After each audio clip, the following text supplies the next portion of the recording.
Never should she try to leave him. By breaking him from the inside, she thought she could escape peacefully. She said that it was not so. He asks to be called by name. Underneath the black strands of his hair, his red eyes shone so brightly that it seemed as if they would swallow him up. The sharp howl of the wind seemed to begin to move away, creating the feeling that in this place, no, in the whole world, there were only the two of them left. He, like a hungry beast, approached with his lips. At that moment, the girl holding the book raised her hand to her mouth. The author's writing skills are just incredible. His strong arm wrapped around her waist. Oh my God! How long had she waited for this moment? A maid entered the room. A guest from the imperial palace came to her. She closed the book with her hand and was upset that it was at such an important moment. This beautiful girl's name was Emily Megerino. This is the quiet and peaceful estate of Shumarin, where Isaac Measurin's only daughter lives, founder of the Northern Duchy Research Center at Shumarin Academy. In other words, she is a fan of novels with the participation of the Duke of the North. As everyone has already guessed, her main hobby is reading novels. Especially specializing in studying the profile of the Duke, her dream is to marry the Duke of the North. Thus, each of her birthdays passes very peacefully and eventfully. The maid was surprised why Emily suddenly came from the imperial palace. She hoped nothing serious happened. Although she had never been to the capital, let alone the palace, there was a look of obvious surprise on her face. Opposite, a man sat and said that she was exactly as she had been described. His Majesty the Emperor demanded a divorce from her. She choked. This news shocked her. She had never even met His Majesty. She leaned forward a little and covered her face with her hands. The temple registered the marriage by mistake. Strictly on paper, Emily is now married to His Majesty. The situation was tense. However, according to the divorce procedure provided by imperial law, after the divorce, the former empress must go into seclusion for 10 years to completely lose political power.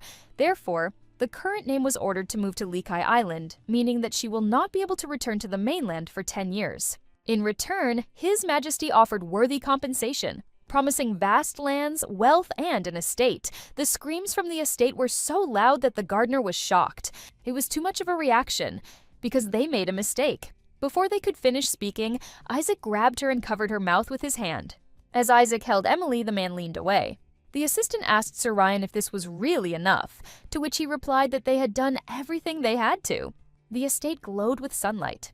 Emily was very upset. No matter how much she thought about it, this was complete absurdity. Even for the imperial family, this was too much. The father tried to calm his daughter down. She turned to her father. Isn't he angry with this attitude? After all, it was they who made the mistake. Why should she clean it up? But they cannot disobey the imperial order. Looking into her eyes, Emily looked at her father. Her father was a commoner knight. 10 years ago, he took part in the war and became a hero. For this, he received the title of Viscount and the estate of Shumarin with its lands. He is not interested in noble strife. He is a truly loyal subject of his people, ready to give his life for the empire. But what is the point in obeying such an absurd order? Because the fate of a traitor who agrees to 10 years is not much different. By the way, she also has her own plans for life. She must marry the Duke of the North. Being bound by human rules is just awful. A huge phoenix appeared before her. Kukas tried to console her, since she belonged to the great bonds that controlled the flow of the world. She covered her ears with her hands because he had been talking this nonsense for several years. She won't sacrifice herself like her father. Emily opened her closet. One wish, to create a commotion in the temple and force them to correct the situation, and if nothing comes of it, then the imperial palace will look in. She must see in person the face of the man called her husband. Phoenix just watched. Finally, these have already started to act. Dressed as a boy, Emily thinks about how to get into the stable. When she saw her father, she said that she couldn't just accept it. Father just stood there in armor. He asked what was going to the capital. The emperor's order, the duty of a nobleman, and the honor of a knight. If she really wanted to go, she must first defeat him, the Red Lion Shumarin. The father in armor fell. His daughter, who had already mastered the fire rune to an advanced level enough to stand up to her old father, was raised by the butler and maid. Emily crossed the main gate, so they decided to check if they needed to send someone for her, to which the father said no. They did everything possible to prevent the escape. The time has come when she herself must make decisions. With her blood, she shouldn't live under the eternal guardianship and decrees of her elders. She should test herself in real trials. The maid felt sorry for Isaac. a paradise for travelers, and the largest trading city of the empire.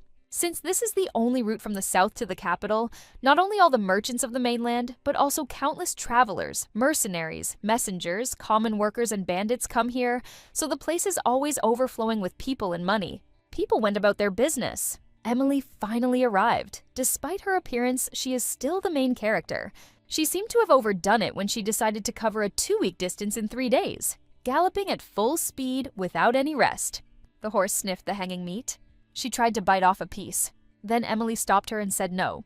Emily asked the horse to get it together because no one should know that she was a hybrid horse. She should be taken for an ordinary traveler. But the horse turned to the owner and said that she had no conscience because she planned to feed him miserable pieces of dried beef.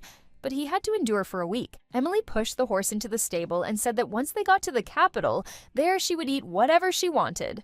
The horse tried to call her back, but she ran away tipsily, saying, "My poor horse. She always has a hard time with separation." Emily went to the hotel and asked for a room for one with food.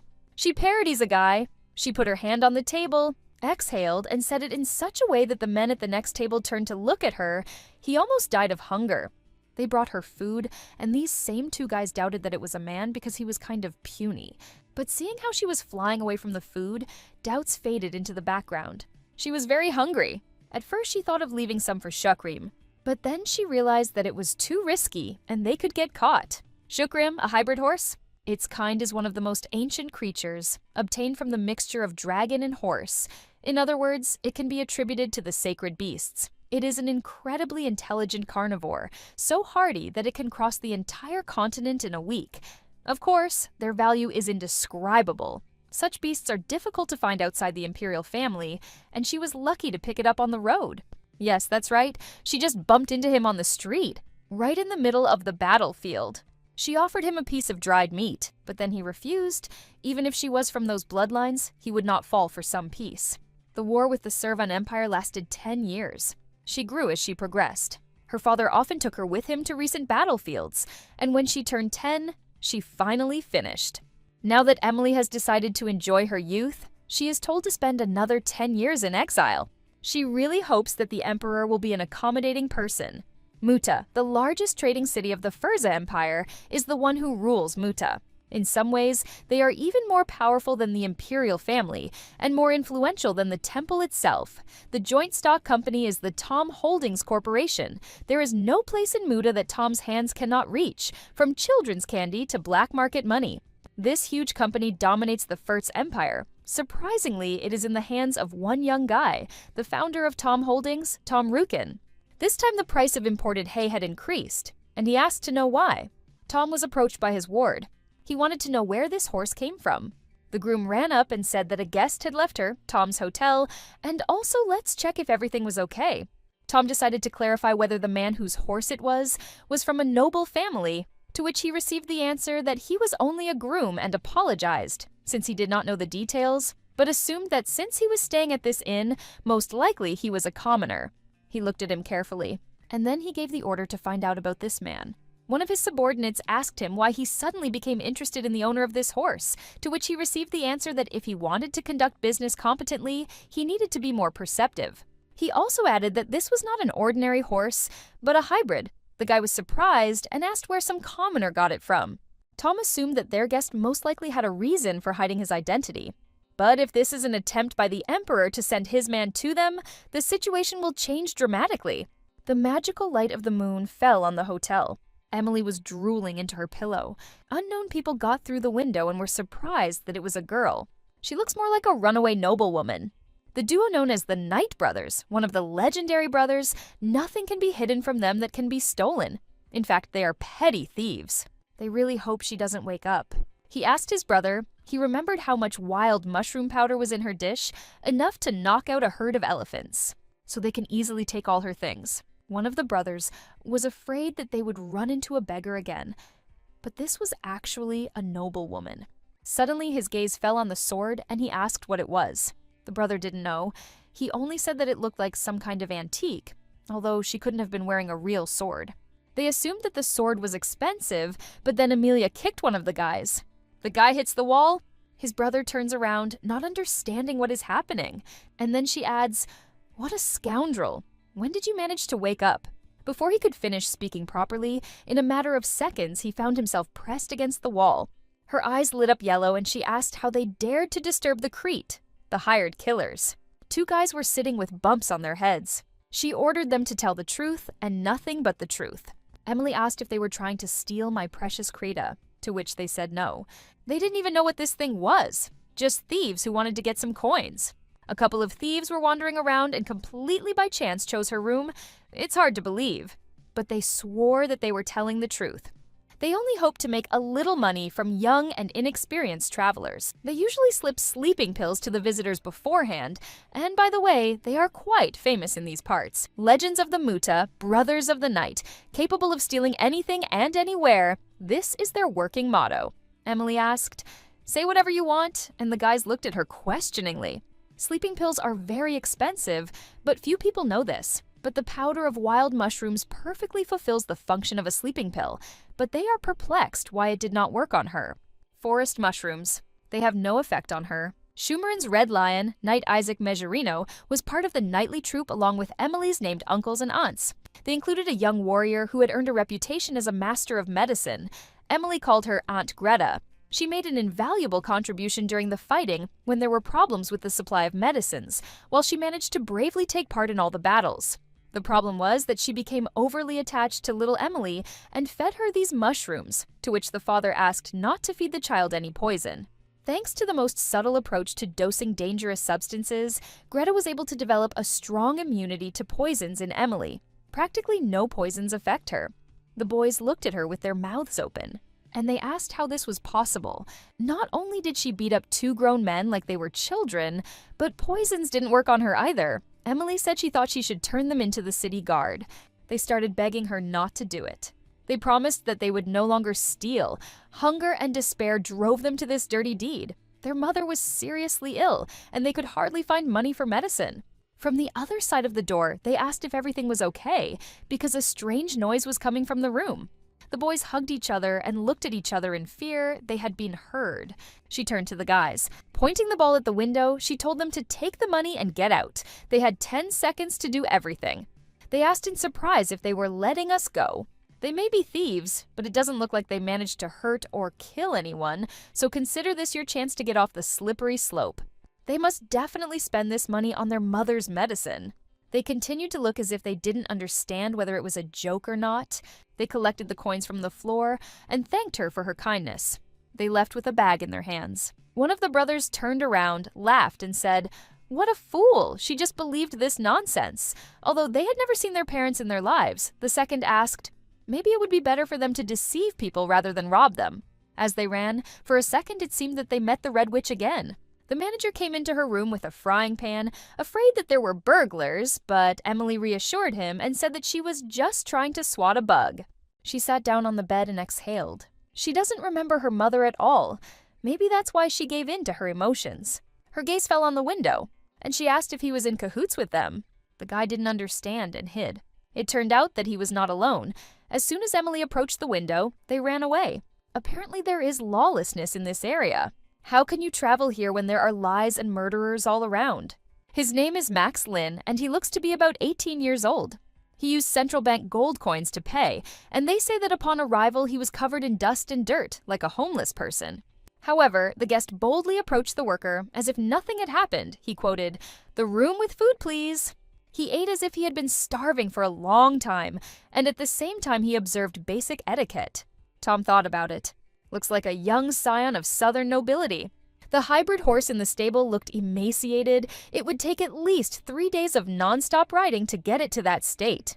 It is logical to assume that her master has come all the way from the depths of the southern lands of the empire, since the young nobleman uses a hybrid for transportation and rushes to the capital in a hurry.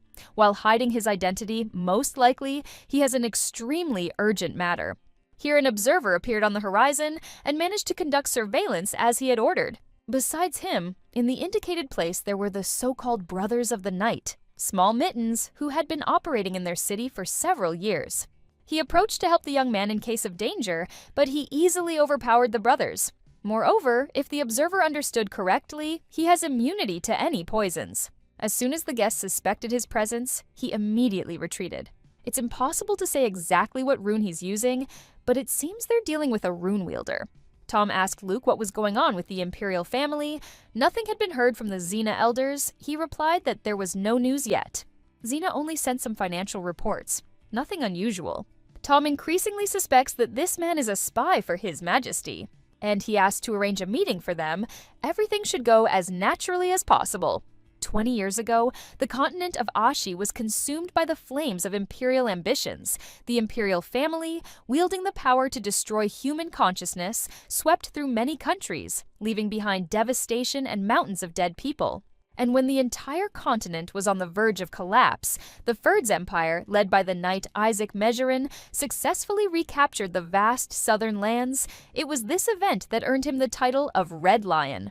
It was the beginning of an even more brutal war between the two empires, and after 9 painful years of war in the Battle of the Carrion Fields, the situation was turned upside down in an instant, thanks to just one man. He beheaded with his own hands all the members of the imperial family of Servan. The military and strategic genius of this young man united 70% of the entire continent under his banner and ended the bloody war. He was the 16-year-old crown prince of the Furza Empire. From now on, the sole ruler of the 5 great dynasties of the entire continent, Charles Furza. Thus, the youngest emperor in history managed to stabilize the entire foreign policy situation during his 10 years of rule. He asked to repeat it. The 4th emperor of Furza, Charles Felician Furza, he asked, "Am I married?" To which the subjects responded that it looked like yes, the temple had made a mistake. The registration had been completed 3 years ago. So, according to official documents, he currently has a wife. Charles was amused by the fact that his subjects only reported this to him after 3 years. Charlie was unhappy. His subjects apologized. He just asked to quietly fix everything so that no traces of this ridiculous mistake would remain. But it was impossible to fix it. The marriage process is under the jurisdiction of the temple. The imperial palace has no right to interfere in their affairs. Such a situation arose for the first time. His subjects stood nearby, worried about his reaction. He smiled. His hand reached out to some papers. He handed them to the woman. The great Emperor Charles Furza, war hero, savior of an entire continent. In the absence of a wide audience, he reveals his true nature as a ruthless psychopath, and the papers fly straight to his subject. A mad dog, a scoundrel, a sadist. While he was shaking the poor guy, he turned to Lucas. He needs a meeting with the high priest. He asked her to arrange it now. His Majesty of Rage. The advisor, Lucas, said that everything would be done. He walked along saying, "O merciful Lord, I pray you, let the temple set things right immediately." But alas, this is impossible. Charles was displeased, and the advisor stood with bulging eyes. They tried to find out the reason, but he said that's what the rules say. The birth documents of a member of the imperial family, his education, and everything else are always regulated by the temple. This unbreakable rule was introduced to prevent any possible shenanigans within the imperial palace. For this reason, even the emperor is not able to change their contents. This is not a simple document editing issue. This is a temple error that should be corrected immediately. But he said that this is only his assertion, and according to temple records, the marriage registration was filed and signed 3 years ago. The period during which this document can be corrected is 1 year. After this time, all records are blessed and sealed, no matter what your reason is. From now on, you have no right to change them. And since the event was very important, the document was blessed 3 times. The advisor saw the expression on Charles's face and asked him to remain calm. Charles decided to clarify that if they invited all the people involved to testify, it could affect the legitimacy of the document. I wonder how they will prove it. How can the temple know that the legal wife is not under pressure from the emperor who has changed his tastes? He asked if he realized what he was being accused of. But the man continues to drink his tea as before. The advisor asked to recall the rune, since it is a sacred temple. The emperor is the most influential and powerful man in the entire empire, and therefore the laws must be applied most strictly when it comes to him directly. As the high priest of this temple, he declares that His Majesty's marriage will not be annulled. Charles punched the wall with all his might. He had wild eyes and very bad thoughts. He thought about maybe just burning everything to hell, because his people would get used to the new religion. He was outraged for a long time about how they dared to seal the records of the emperor's marriage without even warning him. Charlie was called and turned to ask a question. Advisor Lucas wanted to say something. A few years ago, a lot of paperwork accumulated in the classroom. But he ordered him to figure it out himself. After all, it was not for nothing that he took the brightest mind of the academy as an assistant, but the guy did not have the right to sign them himself. Papers such as budget allocations require his attention, some documents need to be looked at in person, but for Charles this was some kind of hassle. The rebels have staged another assassination attempt. These idiots think they can finish him off. Charles asked again about the documents. The guy answered that he had papers from the temple that he had to look at personally, that it was enshrined in law. Then he asked to simply put them aside and not send them. It could be very important. In the worst case, he should still, before he could finish speaking, Charles looked at him with such an angry and frightening face and once again told him not to send the documents. Most of them, financial donations, the subject was interested in how much he could let through, but in response he received, "Decide for yourself, all this could lead to problems." But Charles was not interested. The advisor remembered this situation. His face turned sad for a moment. Grabbing Lucas, he pinned him against the wall and said that he should have prevented all potential problems, but he was already trying his best to get his attention on those documents. He continued to hold it. There is no way they could not find a way out of this situation. After all, they are not actually a married couple. Charles folded his hands in front of him and asked, "Divorce?" Now, this is the only solution. All the records will remain in the documents, but practically no one has the right to view them. So for the palace, this is a good option. He thought about it, and then he asked who this woman was, to which he received the answer: a noble woman from the provincial lands. The eldest daughter of Viscount Isaac Megerino, Lady Emily. Putting his hand on his chin, he said, "Sir Isaac, then? Could it really be that same daughter?" As far as he knows, Sir Isaac, she is a commoner knight who received the title for his military services. She is now 21 years old and has no known problems. He waved his hand and said to forget about the divorce. A very young lady will be branded as a divorced woman. Is that a thing? Besides, a divorce from the emperor means life, in fact, and exile for 10 whole years. Lucas was surprised that His Majesty the Emperor was worried about someone other than himself. He also added that this divorce would only bring benefits to Lady Emily. She would receive all the benefits of the former empress, and in addition a huge payment with new possessions. For the Viscount's daughter, this is a real gift of fate. But the fact remains that they risk ruining the young lady's future. He wonders if there are other options. Charles's brother Ryan suggested a national day of mourning. Everyone looked at him in surprise. These jokes were inappropriate. Then if none of the options were suitable, why not just marry her? Ryan said, "Come on, both of you. You don't like this or that? Like little children? You're not 7 years old." Lucas asked him to stop. Charles slammed his hand down on the table. He invited him to go out with him for a while. There are 2 main types of magic in the Furza Empire. The first is the invocation of magic using minerals, the so-called mana stones. They work on the basis of complex rituals and calculations. The second, runic magic, relies on natural forces by accumulating them in the body of the magician. In these parts, magic is widespread and used for routine purposes. It is quite accessible thanks to the presence of mana in me. However, ore magic requires physiological characteristics and is not within everyone's power. In other words, a person must have a natural gift. In the Furza Empire, there are people with outstanding combat and magical skills. They are called rune knights. The advisor watched the fight between the 2 brothers. And also the thought flashed through his head that they would destroy everything around them again. The wind rune, also known as the force of the flow, is most effective for combat, which is why most rune knights, including Sir Ryan, chose the wind rune. In contrast, the ice rune, also known as frost power, is considered much less effective for battle. But there is one thing. A huge flash hit near Ryan so strong that he barely managed to get back. He said, "Brother, if you overdo the rune wind." The fight continued. Ryan defended himself. Such powerful streams of energy from an ordinary training sword. "We need to break the distance." He kicked the ground, where an icy surface immediately formed. The brother decided to surrender. The advisor covered his face with a folder to avoid going blind. The emperor has control over all 5 elemental runes, which is one of the reasons why he is the sole ruler of the 5 great dynasties of the continent. It seems he didn't give his only younger brother enough discipline lessons. He should have spent more time, especially on education. Charlie asks to say thank you for being so gentle with him. He pointed the sword at his face and said, "Sir Ryan Bardier de Furza." Charles asked to go to Megerino and inform them of the divorce in person. The The brothers said that it was a 2-week journey on horseback to Shumarin. He was the captain of the palace guard. Did he really want to send him there? Charles quickly tries to get away so as not to listen to his brother's whining. Thus, 2 weeks later, at the Mejerino estate, Ryan adjusted his suit, and his subordinate decided to ask if everything would be okay, to which he replied that they had not done their job. He is very soft when it comes to Mejerino.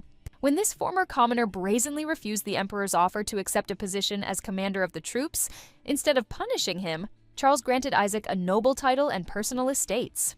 He thought he would have to put pressure on them using this fact, but it didn't seem necessary. Ryan mounted his horse and thought it was just an ordinary backwater estate with an old retired knight and his ill-bred daughter. They think there is no need to worry. Sir Ryan, the only brother of the current ruler, he renounced the life of a nobleman to become the emperor's swordsman and, through his own efforts, achieved the rank of captain of the elite Imperial Palace Guard. But he did not yet know that a poorly educated girl from a backwater estate was capable of creating such a stir in the empire. About a young man named Max Lin. They needed to resolve this issue urgently. Secretary Luke asked what he should do. The boss ordered to organize everything as naturally as possible. "What about that hybrid horse idea?" the secretary asked. The owner said that he was leaving tomorrow and asked only to give the horse some water. Since hybrids eat only meat, it would not be difficult for them to reveal this fact. This is what they will take advantage of. Emily stood there not understanding what was happening. Shukrim destroyed the entire store. He was enjoying some meat. Someone shouted that the horse had caused a riot in the butcher's shop and asked in surprise, why was he eating meat? The guy sitting next to him said that it was not a horse, but some kind of monster. The butcher stood with a knife and watched all this with his mouth open. Emily called her hoarse. The crowd of people were saying that it seemed to be true. Someone's mad horse had caused a disturbance. Horrified by what was happening, Emily asked Shukrim if he would please explain to her what was going on here. A terrible hunger seized him. Amelia began to take the meat from him, but the resistance was strong. He asked for the last piece. Because you can't snatch food from the mouth of someone eating, Emily told him to let go quickly before she chopped up the horse meat herself. A huge piece flew out of her hands and landed on some man's face. It turned out to be the owner of the butcher shop. His name was Hans. Seeing what was happening, he fell to his knees. A man approached them, raised his fist, and cleared his throat to attract attention. He apologized and asked Emily if she was the owner of this horse. She smiled with a very guilty look. Rubbing the back of her head, she said she was truly sorry. He usually doesn't cause any problems. It's not like him at all. For Luke, this came as a real shock. They had planned to leave Muda this morning, but who knew that everything would turn out like this? As the boss had expected, this was no ordinary traveler. Anyone else in his place would have begged for forgiveness in tears and on their knees. But he was suspiciously calm. The water, saturated with an appetite stimulant, was even more effective than he thought. This monster had broken through 3 buildings to get to the food. But if that hadn't happened, they wouldn't have been able to organize everything. Emily started asking about compensation, thinking that the counter belonged to him. But the counter was owned by their subordinate. They are now at the headquarters of Tom Holdings, and the meat counter that was trashed is run by their man. So they will take on the legal process themselves. Emily said enthusiastically that she had heard about their company. It looks like everything will go easier than she thought. Shukri made a mess in the big shot's shop. The guy remains calm. Even after hearing Tom's name, he becomes more and more suspicious to them. Since the losses were quite significant, he was not entitled to deal with them personally, so he decided to deviate. The door opened. Emily sipped her tea silently and looked around. She raised her head and was greeted in a friendly manner. As he was informed, her horse had caused a bit of a disturbance. She looked at him in surprise, recognizing the young man. His dark hair, red eyes, charcoal black suit. She said, "Duke of the North." Tom was surprised. There was shock on his face. How does he know? A brilliant entrepreneur with a gilded hand, despite his lowly origins, he now has more capital than many high-ranking nobles. But this is not his real personality. Sebastian Weiner de Servan, the last sign of the imperial family, and also the leader of the rebel forces who want to revive their empire, he once held the title of Duke and owned vast northern territories. The true Duke of the North. He examined her carefully. This young man, no, looks more like a girl. He even hides his gender. How interesting. Judging by the way she holds the cup, she is clearly the daughter of a noble family. But what is much more important, she knows about his origin. He smiled, asked for forgiveness, and also asked for clarification. Pretending not to understand anything, he asked what he meant by Duke of the North. I wonder what she meant by that? Depending on her answer, he will decide whether to finish her off right here and now. For a second, she completely forgot herself. He is such a perfect embodiment of the Northern Duke that she blurted it out by accident. He asked, "You just called me Duke of the North," to which she replied, "No, forget it. It was a slip of the tongue. Let's not talk about it. So what about compensation?" She tried to change the subject so awkwardly that it seemed to him as if she wanted to fool him. She asked how much she would owe for the destruction of her horse. He turned slightly to the side. He took out a counting board and said, "Let's count here." She didn't understand where it came from. He began to calculate the cost of repairing the 3 buildings, compensation for future losses, compensation for the moral damages of the store owner, the cost of all the destroyed goods, waste disposal fees, tax payments, and compensation for a tree belonging to 2 street vendors. The final amount came to 50,000 rubles. However, part of the blame also lies with the carelessly equipped stable, so they are willing to cover 10% of all expenses, so 45,000 rubles from her. She didn't even hear the price. It seemed to her that he was simply glowing.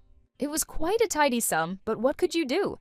The thought flashed through her mind that for 50,000 she could buy a dozen houses. Well, Muda is a trade center located not far from the capital, so the prices are high, and business expenses also inflate the price tag quite a bit. It didn't matter, because there was a trust fund in her name that her father had set up. If she withdrew money from it, he would be informed. And since her father was most likely looking for her now, he would probably come to Mutu in person. Well, never mind. She thought that Daddy would somehow sort it out. To Tom, it all seemed somehow strange. She probably realizes that 50,000 rubles is a fabulous sum, and yet she so easily agreed to pay it off. It would be logical to finally stop pretending to be a commoner. Why is she wasting time on this, or is she just checking? He can't tell if she's pretending to be a fool, or if she really is. It's hard for him to read what's on her mind. She doesn't have that kind of money on her. She needs to withdraw money from the Imperial Bank. She won't find a suitable bank in Muta, so she'll have to go to the capital. With all due respect, it's very risky for them to give her a few days to travel. She'll have to leave a deposit, but she doesn't have anything with her. He asked about the horse. It's a hybrid. It'll do just fine. She was amazed at how he knew. Then it dawned on her that Shukram had broken through several buildings and eaten meat in front of the crowd. Now he will understand that she is not a commoner. Of course, she could leave the horse in Muda, but how would she get to another city? He has personal business in the capital, so he suggested going together. The secretary asked Tom if he was going to go to the capital with that young man, that is the girl, to which he received a positive answer. He asked if he was sure, since there had been no noise from the emperor lately, but it could very well be a trap. Tom asked if he knew the most effective way to look into a person's soul. All you have to do is keep talking to him. No matter how clever he is at negotiating and deceiving, over time even the most sophisticated tricksters can give away all their secrets, and their plans become obvious, no matter what they hide. The journey to the capital will take the whole day. He will slowly reveal all her secrets. They set off on their journey. As they drove, Emily looked out the window. The atmosphere was slightly tense. It's a very awkward situation. It would probably be strange to act friendly when the blame lies with her. She decided to start with a light compliment. Clearing her throat, she said that he really did look like a northern duke. He thought that she was testing him again. Alas, he was poorly informed about the northern lands. Just an ordinary businessman. There was only one thing in his head. He needed to behave naturally and watch her reaction. She asked you, and you really don't know about the great Duke of the North. He doesn't understand what's wrong with her. After apologizing, he asked if she meant the title that the ruler of the northern lands receives. He gets the impression that she wants to drag him into a tough psychological battle.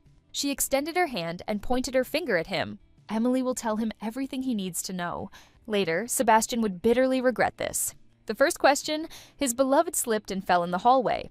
What actions? First, kill the architect who designed the hallway. Second, kill the servant responsible for cleaning. Third, kill the shoe designer. He asked why they were killing innocent people, and what that had to do with the title of Duke. The second question is, his beloved has insomnia. What actions? First, kill the furniture maker who installed the bed. Second, kill the maid who did not keep an eye on his beloved's insomnia. Third, kill the tailor who sewed her pajamas. He asked again emotionally why someone had to be killed. Was this like a test for personality disorder? So far, he's doing a terrible job. The third question is, the emperor sends his beloved to war, where she will inevitably die. If this is the emperor's order, she must obey, and there can be no question of it. She pointed her finger and shouted that he didn't look like the Duke of the North at all. In fact, he is the real Duke of the North, he thought to himself. It has been known since ancient times that a duke must be strong and cold-blooded. She came closer and listed what he should be like. Beautiful, mysterious, and a bunch of other points. But what is more important, he must be wonderful in bed. He, as usual, wonders what is wrong with this woman and suggests changing the topic, for example, the purpose of her visit or a hybrid horse. To which he received a negative answer. He couldn't get out of it. Consider himself very lucky. After all, he won't be able to find a more knowledgeable expert in the field of studying northern novels. They spent a day on the road. Sebastian will remember this for the rest of his days. They arrived at the capital of the empire, Sigrid. There were a lot of tall buildings there. Emily looked around the city with admiration through the carriage window. She asked if she could get out here. He had a face as if he had gone through the war alone, and added that as she wished. Finally, he is saved. She decided to clarify that she just needed to withdraw money and buy her horse in Muta with it, and also thanked him for giving her a ride. He put his foot on the footrest. He extended his hand and added, "Let me help you, my lady." She blushed. It was very unexpected for her. Emily looked at him again, and indeed, his image was too good. "Put your hand on his," she added. Even considering his appearance, she wouldn't be able to count him passing the exam. 60 points, that's the maximum. He didn't understand. She winked and said that he would only be able to be called the Northern Duke when he reached 90 points. And then she would happily allow herself to be kidnapped. But he asked why he would kidnap her. The time has come to say goodbye. She bowed and said, "See you soon, Grand Duke." He smiled, and the secretary was beyond perplexity. Luke was surprised by what she said, Duke. He felt like he had revealed his true identity to her, and was now letting her go so easily. He suggested sending a spy to follow her, but Tom said no. And he added that everything should be left as is. For now, there is nothing to worry about. Mr. Sebastian, after the destruction of his homeland, he was obsessed with only the idea of avenging the Furtz Empire. Sebastian, whom he knows, did not care about anything other than this goal, and now the last member of the imperial family has fallen in love. He decided to head straight to the office. Luke was very worried that they had let this girl go. He fell asleep on the way. All the way he was afraid that he was about to go crazy. It seemed that her knowledge about the Northern Duke was bottomless. She did not stop her story even at night. He wondered where such a fragile body could get so much energy from. She cares so much about the Duke's image. He hit himself in the face. It's time to stop thinking about nonsense. It feels like he's going to go crazy soon. As if this witch wanted to drug him. He was horrified. Emily didn't even notice the moment when he started addressing her as a lady. It seems she got too carried away in the conversation and accidentally revealed that she was a girl. She approached the temple. The messenger said that registering the marriage was a simple mistake. She just needed to calmly explain the situation to them and solve the problem. Emily Majorino of Shumarin demands an audience with the High Priestess. She didn't understand what was going on, because the church was supposed to receive parishioners around the clock. I had to knock on the door for a long time. But then someone called her and she turned around. It was a little boy. He said the free food distribution is taking place in the building in front of the square, not here.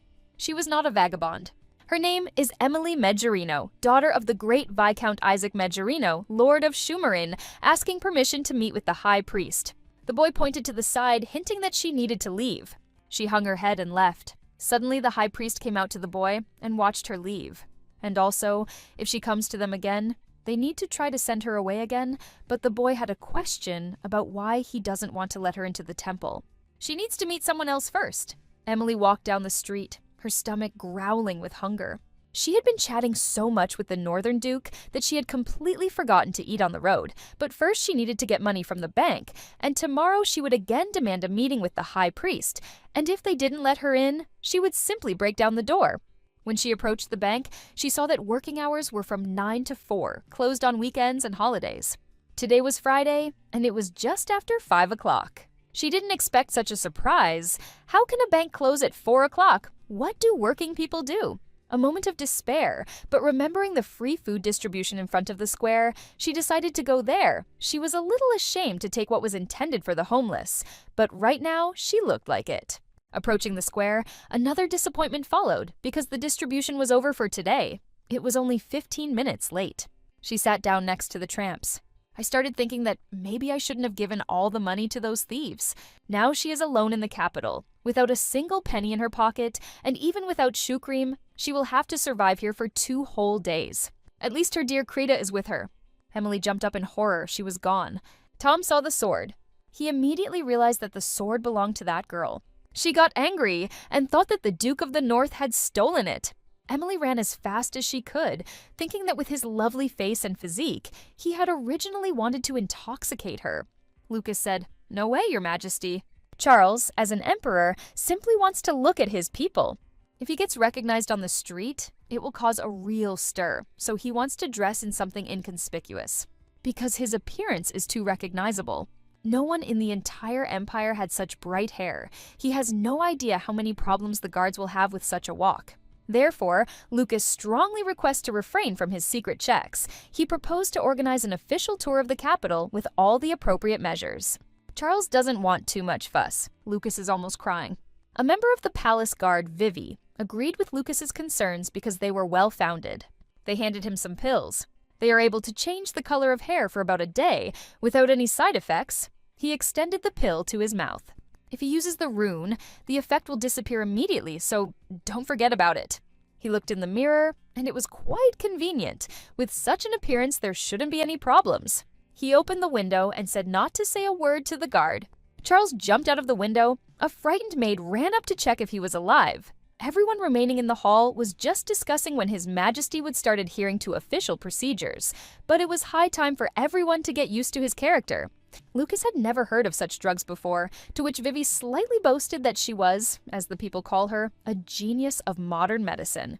The original purpose of these pills was to prevent hair loss, but they ended up with a drug with an unusual side effect. 10 years have passed since the end of the war. Furza is blossoming and developing as if it had never existed, but now problems of a new nature have arisen. Charles approached the free food distribution center. Are there really so many hungry people in his city that they had to open such a place? A lot of time has passed since the decree on state aid was issued, and the question arises in his head, what are the officials doing? It's like he's too soft on them. Someone came up from behind and touched his shoulder. He turned around with frightened eyes. It was Emily. She was all disheveled, dirty, and tired. She just wanted to warn him that, unfortunately, the building was already closed for today. But they work even on weekends, so we'll have to wait until tomorrow. He watched with interest as she spoke. He looked at her, a woman in men's clothes, but more importantly, her energy. Without a doubt, she is an advanced fire rune owner. There are not even 10 strong fire rune owners in the entire empire, and one is standing in front of him in the form of a vagabond. He was glad to meet her. He just had to find out for himself. He offered her a job. She was surprised. She thought that he was also a tramp, although even if he was very attractive in appearance. For some reason, she has the feeling that she has seen this man before. Her type is a black-haired duke with red eyes, and bright hair and green eyes are the features of minor characters. He said he could get her food. She bowed and said that she would be happy to take on the job. Charles was surprised that she was so happy to hear about food.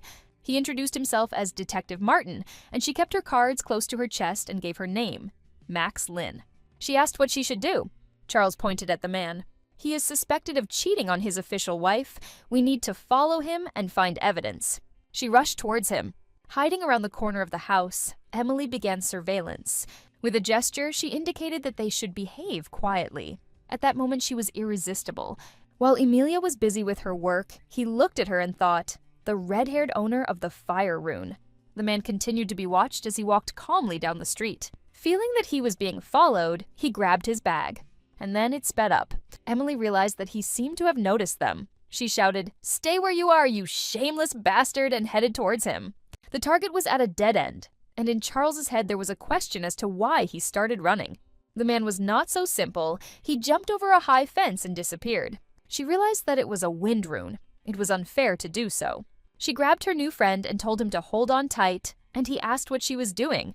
Emily passed all the obstacles with lightning speed, holding the detective in her hands. Smoothly and carefully, she placed him on the ground. There was a huge look of shock on his face. He stroked her head and praised her like a dog. Since a person owns a rune, it means that he is not a small fish. Now it has no right to miss him. The man ran into the building. It became obvious to her that this was the place where he met his mistress. But why choose such a place? 4 bronze 7s. For Charles, this is a lucky box. Underground auction house, lucky box.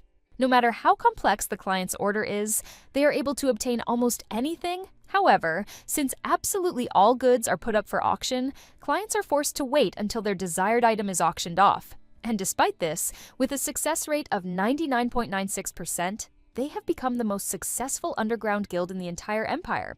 The man ran into the hall so quickly and loudly that many turned around. When he ran in, they asked him what happened. He had to shed his tail on the way here. He said not to worry because he had successfully gotten away from them, and more importantly, he put it in his bag on the table. He was able to get it. They hit the jackpot. This is what is capable of killing His Majesty the Emperor. Emily was asked not to interfere. She is an advanced owner of the fire rune and is also physically strong. Her help could be useful, but the best solution would be not to involve outsiders in these matters. It's dangerous. He asked her to come back and also asks her to forget what she saw today. She shouted after him that since it was dangerous there, he especially shouldn't go there alone. And anyway, she would like to go there herself. He, a sophisticated detective, should not be exposed to such danger. He put his hand on her head and said that the next time they met, he would definitely treat her, but asked her to leave today's business to him. She saw him off with a question. There were many people sitting in the huge hall, covering their faces with masks and waiting for the performance to begin. The show's host welcomed everyone to today's auction. Charles watched everything from above. He canceled the mask and the man's place and said that for such a famous gang, they have terrible security. It would be too easy. The host began to introduce the list of goods: a gust of wind, an incredibly rare creature straight from a noble family, an adult hybrid horse, a sand tear, a slave from a mystical desert land. And most importantly, the death of the empire. The very name of this swamp excites the mind. Is this really directly related to His Majesty? Looks like Charles is in for a lucky jackpot today. Emily walked and thought that she would be able to eat a hearty meal. She felt very sad and melancholy. She thought, that man was very easy. Although if you think about it, it was too much. Since the emperor was very good at hiding his energy, she didn't even realize he was using runes. She began to worry that he had fallen into the hands of villains and that they would want to harm him. She turned around and ran back. There is a winner in the auction, a gust of wind, which goes for 650,000 rubles. The prices were higher than he expected. It looked like the biggest fish in the criminal world were gathered here. He had only one thing on his mind. In this situation, it would be better to contact the palace guards rather than try to solve everything alone. A curious head appeared and asked about the auction. Charles didn't expect to see her here. He asked her what she was doing there, to which he replied that she was worried about him, so she decided to slip away. There was also a question about how she was let in looking so suspicious.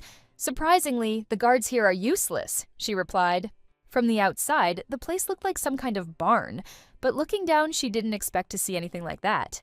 The host moved on to the next lot and introduced a beautiful young man, a tear of sand, born in the harsh lands on the edge of their continent, with eyes more reminiscent of rubies, his skin smooth and dark, and hair the color of blue sky. He looked very upset. Emily watched this whole scene with sad eyes. Charlie tried to say something, but Emily just asked why.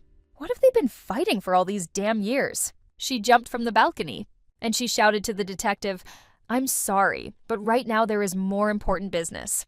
Charles was stunned, as if he froze, landed right on the stage. The presenter did not expect such a turn of events. From the stage, she shouted that the slave trade was prohibited in their empire. The presenter began to offer his deepest apologies for this misunderstanding, while on one side, the guards were already running. She began to untie the boy, saying that she would save him. Just let him stay close to her. It seems that the boy was in on it. He asked her not to interfere.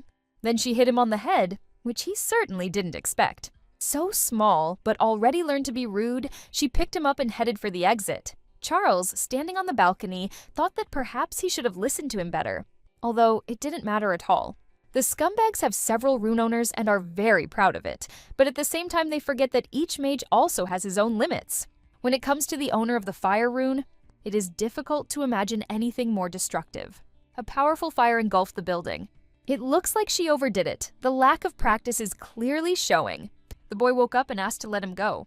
He was indignant. How dare they interfere in his affairs? He will never forgive this, especially the red-haired one. Emily stroked his head. He didn't even thank her, and she also reprimanded him, saying that pointing your finger at people is very impolite. Charles spoke, and they both turned towards him, not understanding what he was talking about. Emily asked what it meant. The boy already understood the situation. They had been watching them for quite a long time, so they didn't have to hide. Some people appeared from behind. They were dressed in cloaks, and their faces were hidden. Charles gave them permission to leave. They quickly disappeared from sight. She became interested in what kind of people they were and who this little boy was. Myrrh, another type of magic. It is similar to runes, but slightly different.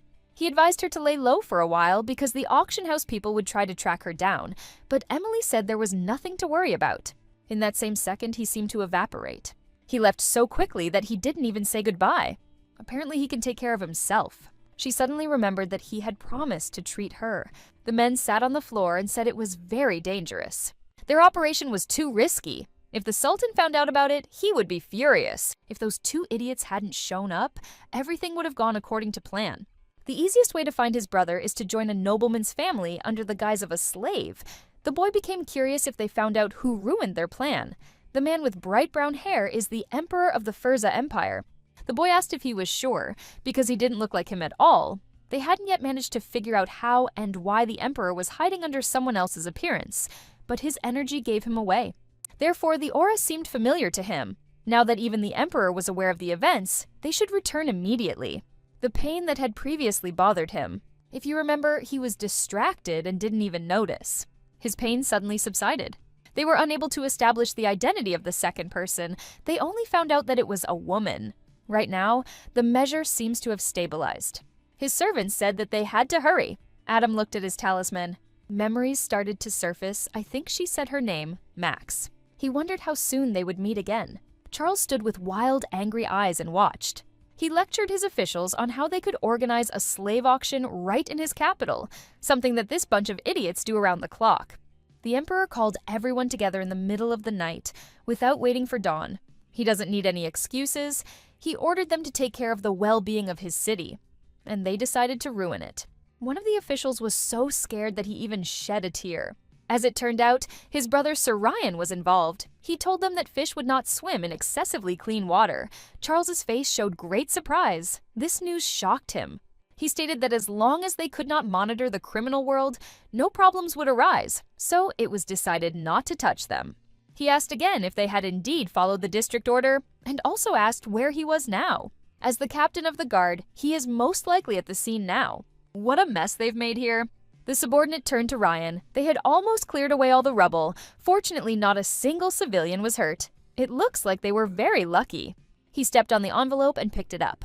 And it looks like he found a weapon against his own brother. The guards have already arrested all the suspects regarding the item. The death of the Empire, those interrogated say that it was not sold. He began to pull the contents out of the envelope. Having said that everything was fine, he began to study it carefully. Tom sat at the table and looked at the sword. He spread rumors in various places. Anyone with a nose for money probably heard them. The Servan Empire was destroyed long ago, but their descendants were not completely exterminated and now roam the lands of Furza.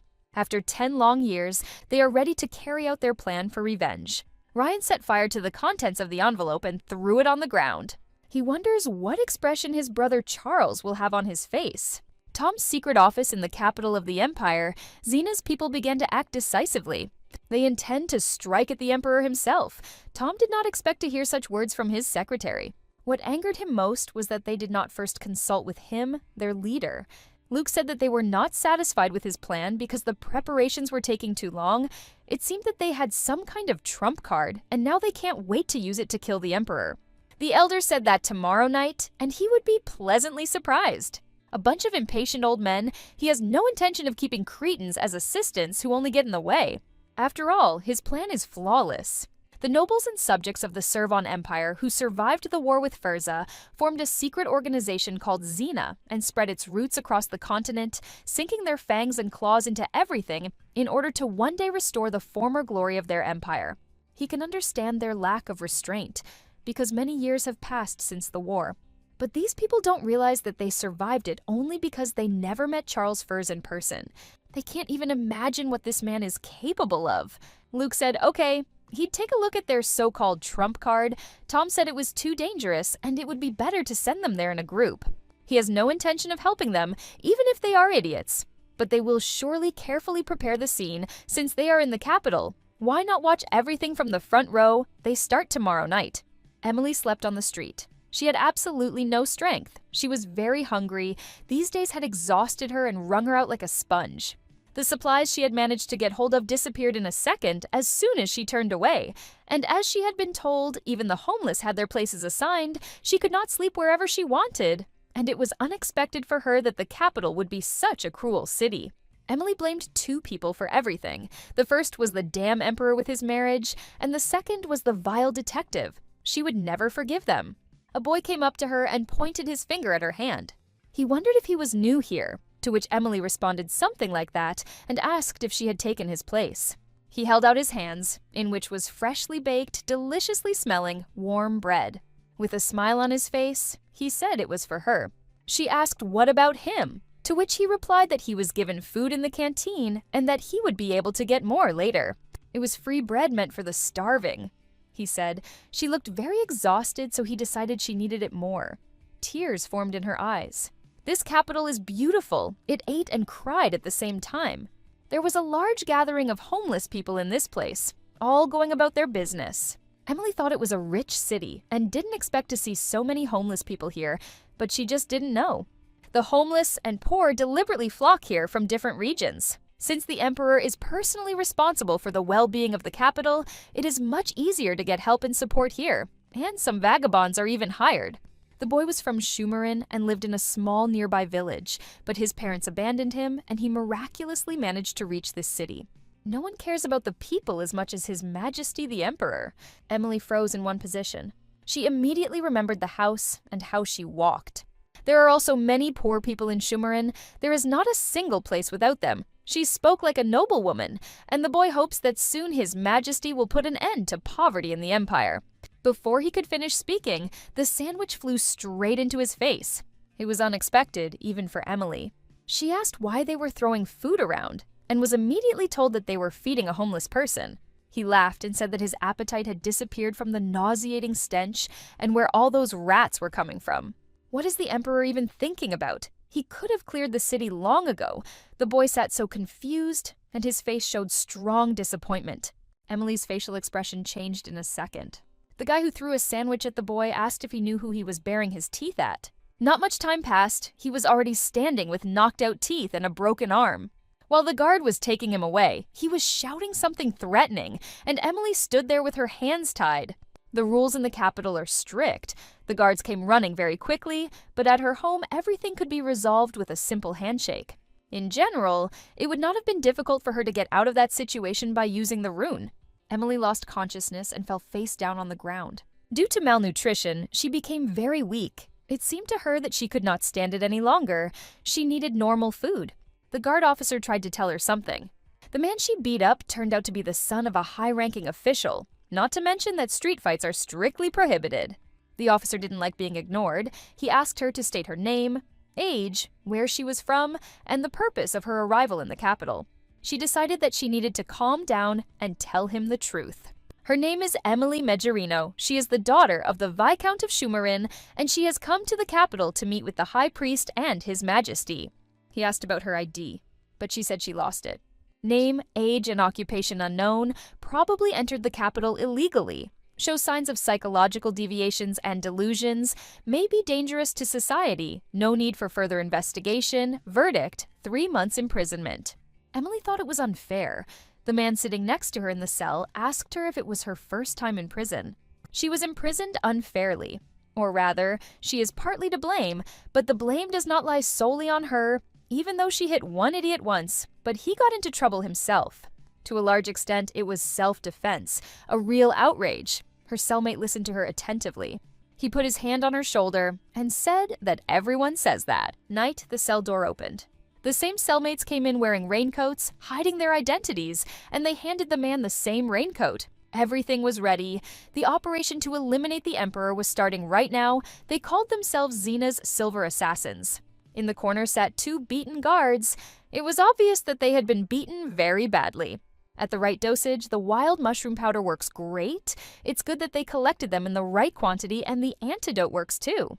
By the way, the moon is much brighter than usual today, and indeed, they hope that this will not worsen the camouflage. The man said it was a fine night to finally finish off the Emperor. Not far away, Emily was lying on the cold, damp floor. At some point, she stood up. As I stretched, a question arose in my head about what this fashion for sleeping pills was all about. She waved her hand over her face and said under her breath, she was tired of waiting for them all to leave. The best solution for her, while all these suspicious people were present, would be to pretend to be asleep as a child, she often pretended. But after hearing their conversations, she thought it was too serious to just ignore.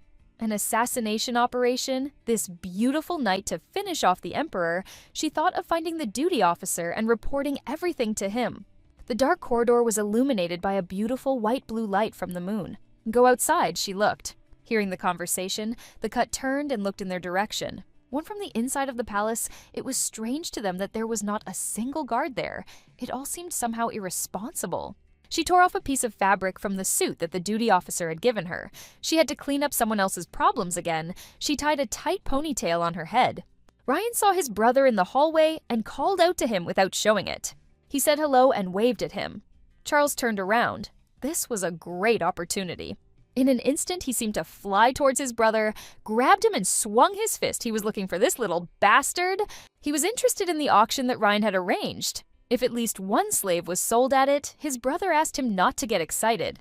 There is something much more important now. He needs to go out into the garden immediately. He looked at him questioningly. It seemed that Ryan was the one who set up this ambush. He told him to go out into the garden. Because he had a very interesting gift waiting for him, which he had worked hard on, Charles thought that his brother had started another stupid thing, to which he replied that he needed to show a little trust. And smiling, he promised that he would not be disappointed. While they were talking, a group of people were already approaching their destination. A guy from the group of people stopped and pulled the man up, asking him if he thought this was all suspicious. There should be a lot of guards here, but they somehow got in too easily and still haven't met a single guard. He didn't care at all, because if you think about it, they were working on Xena. Surely the elders made sure that nothing would interfere with their operations. Someone from their group saw the Emperor and pointed out the place where he was standing. Charles walked around the fountain, first in one direction, then in the other. He didn't understand what he was supposed to see. At one point he was surrounded by a gang of guys in raincoats, and he spoke some not very nice words about his brother. How dare he use him as bait? One of the guys threw a flask at him, which formed a barrier.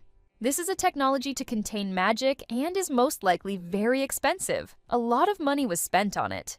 The Furza Knights' magic was truly impressive, but because they relied entirely on their runes, they could easily be suppressed by such devices. It was just a matter of power. In the end, the Emperor himself fell victim to such a simple trick, but it seems that they don't know a damn thing.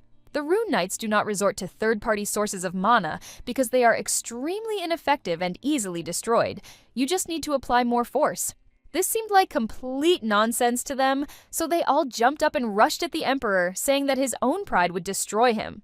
Did they really think that was enough? Tom appeared on the horizon. He finally arrived at his destination, and here was the palace. When Furza finally defeated Servan and became the absolute power of the entire continent of Ashi, there was practically no industry that their hands could reach. A secret organization, Xena, has inherited the target of the defeated empire. They stopped at nothing to raise money and secretly trained professional killers. How much longer are they going to drag things out? The Emperor should have done it long ago. They need to be patient. Rushing things is too risky for them. After 10 years of fruitless waiting, their leaders have begun to turn into impatient old men with clouded minds, and yet Xena remains the main driving force behind the revenge. Tom stood near the palace. What old idiots, he thought. The Emperor's brother betrayed him, Ryan, a stupid slacker who was lucky to be born into a good family. Why the stupid conclusions? It would be hard to find a person more devoted to Charles Furzy than Ryan. With his magic, he decided to destroy their heir. With a slight movement of his hand, he removed the magical trap from himself. Everyone around was falling. Charles found it funny. That was all they could prepare for him.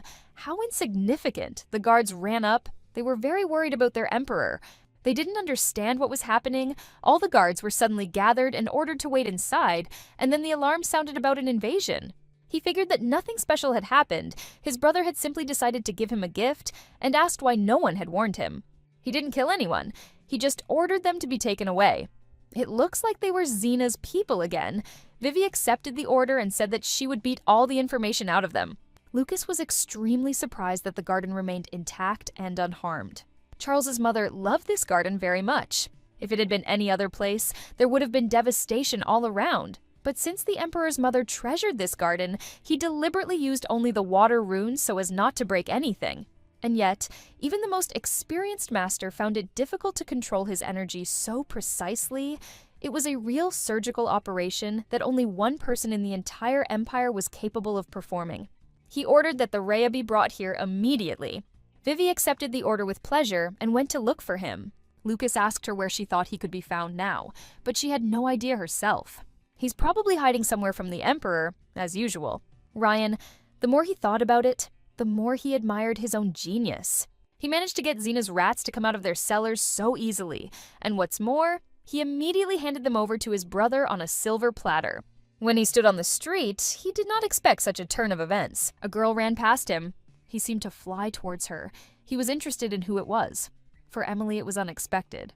I was surprised that when she saw him, she didn't panic at all. He asked what her number was, 3,358. He pointed his finger to the side and said that if she was trying to escape, then she needed to go there. And if she ran in that direction, then she would be caught since there was a palace in that direction, and she didn't want to be accused of serious crimes. She asked what was going on in the palace, but he could hardly tell her about it. She just needs to know that the emperor is okay. He was surprised, and also asked why exactly this interests her so much. To which he received the answer that caring for His Majesty is everyone's duty after all. They all live in the same empire. After these words, his gaze changed. It seemed to become softer. She was right. Ryan calmed her down and said that she shouldn't worry because the emperor was in full, and before she could finish speaking, she ran away. He turned his head and didn't understand why she ran towards the palace. She's just a runaway and there's no point in worrying, he thought. To him, she seemed like a very unusual girl, because it is very rare to meet the owner of the fire rune. She wasn't even nervous when she met him, and her manner of speech was like that of a soldier. But, what is more important, he has the feeling that they have met somewhere. It hung for literally a minute. He turned sharply, as if a realization had come to him.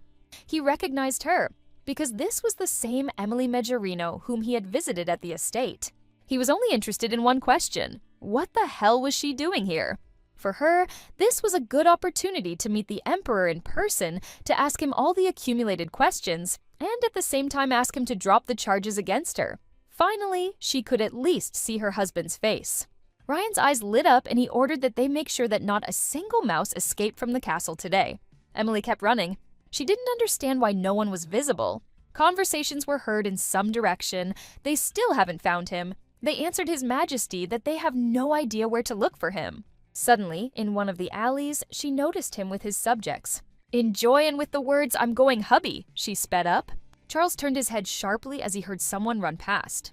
He used his magic, and blocks of ice began to form around him, sparkling in the moonlight like precious stones.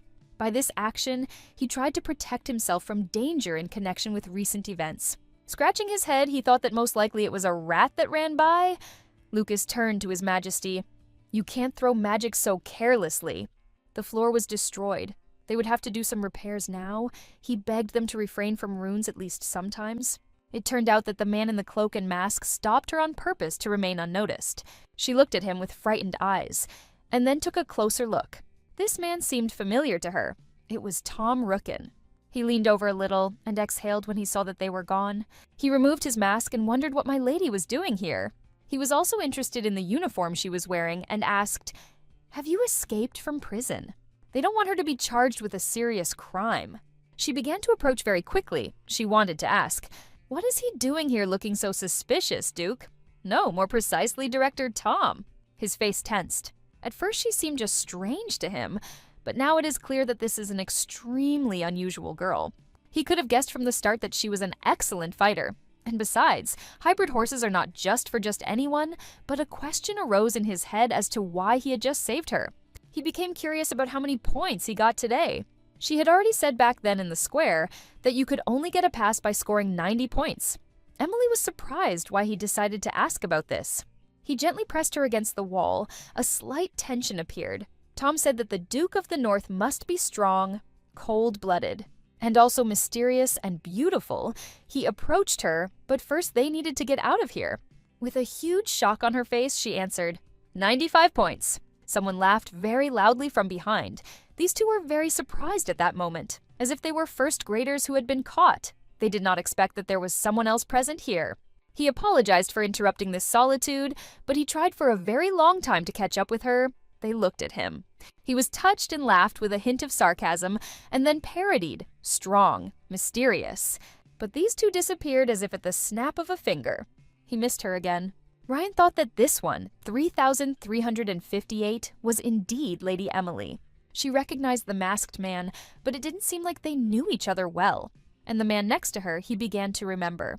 10 years ago, right after the end of the war, Sebastian Weiner, he has black hair and red eyes. That same descendant of Servan.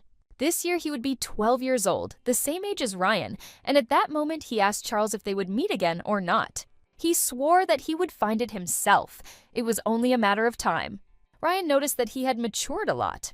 But then his brother appeared, which of course he did not expect. He walked straight towards him with a smile. And also, at the same time, asked if he wanted to explain what the hell he was building in the palace. They have been trying to track down Xena's people roaming the Empire for a long time, but they always slip away, and for them it is usually like a thorn in the side. But he was able to convince them that he had betrayed the Empire and met them in person. He set things up so that they would jump into their trap by giving them false weak points and vulnerabilities. While all their elite fighters were sent on an operation, he infiltrated the headquarters and smashed everything there. Thus, he managed to exterminate these rats. Charles listened attentively to his chatter, so it was because of Ryan that all the hired killers came to this particular garden. He was expecting praise from him. They started fighting, so Lucas and Vivi ran with their heels shining to avoid getting hit, since they know how that usually ends. They know that buildings may be damaged, but there is nothing they can do. Amelia assumed that it would be difficult to track them outside the castle. She turned to Director Tom. He stood leaning against the wall. Emily said that the exam for the Northern Duke was passed. After these words, he covered his ears with his hands and, almost crying, begged to shut up. He already wanted to go underground. She assumed that he had his own reasons for entering the castle, so for now, suspicions were removed. Emily turned a blind eye to this quite easily, but then she was an escaped prisoner herself. And even if he were a bad person, he would hardly have saved her. She told him not to worry. That's right. He could have not saved her at first, or killed her at the very moment she began to suspect. It would have been much easier. But why is he behaving so strangely with this woman? Emily said that she forgot her sword at his place. He kept it until she arrived. But first, the best solution would be to find a better outfit for her. Someone's hand pulled the curtain. It looks like the capital is busy today. As expected, Ryan's information turned out to be false, Luke told Tom's main partner, Richard. At the moment, Xena's headquarters is suppressed. The Rukin family, besides being Sebastian's fake name and identity, was the family that became the financial backing for the creation of the corporation, Toma Holdings, when the Rukin family ran the secret funds of the Servan Empire. It's hard to believe that Xena would let such a person get close to her so easily. The secretary fully agrees with these words. Richard Rukin is one of Xena's supporters, but his goal does not necessarily involve the revival of the Servan Empire. The reason he supports the rebel forces is that one day he will revive Servan and become its ruler. He will make the Furs Empire pay. Especially Charles Furs. That damn bastard Richard will rip his heart out with his own hands.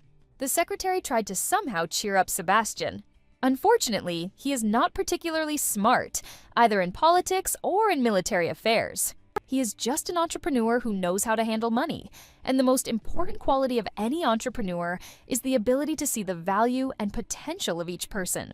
Sebastian Weiner de Servan. From this day on, he recognizes him as the sole heir to their empire. However, he invests his time and money not in the empire, but in him, in His Highness. The secretary listened attentively. In other words, Richard was betting not on the revival of Servan, but on the potential of one single person, Sebastian.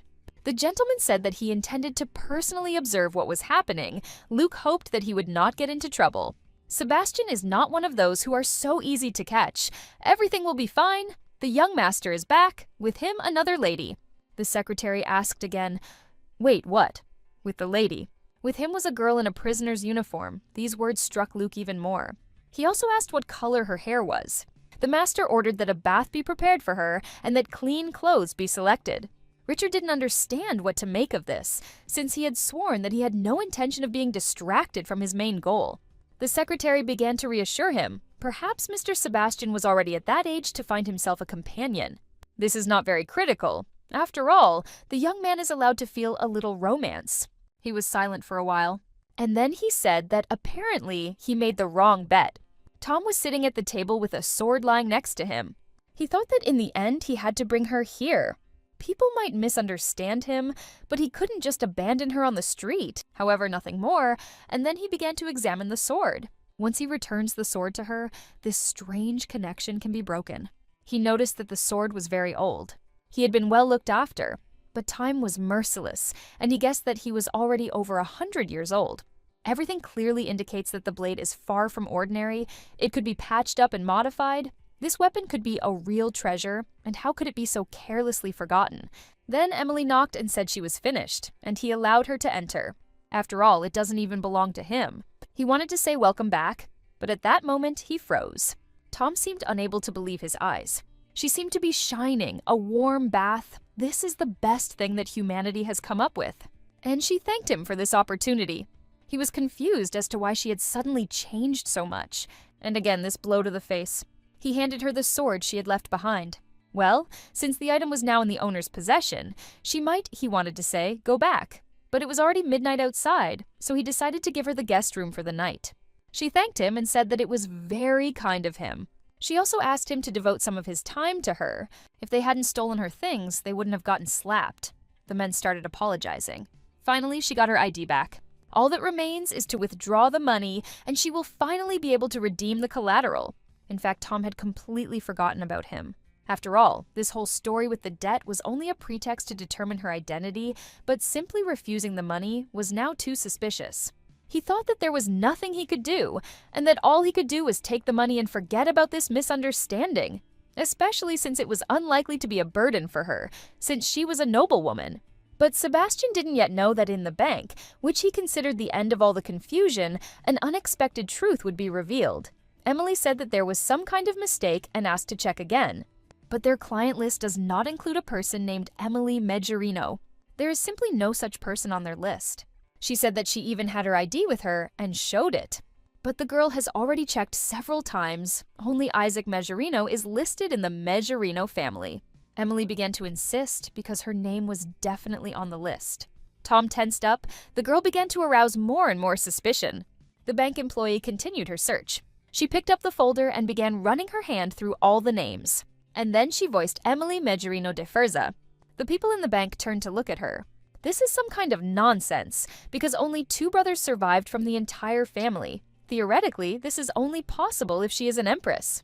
Could it be that there is another mistake in the documents? Tom stood there, confused. There was only one question about the head. Why didn't Emily correct it? This couldn't be true. She was invited to go inside to the Sigrid Bank's honorary guest hall. Adjusting her hair, she asked whether she was allowed to be here at all. The woman began to calm her down, because she couldn't make her wait in the main hall. They had a special reception and conditions of cooperation for members of the imperial family. In fact, they didn't even know they had a new empress. In fact, Emily is just as perplexed as to why she is listed as the emperor's wife, whether it is even possible to disclose this information. What if it was a state secret? But she was not warned about anything. And in general, if it was a secret, why hasn't the emperor corrected all the documents yet? The woman was scared. Perhaps this was secret information and she shouldn't ask about it at all. The woman smiled sweetly and said that she didn't have to explain anything to her, because everyone has their own secrets. She addressed her as Your Majesty, but Emily asked to be called by her first name. And then the employee began to talk about withdrawing funds from her bank account, saying that it was impossible. The woman showed the document. The depositor calculated it for 20 years in advance. In other words, she can withdraw money from the account either when she turns 30 or with the consent of the trustee, Isaac Majorino. How could he do this to her? She is his daughter. The thing is that she urgently needs cash and asked what other options there are. She has the right to withdraw money from her legal spouse's account. When speaking about her husband, Emily clarified that she meant the emperor. She was also interested in whether the empress had the right to withdraw state money without the ruler's knowledge. She was not allowed to. Only when it comes to the state budget, but the emperor's personal account is always available to his wife. And besides, His Majesty's property is very large. The family code recognizes common property after marriage. According to the state contract, the bank allows the spouses to manage this property. They decided to get to the point. If she wishes to withdraw money, they are ready to provide it right now from His Majesty's account.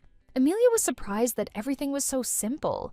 If you think about it, they started this whole mess themselves. The mistake was due to the palace's miscalculation, and what's more, they still haven't bothered to file for divorce. By withdrawing the money, she essentially agrees to compensation. Is it all worth it, since she will have to live in exile for 10 years?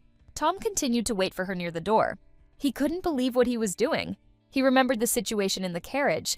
Emily seemed stranger and more unusual with each new meeting. Moreover, there are many suspicious moments hidden behind her eccentricity. Every time he starts to think that he understands her, something inexplicable happens again. He folded his hands in front of him. Then she came out and said, "Director." Every time this girl manages to surprise him, Emily raised her hand up and apologized for being late. She needed to get a card. Black card. Tom was so surprised that he even opened his mouth.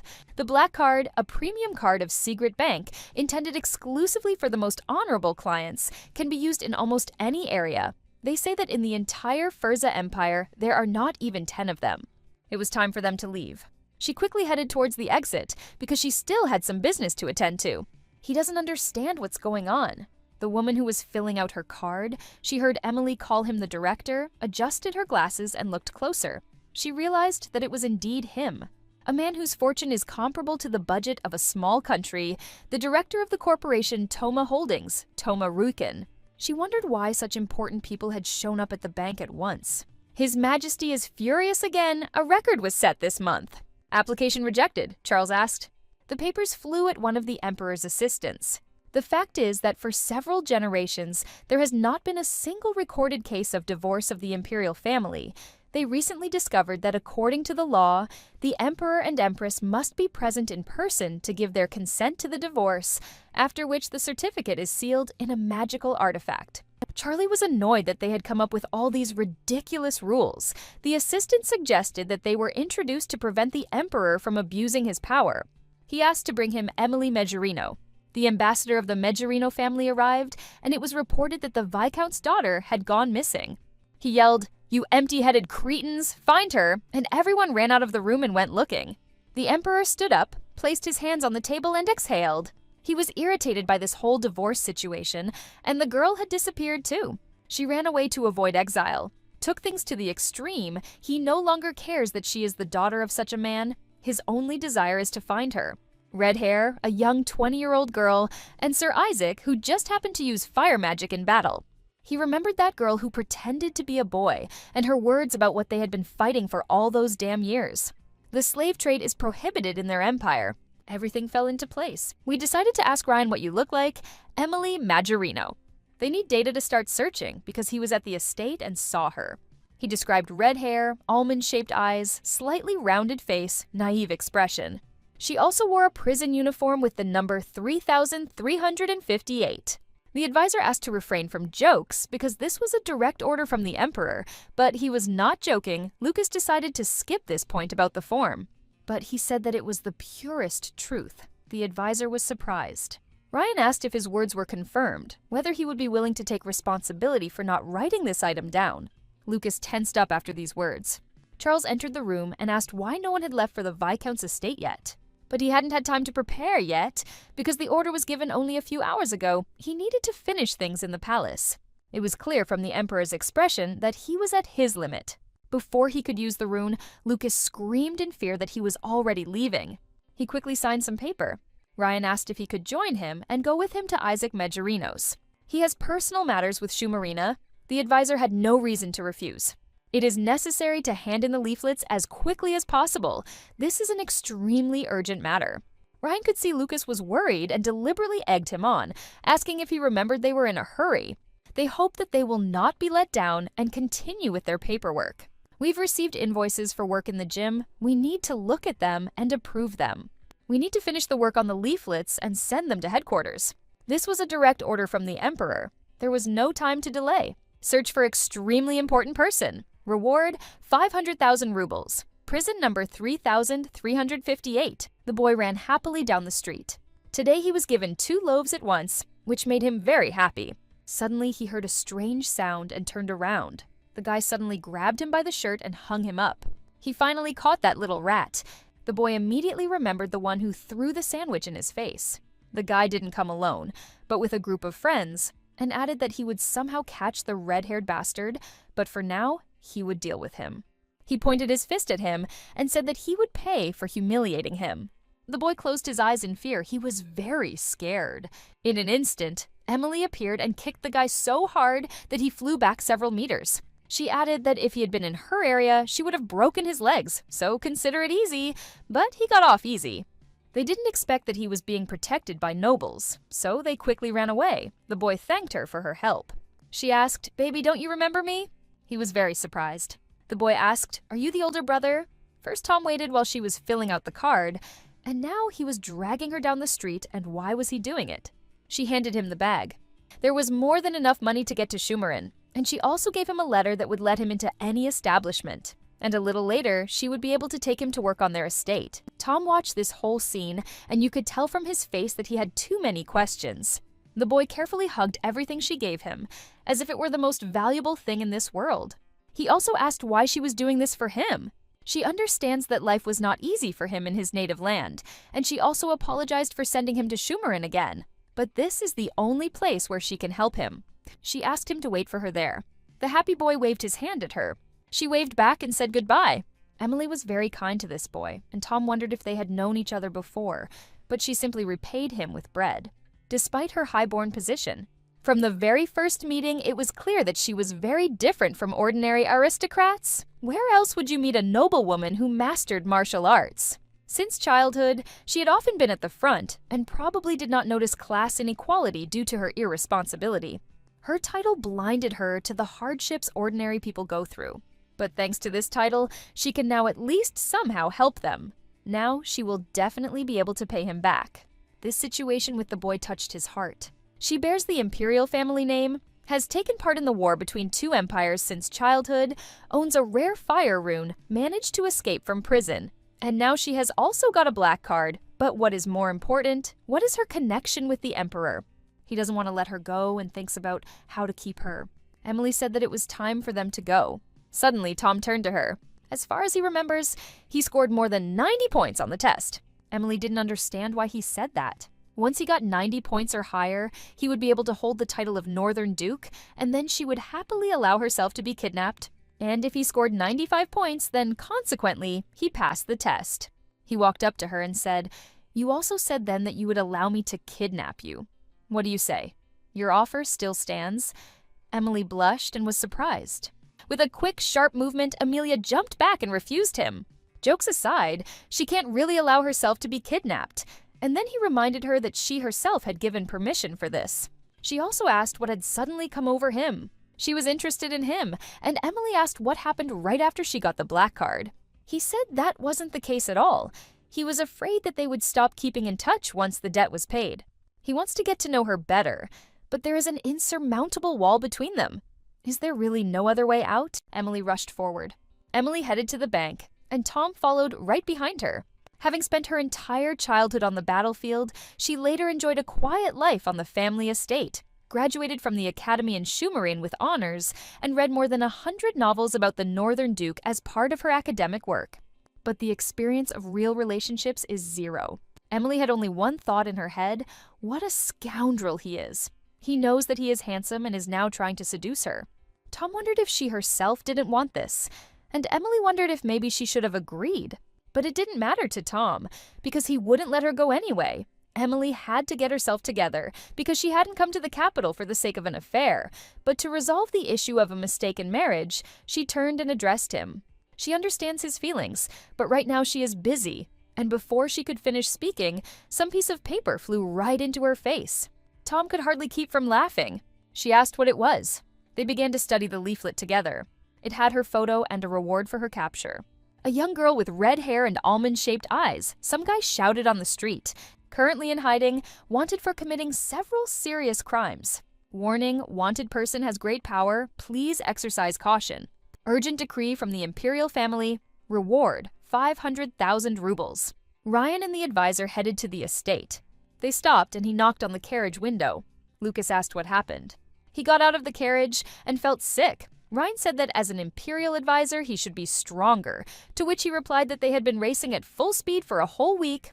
What else could one expect? Ryan said that there was no point in sitting in the carriage the whole way. You need to at least sometimes get on a horse and breathe fresh air. Such long horse rides also require superhuman endurance.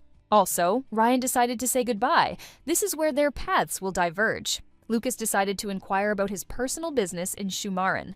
What exactly brought him to such a remote place? He may see you say that he needs to check something. Lucas found this odd, as he couldn't remember Ryan ever leaving the capital voluntarily, but he had better focus on his mission. Isaac lay on the bed with a bandage on his head, waiting for him to arrive. He was glad to welcome him. He also apologized for his appearance. He is not feeling well. Lucas came to the estate to find out when Emily was last seen there. Since her disappearance, his health has deteriorated completely. He can't even get out of bed. In fact, he had a completely unnecessary heating pad and a hastily wrapped head, and his complexion is completely fine. He was just pretending, but Lucas was too smart not to realize this. There was no idea where she could have gone? He asked. Maybe he knew at least the direction, but he didn't know. She left in the middle of the night. His heart couldn't take it. If only she would be found. Lucas apologized, but he had to say it. According to Article 12, Clause 8 of their empire's law, the relatives of the imperial family are required to take all measures to protect them, which means he must use all available resources to find Emily. But only he and his daughter live in this estate. They have few servants, and it is unlikely that any of them are capable of conducting the search. Well, Lucas indicated that he has people. After all, the Order of the Knights of the Red Lion serves under his command. He began to deny it. Since his order was disbanded immediately after the end of the war, Lucas clarified, didn't the Viscount have the right to reassemble it? He looked at him angrily and said that this was exactly such a case. Even if it was a mistake in the documents, at this moment, Lady Emily, the Emperor's wife, cannot take this lightly. They are very much counting on his cooperation, Viscount, and will allocate all the necessary resources themselves. He turned away from the advisor and said that as soon as he recovers, then he will begin work. And how can he, a feeble old man, gather the knights again? His heart aches terribly, Emily. Why did she do this to her father? Lucas imagined the situation when he would tell the Emperor about this and fell out of his chair. Isaac jumped out of bed, the services in a panic, not understanding what was wrong with him. He was just tired from the journey. He suddenly felt dizzy from the long journey. In any case, the Viscount would have to obey the imperial decree. Isaac lay there and said how much his heart hurt, and Lucas said that his vision was going dark. The knight showed a leaflet and asked for the attention of all citizens. Emergency arrest warrant for Emily Majorino. If anyone sees a woman with red hair and almond eyes, report it to the city guard immediately. Emily and Tom ran into some alley and decided to take a break. What a scoundrel he is, she said, holding the leaflet in her hands. She also added that she would strangle the blonde knight from the palace with her own hands. Tom took off his coat and threw it over her. He said the situation was not easy and asked if she had a place to hide. She reminded him of his offer and clarified that it was still valid. The capital port of Temerica. He gave her his hand so that she could get down from the carriage. It upset her that everything turned out this way. At first, she was very unfairly put behind bars, because of which she had to escape. Perhaps she did the wrong thing, but is this a reason to declare a wanted person? The middleman stood and thought. The girl who had won the master's heart turned out to be a fugitive criminal. Emily was embarrassed by the way he looked at her. He pointed his hand in the direction and said, "This way. They will sail on a ship. At the moment, she can only trust this man." She clarified whether it is necessary to sail across the sea. After all, she thought that it would be enough to wait in some secluded place. He is the head of Tom Holdings. He probably has a lot of shelters even in the capital. But this is problematic. The reward for her capture is too high to hide her. He would have to contact third parties. Some of them would certainly be tempted by such a sum. None of those people can be trusted completely and entirely. Perhaps they were even followed on their way to the port. They should hurry. She asked if they had a ship ready where they would sail to. They will cross the ocean on his ship. She looked at the boats and asked if this boat could sail that far. Tom smiled, and then he turned it the other way. He pointed his finger and said, "Here it is, his ship." He was like a majestic guardian of the sea. His smooth lines and graceful forms created the impression of grace and power at the same time, and his snow-white sails fluttered in the wind. It was equipped with a powerful magical engine, capacity for more than 1,000 people, hundreds of cabins, and all kinds of entertainment, theaters, restaurants, conference halls, and so on. Cruise liner companies, Toma Tourism, Tabo Dreambook. She was absolutely delighted because they were actually sailing on it. It seemed incredible to her. He gently and carefully took her hand and pulled it to his lips to kiss it. This flight was intended only for her. Emily tried not to show it, but she had been extremely depressed in recent days. She has outstanding courage and willpower, which helps her to face any challenges. More and more difficulties continued to fall on her head, from marriage to being accused of being wanted. Now, having boarded the ship, she felt that she could rest. Such a sequence of events would have exhausted anyone. And finally, she was able to take a deep breath. She stood on the bow of the ship and spread her arms, enjoying the moment. Tom asked what she was doing, to which Emily replied that it was every girl's dream. "It's probably too weird to ask now," she said.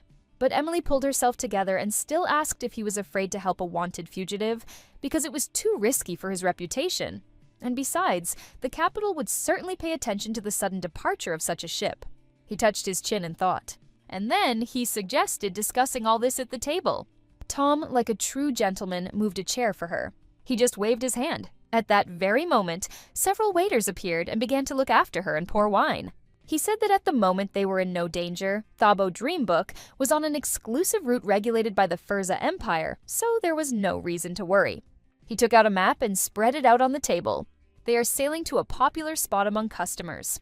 He pointed to a section of the map that said, Duchy Floria. It is the only point in the entire empire that enjoys some degree of autonomy. The newspaper, Empire for Every Day, wrote that it is definitely worth visiting Floria, at least once in your life. It is #1 on the list of the most popular resort areas. And also #1 for a honeymoon, she clarified, if this is the place. To which I received a positive response. Tom asked if she wanted to reveal her true identity to him. She was a little surprised and blushed. If the girl he helps ends up being the deposed empress, he really is risking a lot. Emily sighed softly and looked up at the starry sky. He really helped her a lot, so there is no point in hiding it anymore. She decided to tell him about herself. Floria, an island located south of the mainland of Ashi. With a mild climate all year round, as well as emerald sea, gentle waves, and luxurious coral islands, it is a popular resort area among the nobility with incredible natural beauty. People call it, without exaggeration, paradise on earth. She turned to him. Duke, the newspaper didn't lie. The sand here is really soft. The word silk, and ran with their bare feet. He smiled and thought, it looks like she intends to call him Duke now. He warned her that running barefoot on the beach was dangerous, but she told him not to worry. And then she crashed into something. Sitting on the sand, she rubbed her head with the words, "Who put the pole on the shore?" An unknown man extended his hand to help her up. In front of her stood a man with light hair that seemed to sparkle in the rays of the sun, and his eyes, like emerald lakes, glowed with an inner light. He asked if she was hurt. He was the 12th Prince of Floria, and Tom told her about it. She stood up, bowed, and said that it was a great honor for her, but he said that formalities could be omitted, that everything was not so strict here. She seemed speechless when she saw his physique, which was visible through his light beach shirt. It turned out that Tom and the prince knew each other. They greeted each other. The principal assumed that this sweet girl was his companion. He plucked the flower from his neck, and he carefully tucked it into her hair. Floria has a golden hibiscus that complements her fiery red hair perfectly. He welcomed them with joy to his beautiful Floria. He hopes that their holiday will be unforgettable. Tom stood and watched what was happening. Again, his old friend took up his old tricks. As soon as he saw a girl, he couldn't stop. But he doesn't think that the prince satisfies Milady's preferences because she likes the image of the Northern Duke. Emily floated along, giggling as she asked what he meant by an unforgettable vacation. He recommended visiting the night market, but she asked if he would accompany them. Tom put his hand on her shoulder. It's time for them to go into housing. Her current outfit was not very suitable for these places, so he suggested choosing something better. She agreed with him and said, "Let's go now." In a romantic mood, they want to pick something in the color of hibiscus, and Tom looked at the prince with suspicion. The prince did not expect such a turn of events. Rauken Mansion in Floria. The prince opened the doors and greeted them again. He didn't understand why he came. It hadn't been 30 minutes since they had parted. Didn't the prince have important things to do? But the principal asked him not to be so cold. He asked where his companion was, to which Tom replied that she had gone shopping. She seems to enjoy putting together outfits, so it will take some time. This made him sad, because he so wanted to admire her beauty once again. Tom asked, he came only because of her. Times have changed now. But does he dare to lay claim to the woman of His Highness Servan? Tom said that she was not his woman at all. The prince, of course, would not poke his nose into their relationship. He addressed him by his real name. Interesting rumors had reached him. It seems there was a commotion in the emperor's palace. He is curious whether it was his doing. Although, perhaps, he is not very concerned with what is happening on the mainland. After all, he wants to remain neutral. Floria, their beautiful pearl, he will not allow her to become a victim of imperial intrigues. Meanwhile, the Megerino estate. Isaac sat in the chair, his face looking tired and a little irritated. He asked Lucas when he would stop this surrealism, but he can barely make out what he is saying. Isaac is very angry because he has been lying in bed for several weeks and has not moved. He was very comfortable. He could have spent his whole life lying there. No work. A maid entered the room and called her master. He asked why she was barging in so abruptly and what was going on. A letter had arrived from the capital, she replied. The young lady was put on the wanted list with a reward of 500,000 rubles. Lucas even jumped out of bed. Moreover, it is reported that she was spotted in the middle of the night at the port with a suspicious man. It is unknown which man, but one thing is known, that they boarded a ship belonging to Toma Holdings. Lucas said it was his fault. Things looked like they were heading for trouble. He would immediately return to the capital and take responsibility. Isaac stopped him. Sometimes freedom and wandering are necessary for growth, and he didn't want to interfere personally. Since some bastard has picked on his daughter, he can't sit back. He asked the maid to immediately prepare everything for departure he was sending to the capital. While Lucas headed to the estate of Viscount Megerino, Guard Captain Ryan made his way to Shumaran Academy. Emily, the girl who became empress by a stupid mistake. When they first met, he thought there was nothing to worry about. However, she is somehow acquainted with Sebastian Servan. Besides, there is also some connection between his brother and her father. He just needs to find the missing pieces. The best way is to conduct your own investigation. Professor of Mathematics at the Shumaran Academy, and also the current president of the CISG, Cornelia Amber. She greeted him and asked what he came for. He was glad to meet her and clarified that she was the head of that very same CISG. In official documents, only 2 lines were written about Emily Megerino, a graduate of the faculty of the Shumaran Academy of Architecture and also the founder of the scientific community, CISG. CISG, a mysterious community, the goals of which are unclear, as is the exact meaning of its name. Everyone says that this is a regular student interest group. For them, the personality of a person is not as important as his passion and interest in scientific research. Freedom of scientific thought is a fundamental right of all citizens of the empire, and even the power of the emperor cannot suppress it. He asked why she was saying this. Ryan requested information on the activities and a list of all members of the CISG, but they cannot simply reveal the results of their work to them. They are interested in the purpose for which they are interested. He didn't really expect to learn anything important, but it seemed like this was not an ordinary organization at all, and he needed to figure out its basic essence first. Ryan pretended that his goal was research. He was always interested in the topics they studied here. In the entire empire, there was no more effective community in this field. She began to dig into the documents. The girl suggested conducting an entrance test. This is a basic knowledge test. She wants to make sure that he fits into their community. Ryan agreed. He was touched that a provincial professor thought there was a need to conduct a test for him, despite the fact that even the best minds of the capital's academy recognized him as a genius. She started asking him questions in order. The first question was about the color combination. He had to choose the right one. She also took a watch and began to keep track of the time. It turned out to be not so simple. Ryan thought it was some kind of code. There is a hidden meaning in these color combinations. He must choose at random. He had never heard of such tests. When he wanted to give an answer, the girl stood up and said that the time was up and he had failed it. That was the end of the test. He tried to stop her and asked if the question was correct. At the age of 11, she submitted a scientific paper on interpretative geometry, and at 14, she proved Kertm's theorem. At 17, the scientific community recognized her as a genius and awarded her the status of a scientist. However, she turned down the prestigious job in the capital and instead chose to stay at the small Schumann Academy. If rumors are to be believed, a certain area of research caught her interest. She turned around and asked if a mistake had been made. Ryan asked if the question shouldn't be followed by an explanation.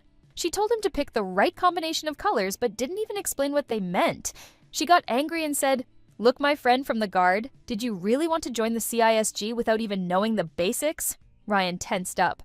She doesn't expect him to have any potential as a researcher, but she'll give him just one chance for his zeal. She handed him a piece of paper and said, "Master the basics on your own, and then try to take the test again. This is the door of truth, which opens only to those who are ready to give themselves to knowledge." Schumann Academy Library. As he thought, this paper contains the numbering of the library books. An extremely mysterious community that does not reveal a single drop of research results and also has a strict process for accepting new members, so such a serious organization settled in this backwater. The further it goes, the more interesting it becomes for Ryan. He took a book from the shelf, The Immortal Love of the Duke of the Northern Lands. At that moment, he realized that sometimes the most unexpected discoveries can open doors to new horizons and find information where you least expect it. In addition to his primary position as captain of the guard, Ryan owns vast lands in the north of the empire. Notably, he owns them as a duke, making him a true northern duke. He was amazed by the contents of the book. "Duke, I beg you, let me go. I am possessed by the mad northern duke. How to conquer the heart and ruler of the northern lands." It was already midnight outside, and he was still sitting in the library. How stupid he was. In the face of great science, man truly becomes insignificant. He understood everything. Sebastian was chosen because of his long-standing title. In that case, he should compete to defend his right as the true Northern Duke. But unfortunately, Ryan still had a lot to learn. Charlie asked the servants why his brother had gone with Lucas, while one of them revealed the importance of his title for the first time. Another Northern Duke was enjoying a beautiful night. Tom was lost in the crowd. He asked Emily to slow down a little. She just shouted at him to keep up. It seems like today was the best day in a long time. She really liked this place. So romantic and atmospheric. The dress was so wonderful. And how can it be so beautiful, light, and comfortable at the same time? She suggested that he change his clothes, but he said that everything was fine. Like a child, she rejoiced at little things. He really liked it. Emily called him, and he thought a little childishness wouldn't hurt. There was a puppet theater, the story they will tell today, the legend of the great dragon Ashi. Long ago, when the world was filled with monsters, the dragon Ashi wanted to help a defenseless man. So together with their friend Kukas, they created a safe land for people. And as a sign of their love for the human race, they gave them, as a sign of promise, a flower capable of fulfilling wishes. The story is very similar to that of the Furza Empire, all because Floria Island also belongs to the Ashi continent. There are different versions of the Ashi dragon in all the mainland countries, including his. She didn't understand why, he said. At his, she asked if the Duke wasn't originally from their empire. As a child, he grew up in a rather poor region, and in any case, the theater came to an end. By the way, in their history, the sign of promise was a flower, and in theirs, a sword. Tom realized that he had just almost given himself away. Sebastian Weiner does not exist. His name is Tom Rukin. He told himself this thought in his sleep and in his wakefulness, so as never to reveal his true identity. They heard the shouts of the crowd and stopped. It seems they are holding martial arts competitions. It is a tradition on Floria. No runes or equipment can be used, only pure physical strength. Whoever cannot continue the fight or is outside the arena loses. In fact, it is the only type of fighting that their pacifist king approves of.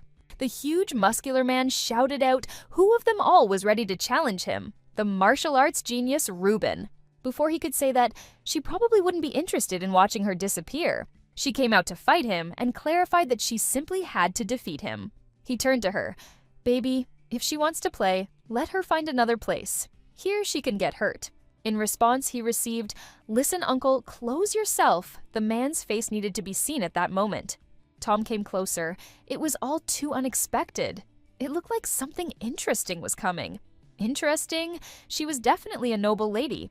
The fight began. The spectators supported them with loud shouts. She hit him with all her might. The man rolled his feet across the ground, leaving a huge mark. "Ruben can't even touch her," one of the viewers asked if he just doesn't want to hurt such a cutie. Her face, she doesn't even try. Where does such a small body get so much strength from? She was having so much fun, even though it was playful. But she can swing to her heart's content, but she shouldn't finish too quickly, otherwise she will upset the audience. Finally, she got a chance to let off some steam. The crowd started to chant in displeasure. They didn't like the fact that he decided to lose this and the skinny girl because they had bet money on him to win. Shouting, "I am Ruben, the martial arts genius." He ran towards her. Using magic in such fights was forbidden, but he didn't seem to care. He used the wind rune. But despite this, she dodged even such an attack. Emily was very angry because he hit her right in the chest. Ruben swung his leg at her.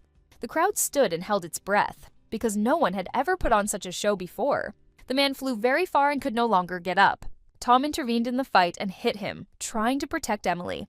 He knocked him down with one blow. Someone from the audience shouted, and others said that Ruben was a scoundrel who had just used a rune. The crowd was very unhappy with his behavior.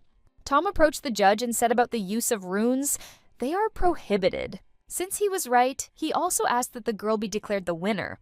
Anyone who enters the circle automatically becomes a participant in the battle, and now the competition is between the two of them. Tom was not happy with this news, but Emily was simply happy. Schumer Academy. There were a lot of students sitting in the assembly hall. An exam was being held. Ryan passed his test. No one had ever achieved a perfect score on an entrance exam before. In fact, the difficulty of the CISG exam is not that great. You just need to cram a huge amount of literature. Ryan was very pleased with himself.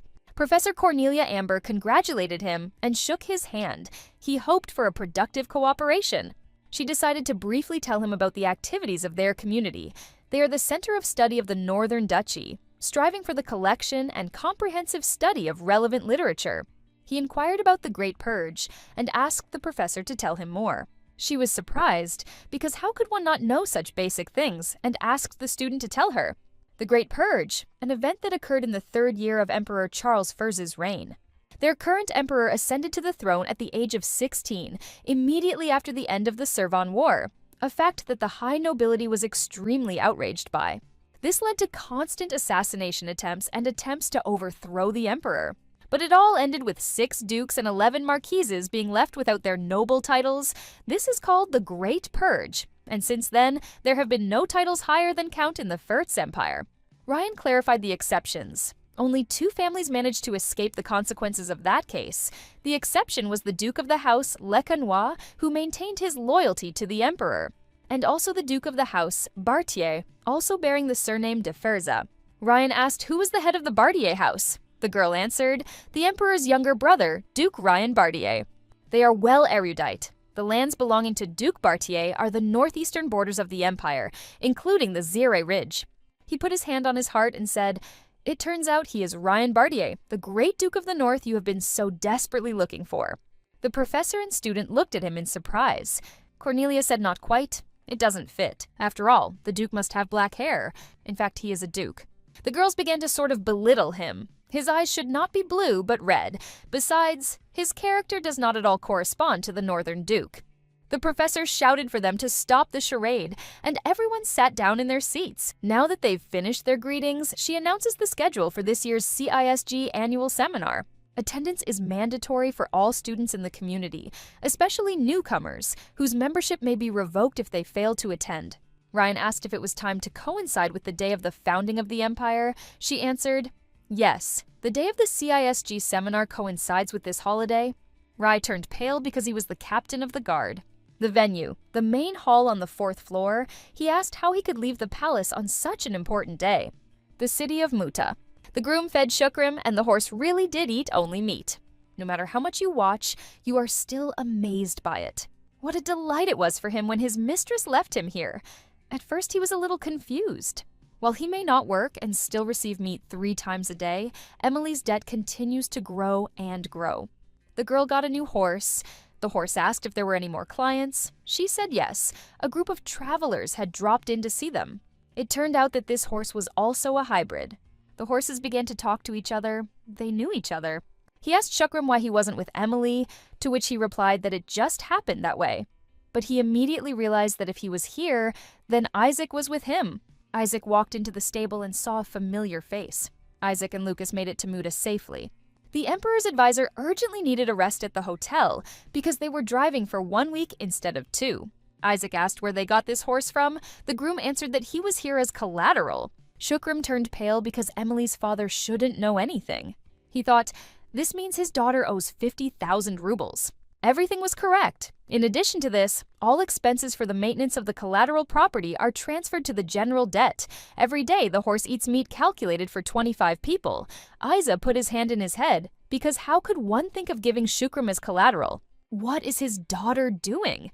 She must bear responsibility for her own actions, the groom clarified, which means he does not intend to do anything. He pointed his finger at Shukram and asked if it was the horse that had caused all the damage. The groom decided to ask if he wanted to pay off the debt with a horse. Positive answer? This is an unusual steed, a very rare and powerful creature, capable of pulling several carts without feathers. Shukram backed away. If you send her, for example, into a coal mine, her strength will replace a whole group of adult men. Shukram was scared and asked Alexander to stop his master. After all, only those with dragon blood in their veins can talk to them. Tom and Emily stood in a circle. The crowd was screaming and waiting for the fight. Emily was ready. Finally, she had a chance to fight.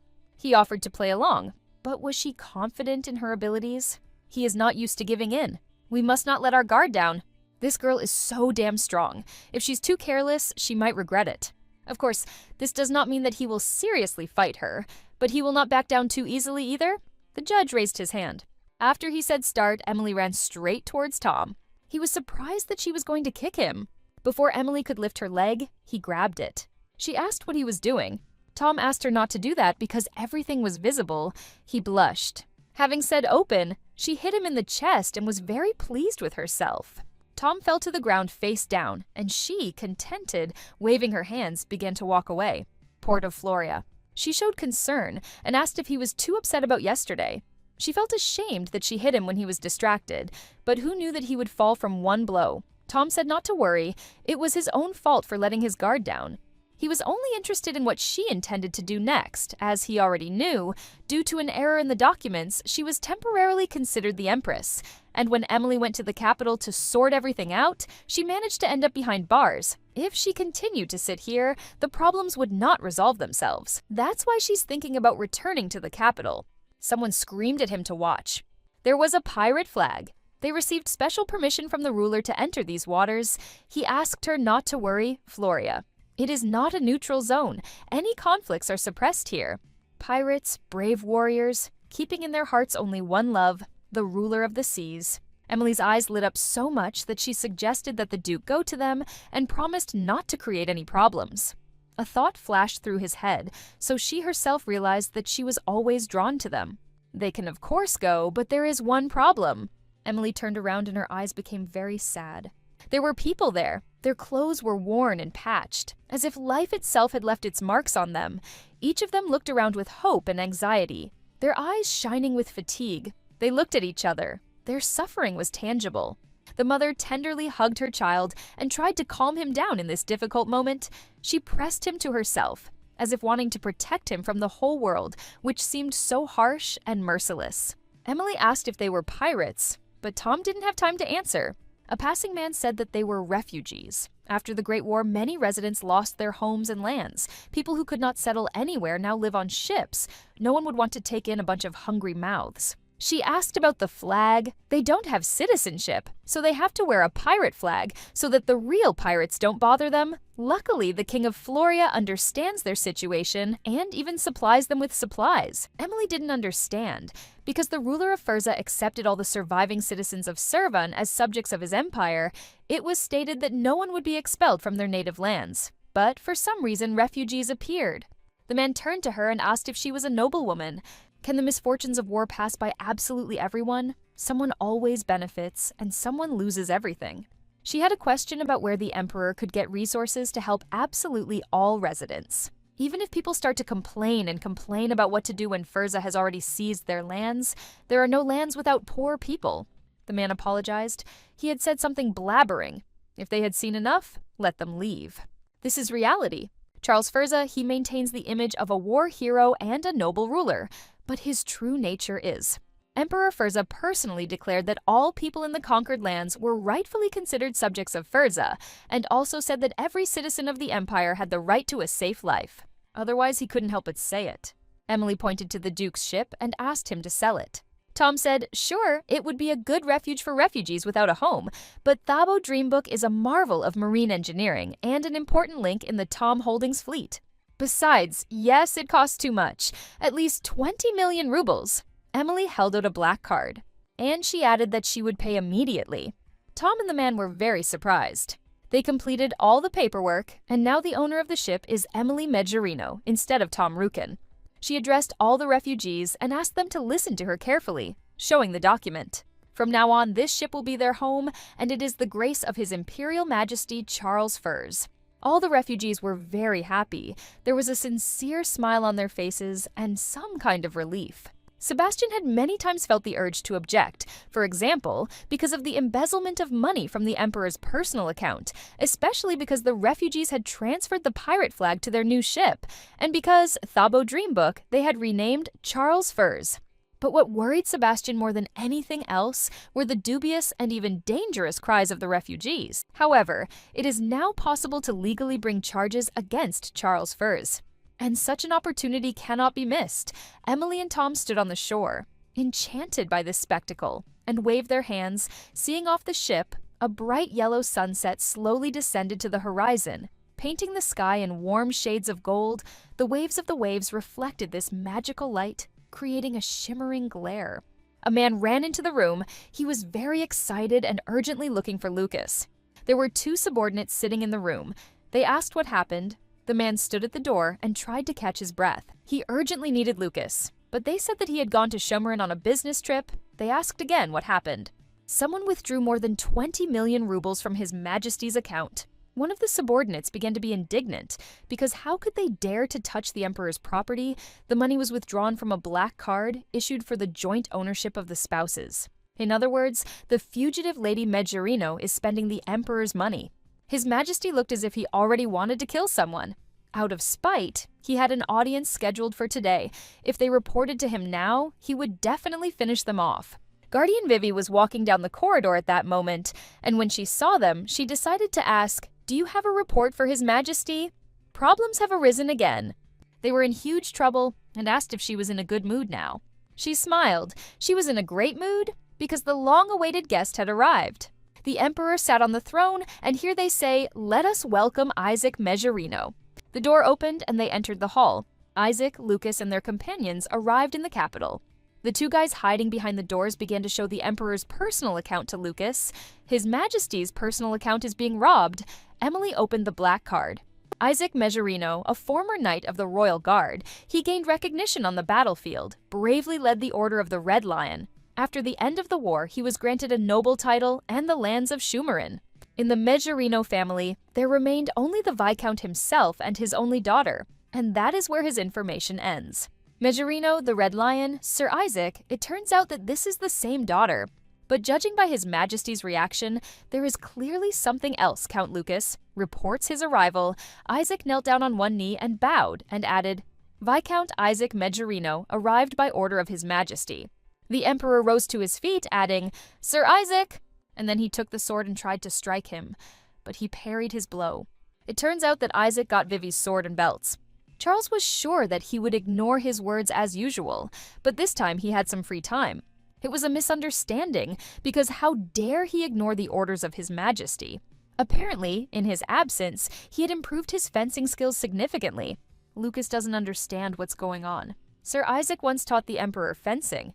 20 years ago, just before the war began, he resigned as commander-in-chief of the Furt's army.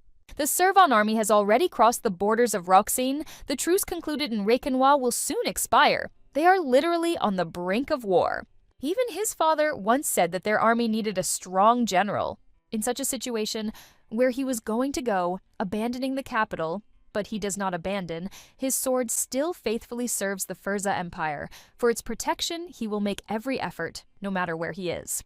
He was always there from the moment he was born, but he is unable to even explain the reason for his departure. His beloved was carrying a child at that moment. He asked His Majesty for forgiveness. He is an unworthy servant. You never know how things will turn out. That same daughter became his formal wife, and how could they make such a mistake in the documents? He asked why she was wanted, but this was the first time Charles had heard about it. The atmosphere was much better than she expected. 20 years ago, he swore that he would kill Isaac the next time they met. His bloodthirstiness awakened at such a young age. The Emperor took the leaflet in his hands and examined it carefully. As usual, Lucas managed to chop wood again. The drawing, frankly speaking, is unsuccessful. It seems that this is why director Thomas suddenly sailed to Floria. In this case, it won't be difficult to bring her. He will order Vivi to prepare everything. The palace cannot be left empty. Isaac will guard it and keep order. Isaac didn't expect this. Lucas shouted that it was unthinkable to entrust the Viscount with imperial powers. Isaac fully supported him and asked him to reconsider the decision. He can't trust the palace to the idiot Ryan, and there are no direct descendants or other members of the Furz family left. The closest person to the imperial family is Isaac Megerino. The prince laughed loudly. The king of the pirates, Charles Furza. There will be no one who has not heard this proud name. The emperor not only gave the pirates a luxurious ship, but also sent them enough provisions to last for several years. Where else can you find such miracles of generosity? It seemed like he let his guard down with the young lady, but he said it wasn't just because of that woman. There was just a small hitch in funding the plan.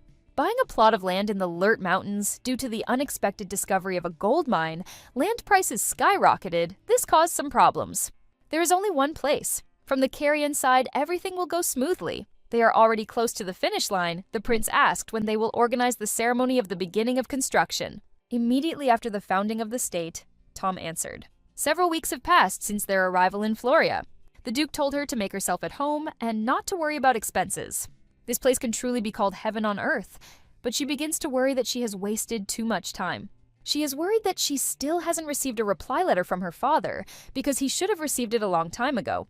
Suddenly, someone covered her with an umbrella and said, "I apologize." It was Charles. He stood under her umbrella and added, "It was very bright today. Would she like to take shelter from the sun?" She looked at him with great surprise and even blushed and decided to ask if they had met before. He replied, "No, I think this is their first meeting." The guy seemed incredibly handsome to her, so why did he have a familiar face? While the Duke of the North is characterized by black hair and red eyes, this man is blessed with a royal combination of yellow and blue. And yet she truly only likes the image of the Duke. They were sitting in a cafe and he was feeding her spoons of ice cream. She wouldn't give in to all this. The guy walked her home. She had a good time, but her heart belongs exclusively to black-haired handsome men. Flying in the clouds and twirling a strand of hair around her finger, she sat and thought about a new meeting. He even said that he would come for her himself. The Duke drank tea and listened to her stories, and then added that it seemed like she was having a good time, considering that she had met that man for the first time. She pointed her finger at him and said that it was all because he, the Duke, was too busy to have fun and relax together. He was probably jealous. He froze in one position, and Emily sat and giggled, again the confrontation of light and dark. But it was true that he had very little free time in the last few days. But let it be he who deviated from their joint rest under various pretexts. And yet he felt uncomfortable. He wondered why she was so carefree. Was it really so easy to meet random men? Besides, she herself said that he was the only ideal, as if the only thing that mattered to her was that the man was handsome. Emily said, usually, according to the laws of Klesh, the great Duke of the North realizes his feelings too late. And the bright knight challenging him is the new fashionable trend of the entire genre. Tom was stunned, bright hair and blue eyes. He asked if she was interested in the purpose of the man who had sailed to the island, and she was a little wary that he had asked this question. He just said that he wanted to regain his health. Apparently, he even has the title of Duke. There should have been no titles higher than Count left in the Empire. There was a great purge. Purely formally, the ruler of Floria also bears the title of Duke. All this looked too suspicious. Night fell. The full moon rose, filling the world with a soft, silvery light. The moon, like a huge luminous disk, hung in the night sky, illuminating everything around with its magical glow. This was a restless night for Tom. He had nightmares about his past. He seems to be the last descendant of the imperial family. Charles stood there, his eyes wild and full of madness, as if he had lost touch with reality. He reached out to him, the blood on his clothes, evidence of what had happened, not just traces of violence. Sebastian Weiner de Servan. He asked if he knew his name. He sat on his knees, holding the dagger in his hands, its blade gleaming in the dim light as chaos reigned around him. The dagger cold and heavy in his hand, as if it represented all the decisions and consequences that had led him to this moment. Sebastian was the son of Arya Recanois, his mother being the half-sister of Athena Recanois. It turned out that they were cousins. Now, sitting on his knees with a dagger in his hands, he realized the full weight of this discovery. How it happened that they found themselves on different sides of this situation. His angry eyes flashed with rage, and tension hung in the air. He moved forward sharply, trying to strike, his hand clenched into a fist ready to attack. At that moment, everything around him seemed to freeze. Time stood still. Charles stopped Sebastian with one hand, surprise piercing the air, his eyes widening in surprise. The whole absurdity of the situation seemed almost comical against the backdrop of what was happening. He promised to finish him off, Charles Furs. He would pay for what he had done. It seems there is no point in talking to him now. He gave him time to cool down. He should come when the scar heals. They certainly have a lot to discuss, Sebastian Weiner. He woke up from this nightmare in a cold sweat, his heart pounding in his chest, his breathing ragged.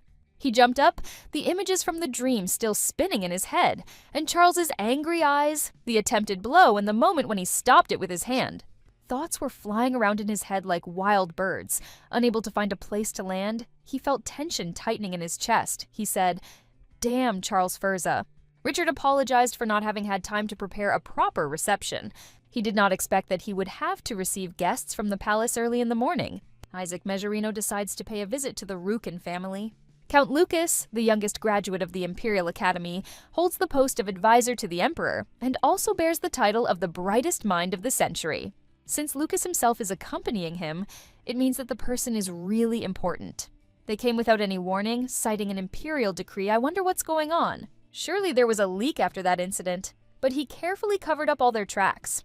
The thing is, his son ran away with his daughter. Maybe as fathers they could resolve this. Richard clarified, the girl with red hair. Feeling a little emotional, he stood up, pointed his finger at Isaac, and added that his daughter had been courting him herself. Tom from his earliest childhood, with such attention, Richard raised him sensibly, and all only for him to be taken away by their slob. Isaac began to defend his daughter. She is not a slob. She has her own style and natural beauty, and in general, his daughter would not be the first to seduce anyone. He can't even imagine how hard it is for him. He wakes up and hears the news that his son has sailed away with a wanted criminal. The arguments never stop. Lucas whispered something in Isaac's ear. He had just been given some details. Tom Rukin canceled all flights to Tabo Dreambook and hastily assembled a crew. Isaac didn't think his son would go so far for love. Fathers clash Mejerino versus Rukin. First round goes in favor of Isaac Mejerino. Meanwhile, in Floria, they met Charles again. He came as promised and also presented her with a beautiful bouquet of flowers. Tom stood behind Emily and watched what was happening, meeting Sebastian and Charles. At first, he couldn't believe it. But it was him, Charles Furza. To remove any suspicion that they knew each other, they shook hands and pretended that it was their first meeting. Tom suggested that Emily relax at the estate today because he was sure that the guest had already managed to admire all the local sights. He has the right to invite her friend to his villa. Tripartite meeting. Charles said that Emily had told him a lot about him. According to her, the Northern Duke can be completely trusted, Tom replied. As about you, so you sailed here to restore your health. There was tension in the room. Emily is not a stupid girl. She noticed that from the very beginning there was some strange atmosphere between these two, some kind of confrontation. Emily's fantasy theater, the love contest between the tyrant and the Duke. She asked if everything was okay. Charles apologized, because in unfamiliar surroundings, he sometimes gets nervous. It seems that because of this, his old illness worsened. He asked her to buy a blue hibiscus flower. His illness would subside a little if he brewed tea from it. When she left, all the masks were removed. Charles wondered what kind of plot he was up to, but Tom mockingly told him about the illness. 10 years had already passed. He didn't think that Tom would grow up to be a hunter of other people's women. He wanted to finish him off right here and now, but he reassured himself that he had no chance of defeating him until the day of foundation. And besides, it was not worth creating a mess in Floria. Charles is offended because he told him to come as soon as his scar healed. The scar still remains. Apparently, he overdid it that time. He stood up and wanted to take a look. Tom jumped up and Charles didn't see anything wrong with it. If the scar was still there, then he would let it go without any questions. He ran away from him all over the room and thought, "What's wrong with him?" Having knocked him to the floor, Charles grabbed his leg, which looked very strange from the outside. He's still as crazy as ever. Charles felt hurt because he was his only cousin, so he tried to be gentle with him. He was forced to kill his family, his father, his brothers. Tom never cared about the rest of the family, but he will never forgive the death of his mother. Emily came back and opened the doors. She apologized for being late. She went into several different shops, but there was no blue hibiscus anywhere. However, she was told that red hibiscus has similar properties.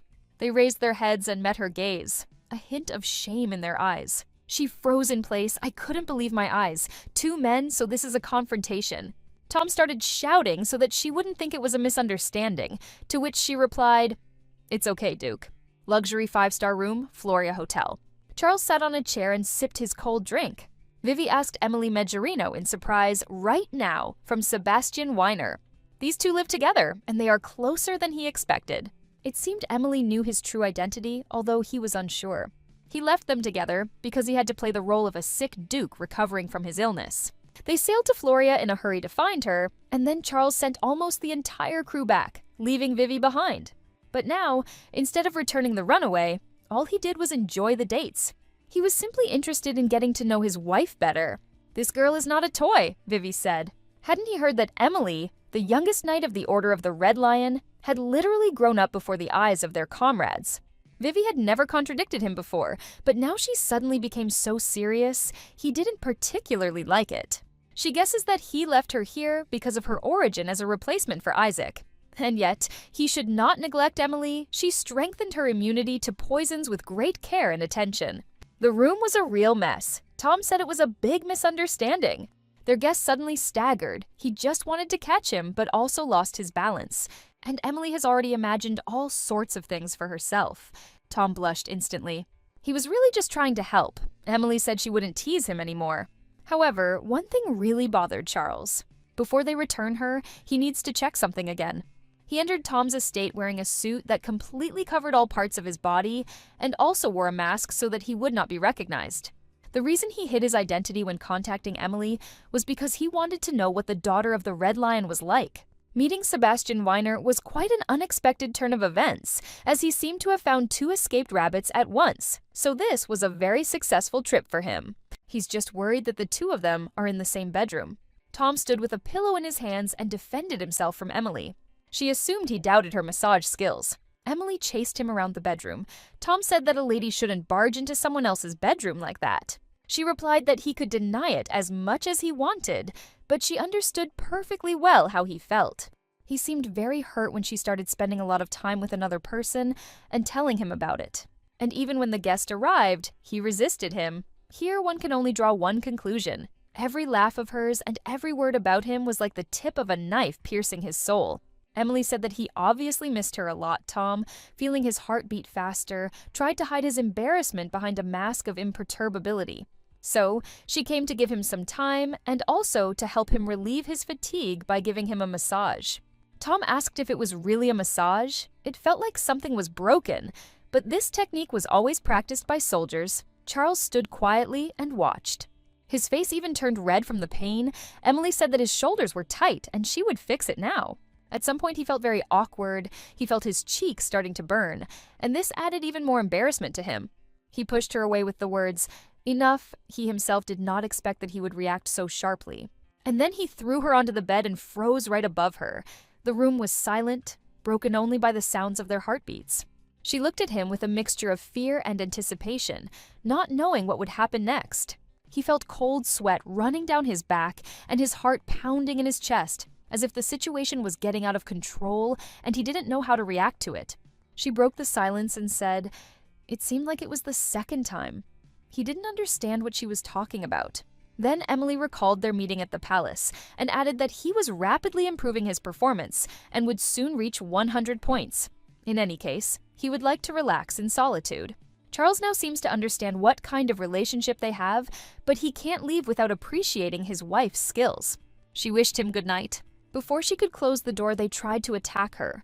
She has great reflexes. He stood near the door the whole time, but she didn't even feel him. This was clearly not just another petty thief. Emily spent almost her entire childhood on the battlefield.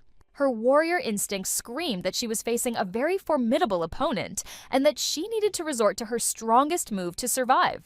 Charles was impressed because she used an advanced fire rune right in the room. Tom jumped up, he felt the runic magic. It was a difficult situation. He could dodge or counterattack, but that would cause a major commotion. Then that guy will start causing him problems, because if he violates the ban on conflicts again, he will be restricted from entering. Charles himself is not delighted, but there is no other choice. He must use this technique. He looked at her and began to use a technique that was incomprehensible to her. She stood and did not move, as if she was under hypnosis. Tom flew out of the room screaming that he felt strong magic. He didn't have time to finish. Tom leaned towards Emily in a panic. His heart was pounding like it was trying to escape from his chest. He quickly looked at her, trying to figure out what happened. She was lying on the floor. Her face was pale. Someone had broken into the estate, and she was worried that she had missed the attacker. She looked at her hand and realized that her magic had been stolen. She couldn't use it. Tom laid Emily down on the bed, carefully adjusting the blanket. Rune Moras. That's the name of the spell that was cast on her. The user needs to draw a star in the air. Rune magic basically draws energy from nature. Its use, unlike magic stones, usually cannot be interrupted. However, the Rune Moras is able to forcibly suppress the flow of runic energy. Thus, that person protected himself from her fire magic. For now, she will not be able to use the rune, but over time, the energy will be restored itself. She was worried whether her magic would really return, since this was the first time she had encountered something like this. Emily tugged at his robe as if to stop him and said, "Duke." The next question was how long he would call her, "Milady." Can't they already be considered friends? And ask to call her simply by her first name? Tom tried to pull himself together. The most important thing now is to establish the identity of the attacker. The spell, Rune Moras, cannot be mastered by just anyone. To completely block enemy magic, it is necessary to use 5 elements at once: theme, water, wind, fire, and earth. In other words, it would require the concerted efforts of 5 experienced mages at once. But in the Ferd's Empire, the owners of the runes of darkness and earth have practically disappeared, and the spell of the Moras runes itself has not been used for at least 100 years. There is only one person on the entire continent who could use this technique alone. A look full of contempt seemed to pierce everything around, leaving behind a feeling of cold detachment, eyes narrowed and full of anger and discontent, leaving no chance for understanding or sympathy. The mage of the 5 elements, Charles Furza. He had already paid them a visit earlier, apparently to check out the situation, and now he had also left a warning. But I wonder how he knew this spell. The plan remains unchanged. Charles Furza will be killed before the end of this year. The next day, he came to their house. When Tom opened the door, his only thought was how this bastard had the nerve to come here. He had no conscience at all. He shook his hand and added that he had already dropped in on them at night. It seemed he had a lot of free time. To which Charles replied that he was confusing something, because yesterday he had definitely come to them during the day, and not at night. Moreover, he had a preliminary agreement with Emily. He's very sorry, but she's not feeling well today and he'll have to leave. Last night some crazy bastard broke into their place. Emily appeared from behind him, smiling from ear to ear. She clearly looked healthy. Tom was surprised and asked how she felt. When she woke up, it was already light. She even had time to tidy herself up and change her clothes. She showed off her outfit and asked if she looked good, to which she was told, "Just wonderful." Tom wished them a good time, but Charles invited him to join them. Charles had something to tell my lady today, and perhaps Tom should hear it. Tom looked at him suspiciously, as if searching for hidden intentions behind his words. They came to a luxurious restaurant, where the soft light of the lamps created a cozy atmosphere. They were brought dishes. The plates were decorated with bright colors and exquisite compositions. They seemed like real works of art. Tom sipped his champagne and looked at Charles, wondering what he was up to. Suddenly, Charles decided to ask Emily if she had ever heard of a man named Sebastian Weiner. Tom choked. She nodded and said, "One of the princes of the Servan Empire." As far as she knows, at one point this scoundrel was already in the hands of the emperor, but Charles Furza simply let him go. Her father was very angry about this. He said, "Yes, that's right. Your father, Viscount Isaac Megerino." She never understood why they needed to start this war at all. The very thought makes her feel uneasy. After all, Emperor Servan, that his children are all the same. Emily even jumped up and said emotionally, "Now he's walking around somewhere freely. It would be worth finally catching him before this scoundrel does any more harm." He laughed until he cried, and also agreed with her opinion that he should be dealt with on the spot. Charles decided to ask Tom. He was originally from the Furz Empire. He nodded. Emily covered her mouth with her hand. It turns out she mistakenly called him Duke. Everyone knows about the Great Purge. His Majesty once destroyed all the holders of titles above count. She also added that their emperor can sometimes be a real psycho. Her father had served His Majesty for a long time. Every time the conversation turned to the emperor, he began to turn pale with fear. Just imagine how scary this man is. Right now she can't go back to Furza because of the emperor. He is a very wise ruler. But you shouldn't get caught if he holds a sword in his hands. There are rumors that he once slaughtered a bunch of nobles right in the throne room. Charles said he didn't want to leave traitors alive. However, all this is nothing compared to the massacre on the Carrion Fields. In that battle, the emperor ended the war, but he interrupted her. Since we were talking about her father, did she know that he was currently in the capital? Emily asked. "Are you acquainted with him?" "Yes, and quite well, moreover, he has a connection with the imperial family, and therefore invited her to return with him to the capital." Tom was shocked by this proposal. He wanted to stop her. But was there any point in interfering with this? All this time, he was just a companion. He was her protector. Feelings were fighting in his heart. On the one hand, the desire to protect her. On the other, the understanding that everyone has the right to their own choice. This woman was stranded on the island due to the persecution of Charles Furz. But then he remembered that night where Emily asked if they couldn't be friends anymore. Tom said that it was indeed time for her to go back, but he would stay because he still had some things to finish. She said hesitantly that she would have to leave someday anyway. Charles stood up and said that he then proposed no delay. Emily was surprised that he wanted to sail now, but was there any reason to delay? Her things were left at the Duke's estate. Charles asked her not to worry. They wouldn't send a man to take them. It was time for her to return home. She, of course, understood that she needed to return, but she didn't expect it to happen so suddenly. Tom stood up and leaned his elbows on the table, his face looking desperate. They didn't even really say goodbye. She gently pushed Charles away and asked him to wait just 1 minute. Emily turned around, called him, and thanked him for all his help. She also promised to repay him as soon as she arrived in Mutu. Tom smiled and waved at her, saying, "See you later, Emily." Charles took Emily's hand and they headed towards the exit. Super-fast ship, Hermes? Equipped with a magical engine of the highest power, embodying the technologies of the continent, this genius of engineering thought is able to cover a distance in just 3 hours that would take other sailing ships a whole week. It is rightfully considered the fastest ship in the Empire, which impressed Emily greatly. It seemed incredible to her. Charles was glad that she liked it. She had never sailed on such a fast ship. Did it really belong to him? Emily asked. She spoke enthusiastically that he had both beauty and money, and that overall, he was a lucky man. He has a pretty good income and is not without influence. Such phrases usually cause disgust, but he is a truly impressive figure. He folded his hands behind his back and added that he might be able to influence even her problems with the imperial family. They both turned to watch Floria go. Tom stood on the shore of the pier and watched the ship sail away, his heart filled with mixed feelings. He tried to reassure himself that he had made the right decision. Tom understood that he had his own goals and plans that required time and effort to achieve what he wanted. In any case, this issue should have been resolved peacefully. There was no need to wind yourself up with unnecessary thoughts. The old man addressed him by his real name. He didn't expect to meet him in such a place.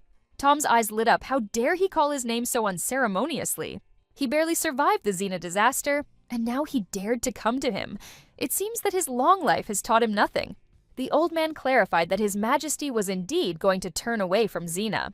Apparently he didn't understand the situation.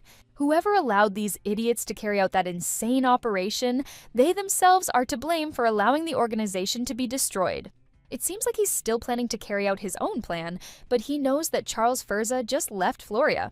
With a cry of, "It's all over," the old man threw down his cane to show him who truly serves the great empire of Servan. Charles Furza would never set foot on the continent again. A huge flash of blue light appeared on the ship. Emily asked what was going on, if this thing was going to explode. It was interesting for him, apparently because of the pleasant atmosphere he relaxed too much. The most powerful and influential man in the Furza Empire is also the man with the most enemies. Wherever he is, and whatever he does, he never has the right to forget that there is a knife at his throat. They overloaded the control unit of the magic engine. Everything here will explode soon. He made a mistake and should have done a more thorough check. And yet, whoever did this was very naive to think that he could be removed with such a pathetic attempt. Such mechanisms can be easily destroyed. Activated runes could no longer be cancelled. When two different advanced level runes collide, a powerful explosion occurs. The flames flared up with incredible force, wrapping around the ship's hull in tongues of bright orange and red. Sparks flew in all directions like stars breaking out of their celestial home. A thick cloud of black smoke hung in the air, which quickly filled the space around. The ship sank to the bottom. Vivi was sailing on the accompanying ship. She shouted their names. Charles pulled Emily out of the water by the scruff of the neck. Hours ago, moments before the terrible explosion, Charles created a protective barrier and distorted the shockwave. And at that moment, Emily realized, a man capable of using at least 2 different runes at an advanced level, with blonde hair and blue eyes, and said to be close to the imperial family of the Duke, this man was none other than the Emperor himself, Charles Furza. Everything went wrong, but first we need to save the girl. Emily threw herself into the water and began to swim away, and he chased after her, not understanding why she was doing this.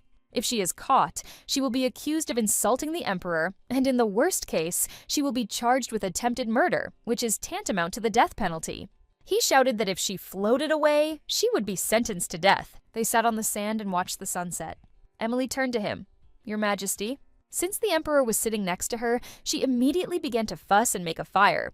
He smiled and told her to relax and think about what to do next. She suggested that at dawn, we should look for the surrounding area and housing. Most likely, they ended up on an uninhabited island. A small island surrounded by crystal clear ocean waters, a white sandy beach gently framing it. Ryan successfully completed his mission in Shumarin, and after a few weeks, he returned to the capital.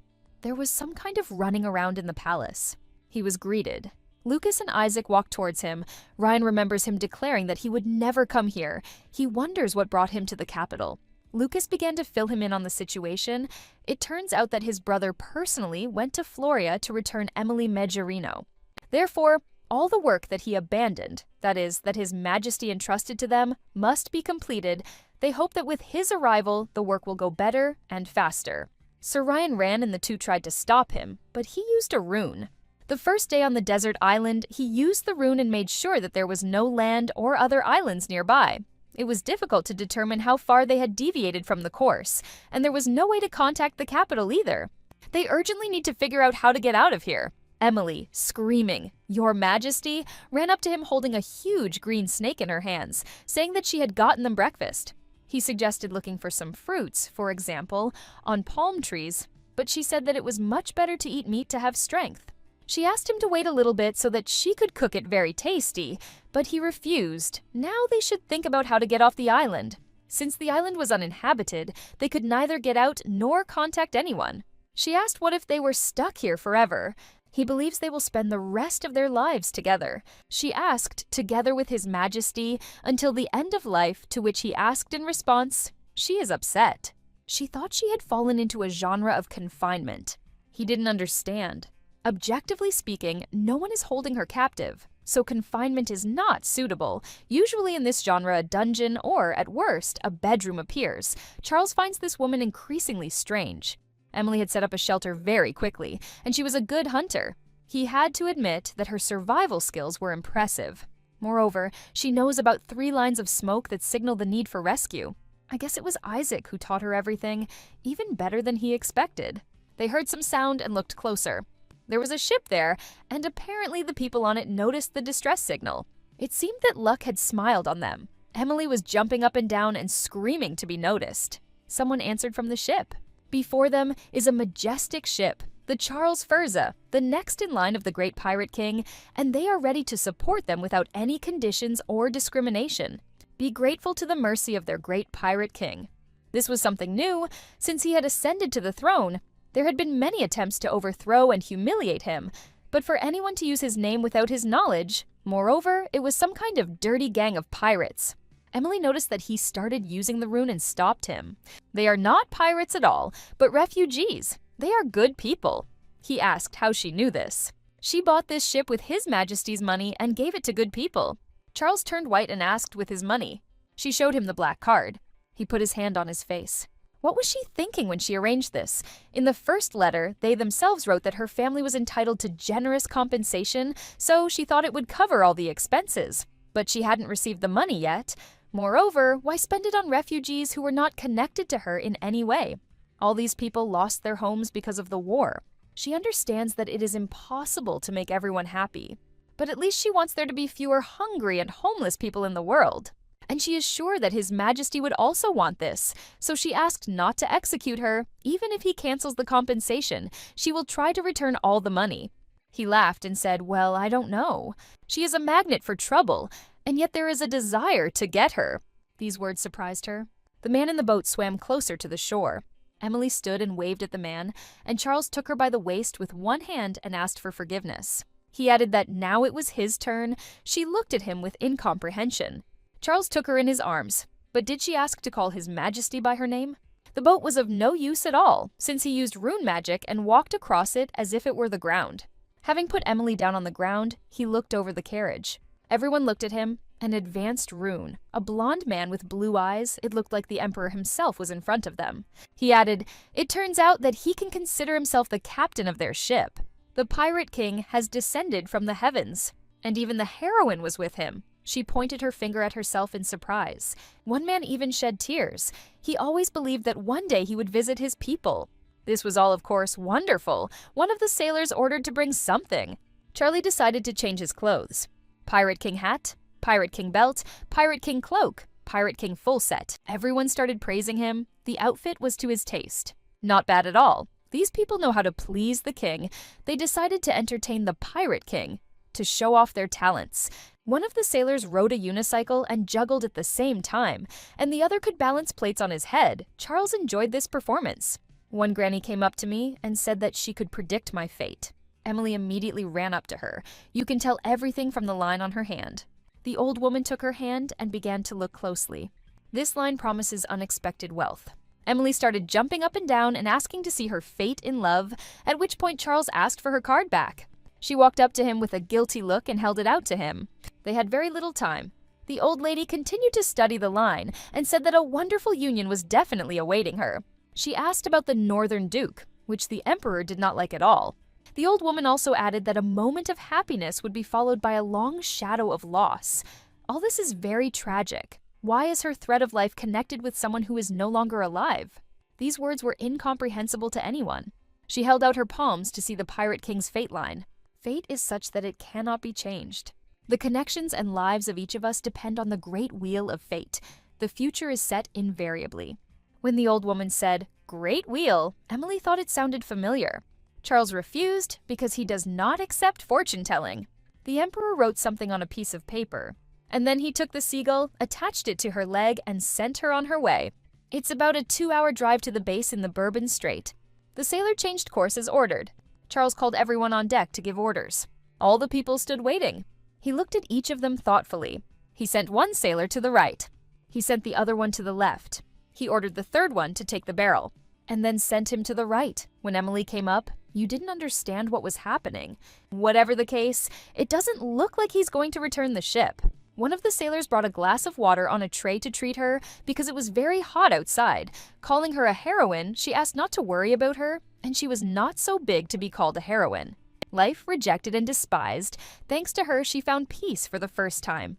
This ship was bought by His Majesty, the King of the Pirates. Her role was only to persuade. And yet at the origins stood Amelia, a respected heroine. They are both great benefactors. The sorting was finished, so there was an announcement ahead. Emily and the girl turned around. The crew, Charles Furs, up until this point, they had been carelessly enjoying his protection. If that were all it was, it could be called a humanitarian mission. But they have no right to call themselves pirates. The situation was getting heated. With such a large pirate ship sailing calmly in their waters, and with the respect of the Pirate King, he was about to voice his only order: Bourbon Naval Base. The commander of the Bourbon Base, Admiral Wilson Nile, received a personal order from the Emperor. He could not believe that this order was real. It was unclear to the Admiral why His Majesty had given such an order. From now on, not everyone is under his leadership. They will become real pirates. Baron of the Black Coast of Bourbon and Admiral of the Fleet of Furza, Wilson Nile has defended the waters of Furza for many years, an experienced general preparing for a well-deserved retirement and one of the Emperor's most loyal confidants. But more than anything else in the world, he despises these parasites of the seas, pirates, so this assignment was simply incredible for him. He was ordered to arm a pirate ship that was about to arrive at Bourbon's base. He won't give these pirate bastards a single potato. His Majesty would never have given such an absurd order. It is probably a forgery. Someone imitated the Emperor's handwriting. Or he was forced to write it under threat. One of the assistants burst in shouting, "Admiral!" At a distance of 150 meters to the southeast, a pirate ship is approaching along the strait. Judging by its size, it is a giant sailing ship with a displacement of 10,000 tons. There is confirmation that a magic engine is installed on it. The Admiral could not believe that the decree was really real. Small fish swim into the shark's mouth by themselves. All troops prepare ships for combat readiness. Their goal is to safely rescue His Majesty. It is time to show the power of the Furza Navy. Charles laughed and asked, "Salvation?" The general fell to his knees and raised his sword up. The Emperor thought it was very cute. And the Admiral had a wonderful imagination. If this continues, he will become an emperor who dies at the hands of his loyal general. The Admiral's two assistants looked at everything that was happening, as if slightly condemning it. They never thought they would live to see the day when they saw a pirate ship being armed. I wonder what is going through His Majesty's mind at this moment. The Admiral turned to Charles. He would not dare to doubt his wisdom. Supporting the pirates with weapons was not the best idea. He smiled. It seemed to him that the Admiral was scared. Judging by the state of their ship, the crew seems completely untrained. Give them a gun and they won't even know how to use it, let alone fight. The general was absolutely right. But they have two problems. First, the fleet is now too weak to cope with the pirates. After the victory, they significantly expanded their territory, but barely have time to protect the surrounding waters. The second problem was his own resignation, to which the general responded that it was indeed time for him to give way to the younger generation. It is quite possible to solve two problems at once. He took off his cap. Then he removed the captain's hat. From today on, Admiral Wilson Nile will become the king of the pirates. There was surprise on everyone's faces. Charles pointed to the ship and said that this was an order and he would board that ship. He will also train people he selects to rob pirates. An eye for an eye, a pirate against a pirate. The great ship Charles Furza. This ship will be the first privateer vessel in the history of the Asha continent under the patronage of the Emperor. These warriors, who were refugees until recently, will now become heroes of the seas. And they will be commanded by the legendary one-eyed Captain Nile. But this story is still waiting for its time. A little later, in the imperial capital of Furza, they finally returned to the capital. The father saw his daughter. Emily couldn't believe her eyes, and they ran towards each other with open arms. He asked what she had done, to which she replied that if he had not blocked her accounts, she immediately grabbed him by the vest. All the servants, as well as Lucas and Ryan, approached His Majesty. They told him that an urgent message had arrived about the explosion that had occurred. They were already going to send a search party to Bourbon's base. If there had been no news by the evening, the explosion was not powerful enough to pose a threat to His Majesty. Charles suggested that they deal with the most important thing first, his runaway bride. This fugitive is the current empress. She was wanted for escape and fraud, forged his name to open a joint account, and stole millions of luels. Charles shut everyone up. There is a lot to discuss, but first we need to start with the main thing. Before any more interference arises, he wants a divorce immediately. Emily became scared. Father and Lucas were almost in tears, because finally the matter was moving towards the end. The first conference hall of the Furza Empire. They decided to skip the formalities. Everything is simple. He and the lady agree to a divorce and write it down on a magic stone. She must remain silent, and then he will agree to all her conditions, privacy, compensation, whatever. She smiled and said, "Your Majesty." All the moments she had experienced during this time flashed through her mind. No one will believe her anyway. Lucas ran into the hall in a panic. He was holding some paper. He apologized for the sudden intervention. And he also said that they can't get divorced. Daily Furza, special edition, exclusive report. The Emperor's secret lover. 3 years ago, they overcame the difference in status for the sake of love, generous gifts, including luxurious magic ships. Where this money came from, even the Emperor's closest confidants knew nothing. Will they really announce the Empress of Furza soon? Lucas asked one of the servants to leave and not let anyone into the meeting room. Now they need to find out who the informant is. But while the search has been fruitless, security is already dealing with this issue. Emily suggested explaining everything as it was, saying that it was just a mistake in the documents, because of which they were listed as married. But this turned out to be more than just a gossip column. The marriage registration error occurred exactly 3 years ago. The article clearly states that they started dating exactly then, and also hints that the gifts were paid for from the imperial budget. This article was probably written by someone close to the palace with the intention of deliberately undermining the emperor's reputation. If an explanation is given now or a divorce is hastily completed, they will make the situation seem as if the emperor had secretly brought in a new empress for them and then hastily kicked her out. For now, this will be perceived as another piece of gossip, but in the future, it will be more difficult to hush up the matter. Charles turned to Emily. The situation was serious. We'll have to stay in the capital until things settle down. She had some strange premonition, namely, that it would not be easy at all. Vivi said the information didn't leak through the banks. The head of the bank does not seem like the type to give away palace secrets, although the fact that Lady Mejerino's name was included when the account was opened might have attracted attention. The head of the bank assured that none of the transactions could be viewed by outsiders. Ryan ordered a search of the editorial office, the Daily Furza, to take only the most reliable people and to reduce the number to a minimum. If you act too openly, it will arouse suspicion. Scandals around His Majesty happen almost every day. People do not take it seriously, considering it ordinary gossip, once she asked the Emperor whether it was worth reacting to false rumors in the press. And he said, "What difference does it make? You have to ignore them, and they will disappear on their own, so everything has remained that way until now. But this time, it is not a fiction. The situation is ambiguous." He had a bad feeling. First, the explosion of the ship in Floria. Then, as soon as they returned, the rumors of an affair. All this, a week before the founding day of the Empire. Perhaps there is some organization behind it. Ryan ordered an investigation into the Treasury and Administrative Services. Vivi accepted his order. They brought the papers to Tom, and he asked whether the information was reliable. Luke replied, yes, they were verified by a reliable source. This meant that the cruiser that Emily and the Emperor were on exploded, shattered into pieces, and they were rescued by pirates from the ship, Charles Furza. Luke answered him positively. They were silent for a minute. Luke himself double-checked several times. When this woman is involved, everything goes wrong. But if we are to believe what the old man confessed, the engine explosion was not strong enough to destroy the ship, and that is why the vessel was completely destroyed. He told Luke honestly what he had done, and at first Luke thought that he simply would not obey orders anymore. He did not answer of his own free will. Luke tensed. He didn't know what to answer. Tom handed him a handkerchief with a symbol on it. He wondered if he had ever seen it, but he just shook his head. The old man who carried out the sabotage was watching the situation from the pier, and he says that someone in red clothes handed him this handkerchief. Now they need to find out who it was. Luke took the handkerchief and said that he would look into the matter. He thought he had seen this symbol somewhere before. Eric looked out the window.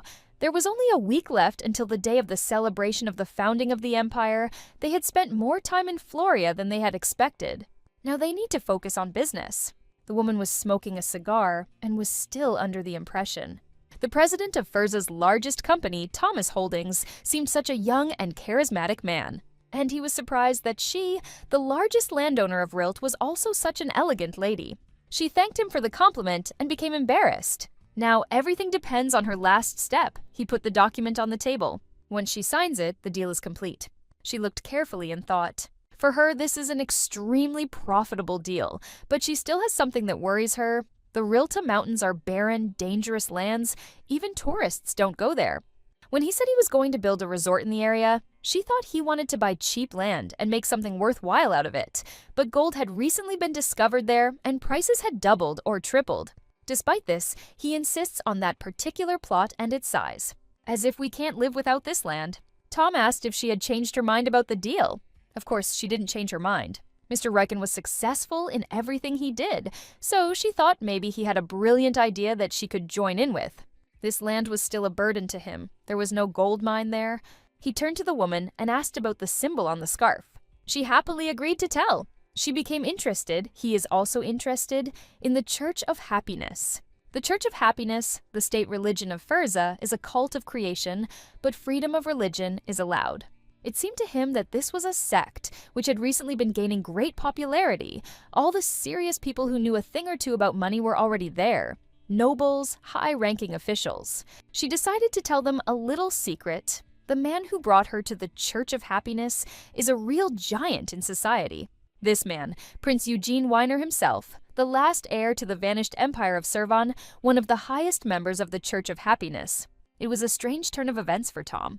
He asked her if she was sure, as far as he knew, Eugene Weiner had disappeared after the war with Servan. She personally saw everything with her own eyes. He was introduced to her when she joined the Church of Happiness. She also added that Tom looks very much like him. He also has black hair and red eyes. If he wants, she can introduce him to her, because the descent ceremony will begin soon. They handed him a piece of paper and asked if he really wanted to meet with them right away. Maybe it would be safer if they investigated first. Black hair and red eyes, this is rare. He may be a member of the royal family of Servan, Luke said. But besides him, all the other members of the royal family, he was silent for a second. They all died during the war with Charles Furs. He suggested that there might be surviving relatives, or it could be someone from a distant relative on the mother's side. Luke asked if this was his relative. What was he going to do? First, it would be better to find out what he wanted. The gentleman always loses his blood when it comes to his mother. After all, his real goal is the restoration of Servan and revenge on Charles Furs. Especially revenge for his murdered mother. A dressed-up man greeted them with a smile, introducing himself as Sebastian Weiner. This is not what Tom and Luke expected to see. After all, Tom doesn't look like him at all. Even at first glance, it's clear that his hair is dyed. Does everyone really believe that he is the real Sebastian? The guy saw doubts in his face. But at first, many doubt. As soon as he showed the power that only the royal family of Servan had, Tom tensed up. Anyone in Furz knows that runic magic is divided into 5 elements: water, wind, fire, earth, and darkness. Runes of darkness, a power available only to members of the royal family of Servan. The guy decided to ask them how much they knew about the runes of darkness. They do not summon pillars of fire or lightning from a clear sky, but they can control the mind, memories, and feelings of a person. For fighting people, this is a powerful force. The demonstration is over. He winked and asked if they believed him now. They found it difficult to describe their emotions. Tom asked Luke to go out. For Luke, it all seemed too suspicious. The guy looked at him questioningly. After contact with the rune of darkness, people usually lose their minds. I wonder why he is so calm. That's right. Now it's clear why they believed him. It is believed that the runes of darkness are only available to the royal family of Servan. Although, in fact, such abilities are found in other people. Most, like him, can only fake the magic of the runes. The people of Furza have never seen real runes, so the deception is easy. The guy only pretended that he did not understand anything. Tom decided to demonstrate to him the power of a real rune. He also asked how he felt, whether it was difficult for him to keep his eyes open. Fear seemed to be tearing his heart apart. This is the real rune of darkness. Now it's his turn to ask questions. He was interested in what the Church of Happiness was and what the descent ceremony was. Luke hoped that Tom would be able to control the power. He was also curious about why he was pretending to be Sebastian and ordered him to tell everything he knew. Meanwhile, in the palace, Lucas stood at the board and said that for now, this is all that could be found out. The identity of the journalist who wrote the article and the informant from the palace are already known, but both are currently absent from the capital. The journalist has disappeared completely, and a finance ministry employee recently took an extended leave of absence. They have one thing in common: both actively promoted the Church of Happiness. Civil servants can change their religion from the state one. His Majesty has allowed freedom of religion.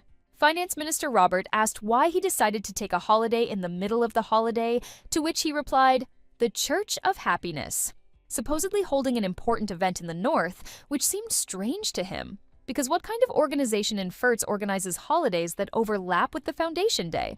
Ryan asked what the Church of Happiness does. This is a new religion that appeared a few years ago. They preach happiness for everyone. We believe in the power of happiness. They have many temples throughout the empire, they do charity work and donate money. The cult of creation, this is clearly not approved. Ryan thought about it. I wonder where they get the money from. Luke came into the office and asked how everything went. When the guy comes to, he won't remember anything. Also, Luke apologized for only now remembering. He held out a handkerchief and added the symbol of the Church of Happiness, which he had seen on the badges of several noblemen. He wondered if there were any results from the interrogation. When he comes to his senses and expresses a desire to join the Church of Happiness, if he says that he is interested in the teaching and wants to donate, the reaction will be quick. He wants to study this religion more deeply. Her name is Emily Megerino, and she used to live in a secluded place called Shumerin. However, now in the imperial castle, one day, out of the blue, she became empress. And it is because of this that she has to go through hell. She thought that after all the events, they would finally get divorced. But problems arose within the emperor's family. Lucas can confirm that the only person who had contact with the journalist was an official from the department in the Ministry of Finance. It would be better to postpone the issue of divorce until the investigation is completed and remain in the castle, hiding his identity. She's not sure what's going on, but it seems like she's being told to stay here and not go anywhere. Thus, she disguised herself as an imperial guard, thinking that a young girl walking around the castle would arouse a lot of suspicion. And since then, 5 days have already passed. Everything here seemed very boring to her. She can't even move from her place because she will be immediately returned to her place. The imperial family is busy preparing for the ceremony to mark the founding of the empire. After the ceremony, public interest will die down. There's no point in trying so hard to disguise herself if she's acting up. And he also called her Max. But she never told him her nickname, so then that detective was His Majesty. But the color of the hair and eyes were different, she quickly realized. Charles asked not to tell anyone about what happened then. She asked if he had forgotten anything. And then she reminded him how he promised to feed her delicious meat if they met again. But for some reason, she never saw the meat. From now on, only meat will be served at all meals. This is an order from His Majesty. She even thought that maybe life in the emperor's family was worth it. So what is the foundation of an empire? In an ancient legend, the great dragon Asha promised to make a covenant with people. In Furtz, in honor of this, the most grandiose festival is held 10 years ago after the victory over Servin. This also became a celebration of victory. An imperial ball is held, to which VIPs from all over the continent are invited. They say that dancing and singing there did not cease for a whole week. Living in remote Shumerin, this didn't really concern them. They say that many ladies dream of receiving an invitation to the ball of the founding of the empire. Well, Emily is from a completely different world. She thinks she would be much more interested in sitting in her room and reading new editions of the Grand Duke of the North. Lucas and Isaac were measuring clothing sizes. In any case, it looks like the imperial family is indeed busy preparing for the ceremony. Emily saw familiar faces. She couldn't believe her eyes. Amber entered the palace. There were 2 other girls with her. They all opened their mouths and then shouted Max. Leah Helen, Vice Chair of the Northern Academic Society. Montre, Secretary of the Northern Academic Society. Cornelia Amber, Chair of the Northern Academic Society. Full Executive of the Northern Academic Society. Emily was curious about how they ended up in the capital, and especially in the palace, to which Amber replied that it was just the time for the Northern Academic Society seminar. The new member of the society, Ryan, officially invited them. Thanks to him, the seminar would be held in the palace. As he understood, the eldest, Emily, is the founder of the community. Without thinking twice, she grabbed him by the clothes and dragged him along with her. Pressing him against the wall, I asked him what he was up to. It seems they had a misunderstanding. He only found out about it now. New members are required to attend the seminar, but since he is the head of the guard, he cannot leave the castle, so he invited them here. The task, the type of narrative, the emperor orders his betrothed to go to the battlefield, where she will surely die, as he would have done. The correct answer would be to stage a coup with the Northern Knights, overthrow the emperor, establish power, then win the war and offer the position of empress to his betrothed. She was pleasantly surprised that he was really a member of the community. She even thought that he was checking her out. Amber, Leah, and Mon called her. They asked her questions. Did she become an imperial guard? Was she friends with the commander of the guard? Did she know that she would ever achieve something? Ryan walked up to her, hugged her, and said, "Yes. Guardian Emily is the new apprentice knight. The uniform suited her very well." It seems that preparations for the ceremony are complete. All invited guests arrived in the country. Seeing Emily through the window, Charles asked who she was with. Lucas heard that it was some kind of community, invited by the guardian of the region, the Northern Academic Community. The girls were talking about something and smiling. Charles was surprised that she was even laughing. Of course, spending time with girls her age is more interesting than living alone in an unfamiliar imperial palace. The girls discussed the first uncensored edition. In the bedroom of the Duke of the North, it is never cold. The order of the ceremony has already been approved. They would be upset if, after coming all the way here, they couldn't take part in the Empire Founding Festival. There was no point even in answering. Revealing Emily's identity in this situation is dangerous. There is no telling what might happen. While everyone is in their place, everyone made an effort. A carriage drove up to the palace. An elegant, handsome man emerged from her. The morning of the founding of the empire arrived, and the master of ceremonies checked and accepted the invitation. And also added, "Welcome, Mr. Tom Rowican, head of the trade union." He looked around the room carefully. The imperial reception in honor of the founding day brings together influential people regardless of their origin and citizenship. As representatives of Furza's largest corporation, Tom Holdings, he has sent an invitation every year, but until now, he has sent a representative in his place, citing his busy schedule. Now he no longer needs to hide from Charles Furs. As expected, the room was filled with influential figures. And his business partner, Andrew, is busy charming noble ladies again. This man is the hereditary sultan of the eastern desert state of Faya. Ryan, the head of the Imperial Guard, and the man next to him, a knight, commander of the order, the Red Lion. Also present at the ball are kings of neighboring states, high-ranking aristocrats, famous scientists. Although he has already seen the guest list, now he is sure that the hall is filled exclusively with opponents of the war, both inside and outside Furza. He looked away. And of course, the main guest must appear in person. Charles Furza, Emperor Furza. He took out his sword and raised it up. Using the rune, the sword glowed with a bright blue light, which really caught people's attention. Everyone started applauding. It was just incredible. Every time they are amazed by his dazzling radiance. This is a legendary sword bliss, endowed with divine blessing. The water was floating in the air, and when it was reflected through the light of the chandelier, it looked like a precious stone. Tom heard that he was especially strong in water magic, but he didn't expect his abilities to be at this level. It seems that this technique also demonstrates the Empire's power. This year, there are especially many familiar faces. In honor of the day when the Empire made a great oath, in gratitude to them who had come this long way, he did not remember the words after that, so he decided to start the ball. Lucas was extremely outraged that he had given an official speech like that. "It was really impressive. Furza is really big," said a turn to his servant. He asked if the man called Max was in the room. The servant looked around carefully, but did not sense anyone with such an aura here. He told him that they must find this man and bring him to Faya. Charles and Seda's gazes met. They bowed and greeted the emperor. He asked how the guest from afar was doing, but he regrets that he was unable to greet him in person due to the hardships of travel. He smiled, remembering how different he had been the first time they met. Charles said he had grown noticeably since last year. He will leave the search for Max to his service. As the heir of the Sultan of Faya, he officially requests Furza's support. He must focus on his goal.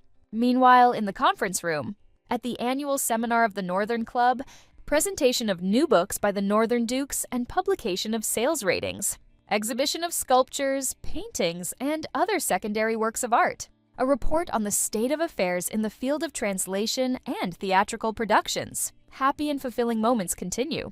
With the main performances now over, they now move on to the next item, the short story competition for newcomers. One of the most important annual competitions of the Northern Club, newcomers who joined the club this year are required to participate. The theme is always the same, the Northern Duke. Authors write short stories on a free topic, and the winner is chosen by voting among club members. The best story gets a chance for official publication in a publishing house that is a partner of the Northern Club. This year, they will add a special rule, joint writing between senior and junior members of the club. One graduate of Schumann Academy and one current student will form a pair. Write a story during the festival. This year, the winner will receive a place in the Northern Club's Hall of Fame. The drawing of lots began. Amber took out the first piece of paper. First pair, eldest, Livia, junior, Lily. Second pair, eldest, Mary, junior, Athena. Emily hasn't written a story since graduation. but working together with a nice younger student causes a positive storm of emotions. The third pair, the eldest, Emily, the youngest, Ryan, the door opens and he comes in, apologizing for being late, as he was delayed by the opening ceremony of the festival. It was an interesting couple. Emily was not thrilled.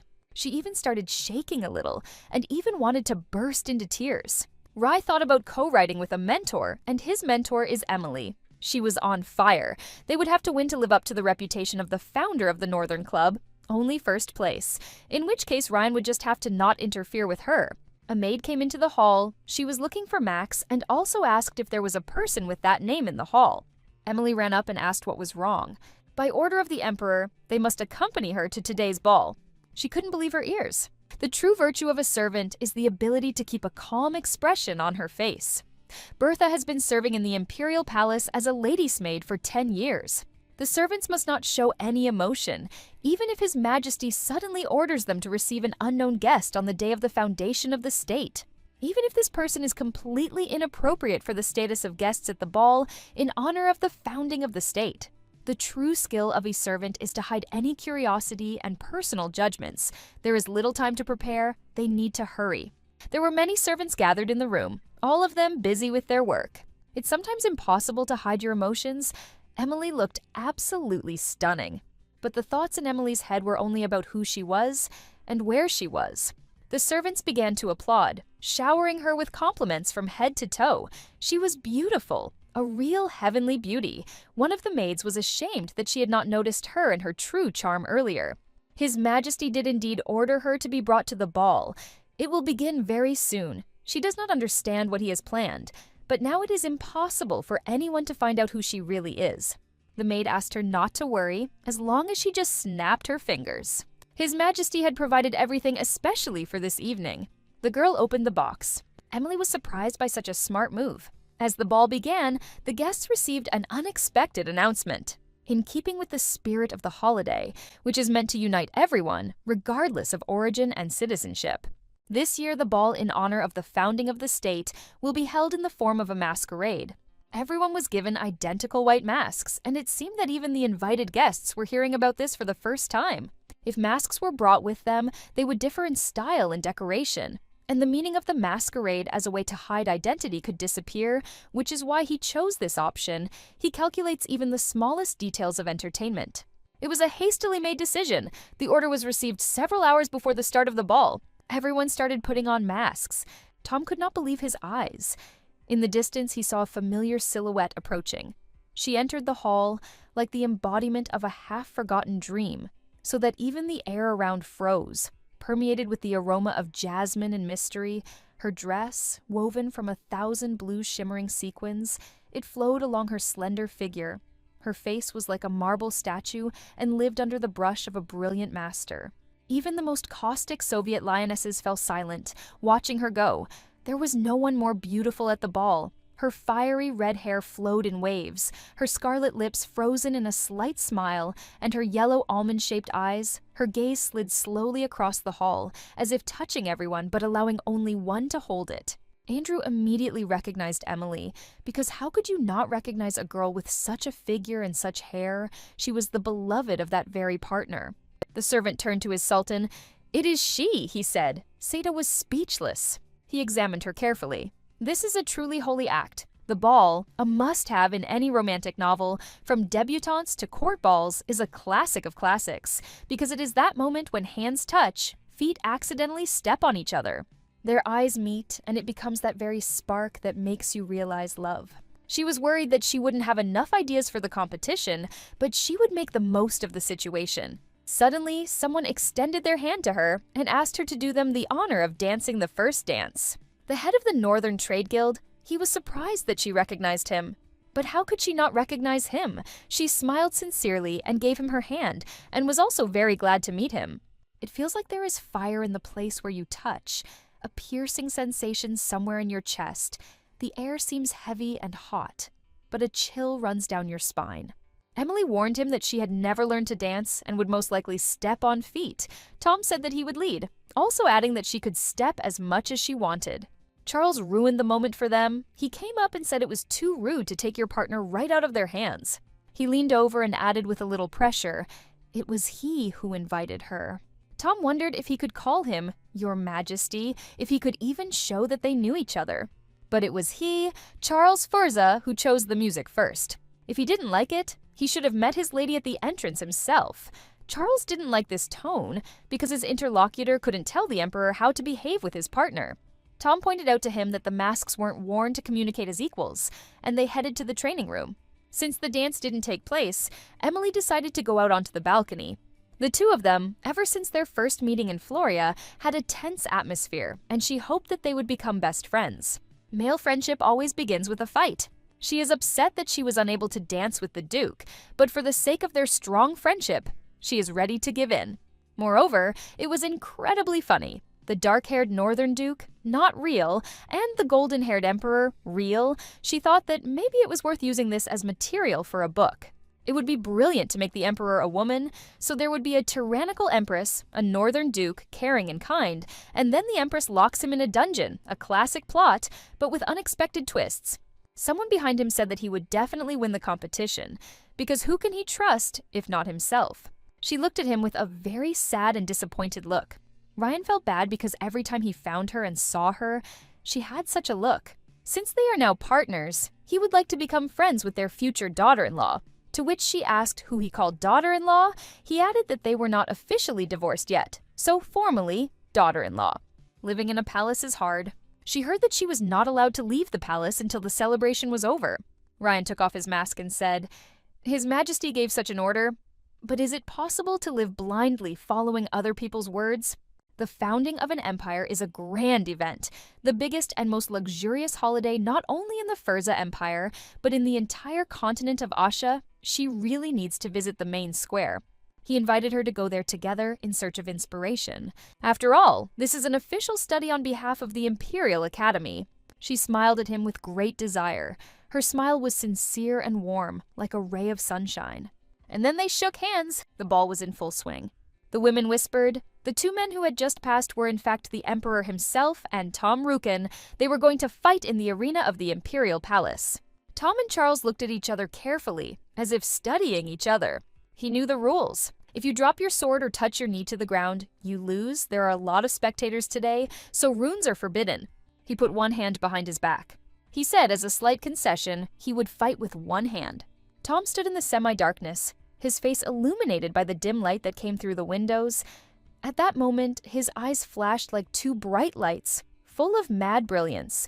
They sparkled, reflecting the storm of emotions raging inside him. This look spoke of many things, of struggle, of hope, and of madness, of the fact that he was ready to do everything to achieve his goal. Every look and word he spoke radiated arrogance, causing irritation. He would regret it. Richard saw Tom.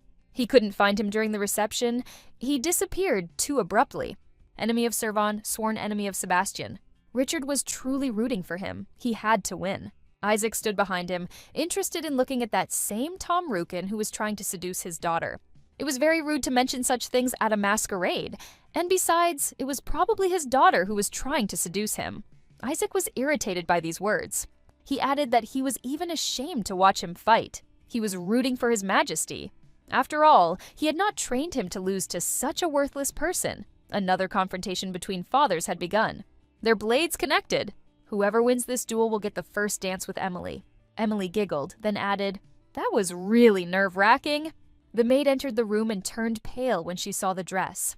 The common people's dress is so light, she asked if it suited her. Ryan showed the class with his hand. It's good that the sizes turned out to be accurate by eye. Apparently, he had prepared an outfit for her in advance. They headed to their destination. During the celebration of the Foundation Day, even outside the palace, there are lavish celebrations synchronized with balls. There is even a saying that the real Foundation Day begins with the onset of night. The townspeople gather in the square, dance to melodies, and sing. By midnight, people are crowded in anticipation of the fireworks. She thought that everything was as it should be. They ran down some alley, Ryan surveying the area. He pointed to the roof of the house and suggested going higher. Using the rune, he instantly appeared there. He also helped Emily get up onto the roof. Ryan said he was looking for ideas for a book. The square was in the other direction, but he was leading her somewhere else. They jumped over houses, moving further and further away from the square. It all looked like some kind of slum. And what kind of romance can there be in such a place? He gestured that they should stop. They've been waiting for a long time. Their target is over there. Emily looked closely. She asked who those people were downstairs. After all, they don't look like priests, because the priests of the cult of creation wear white clothes. These are followers of a sect, the Church of Happiness. Supposedly they are behind the rumors of their connection with the emperor. Their funding is so strange that he decided to investigate. The results were very interesting.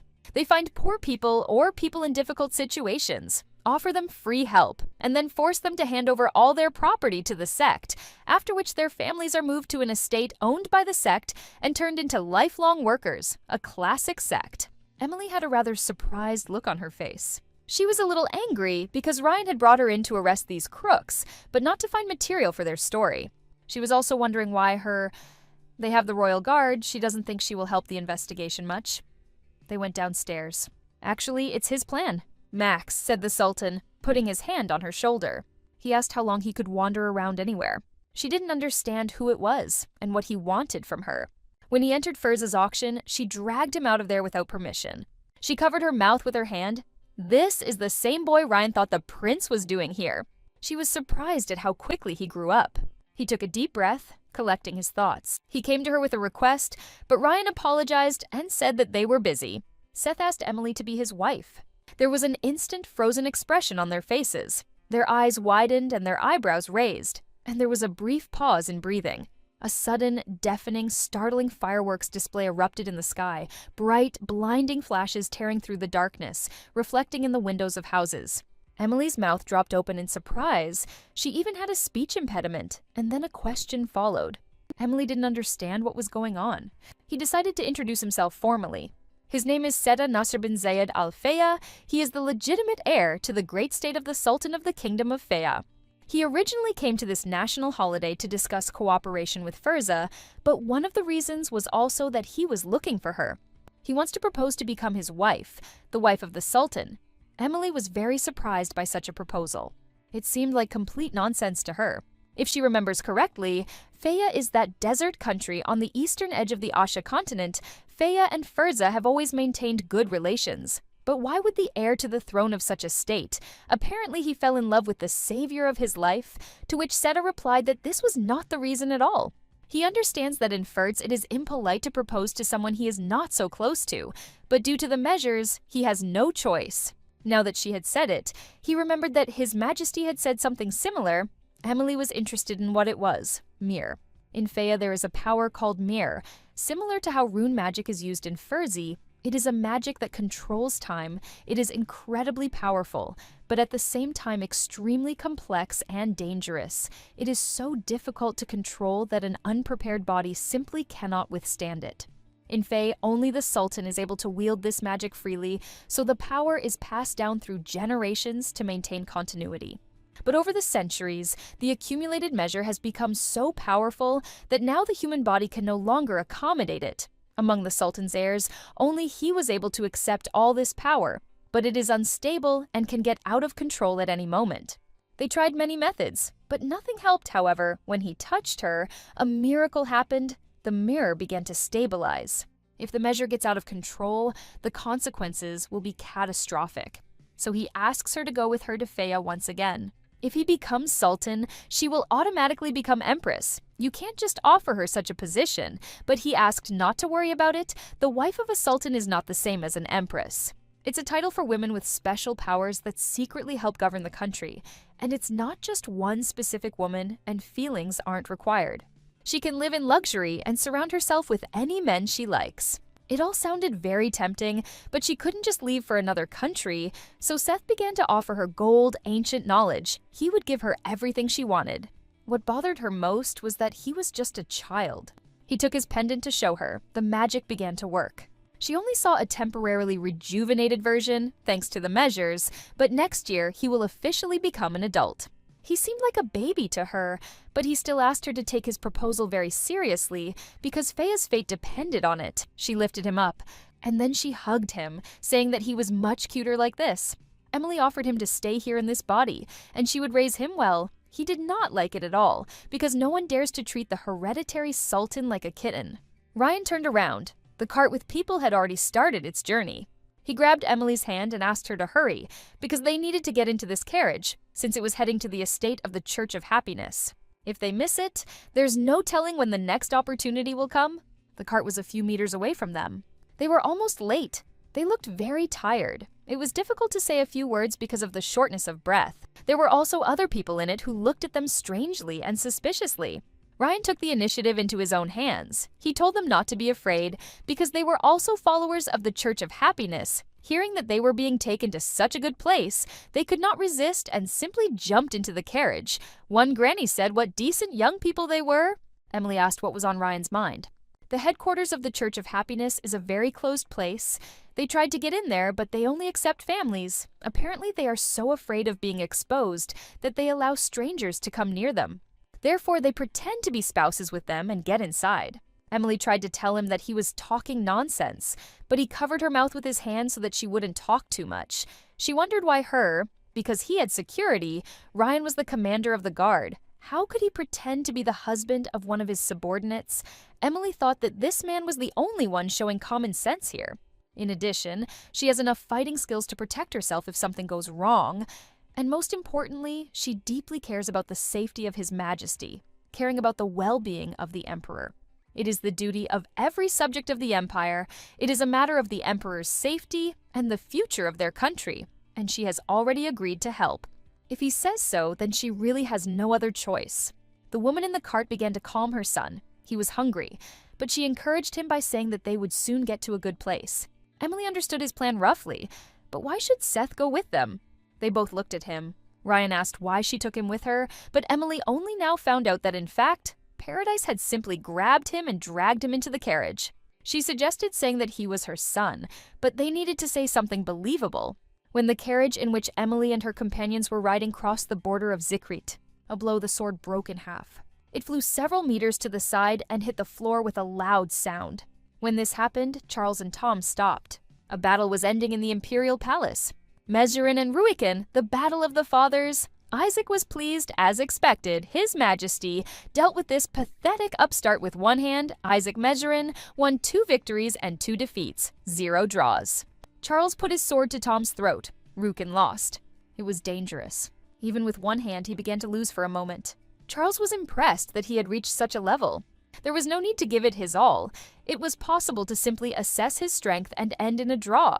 It was already late. It was time to return to the hall. Lucas ran in and addressed the Emperor. Ryan applied for leave and disappeared in the middle of a national holiday. Charles thought he was up to something again. Lucas asked to see it in person and handed him the document. He took it and began to study it carefully. Leave request, Imperial Guard, Commander-in-Chief Ryan. Leave duration unknown. Location possibly Mount Kitu. Reason for leave, attendance at a scientific conference. This document confirms that he is requesting leave for the stated reason. And Emily will accompany him. As Lucas said, she disappeared right after she changed into the dress. They headed to Mount Kitu, current location, Zikrit. Mount Kitu. He became very curious about what they were doing there. Mine number 31 in the Rurt Mountains. The workers worked in the mines. Even if you look at it every day, it's still amazing. A horse that can pull such a heavy cart alone. The best scan of the continent, a hybrid of aquatic horse. Shukrim is a rare breed of astronomical value. He was the one who created that trouble then, so if he himself caused the accident, let him deal with it himself. That was Isaac Mejkrino's order. If you send him to that mine, he will go with the work of dozens of adults. He now works at the Rurt mine. It's just not fair. He's a water horse hybrid, just one mistake, and he was made to suffer like this. Then a phoenix appeared. Shukrim was surprised by its appearance. The phoenix became interested in what it was doing here. Shukrim shared the news with him. He was sent here to pay off a loan. Every day he receives 100 rubles a day.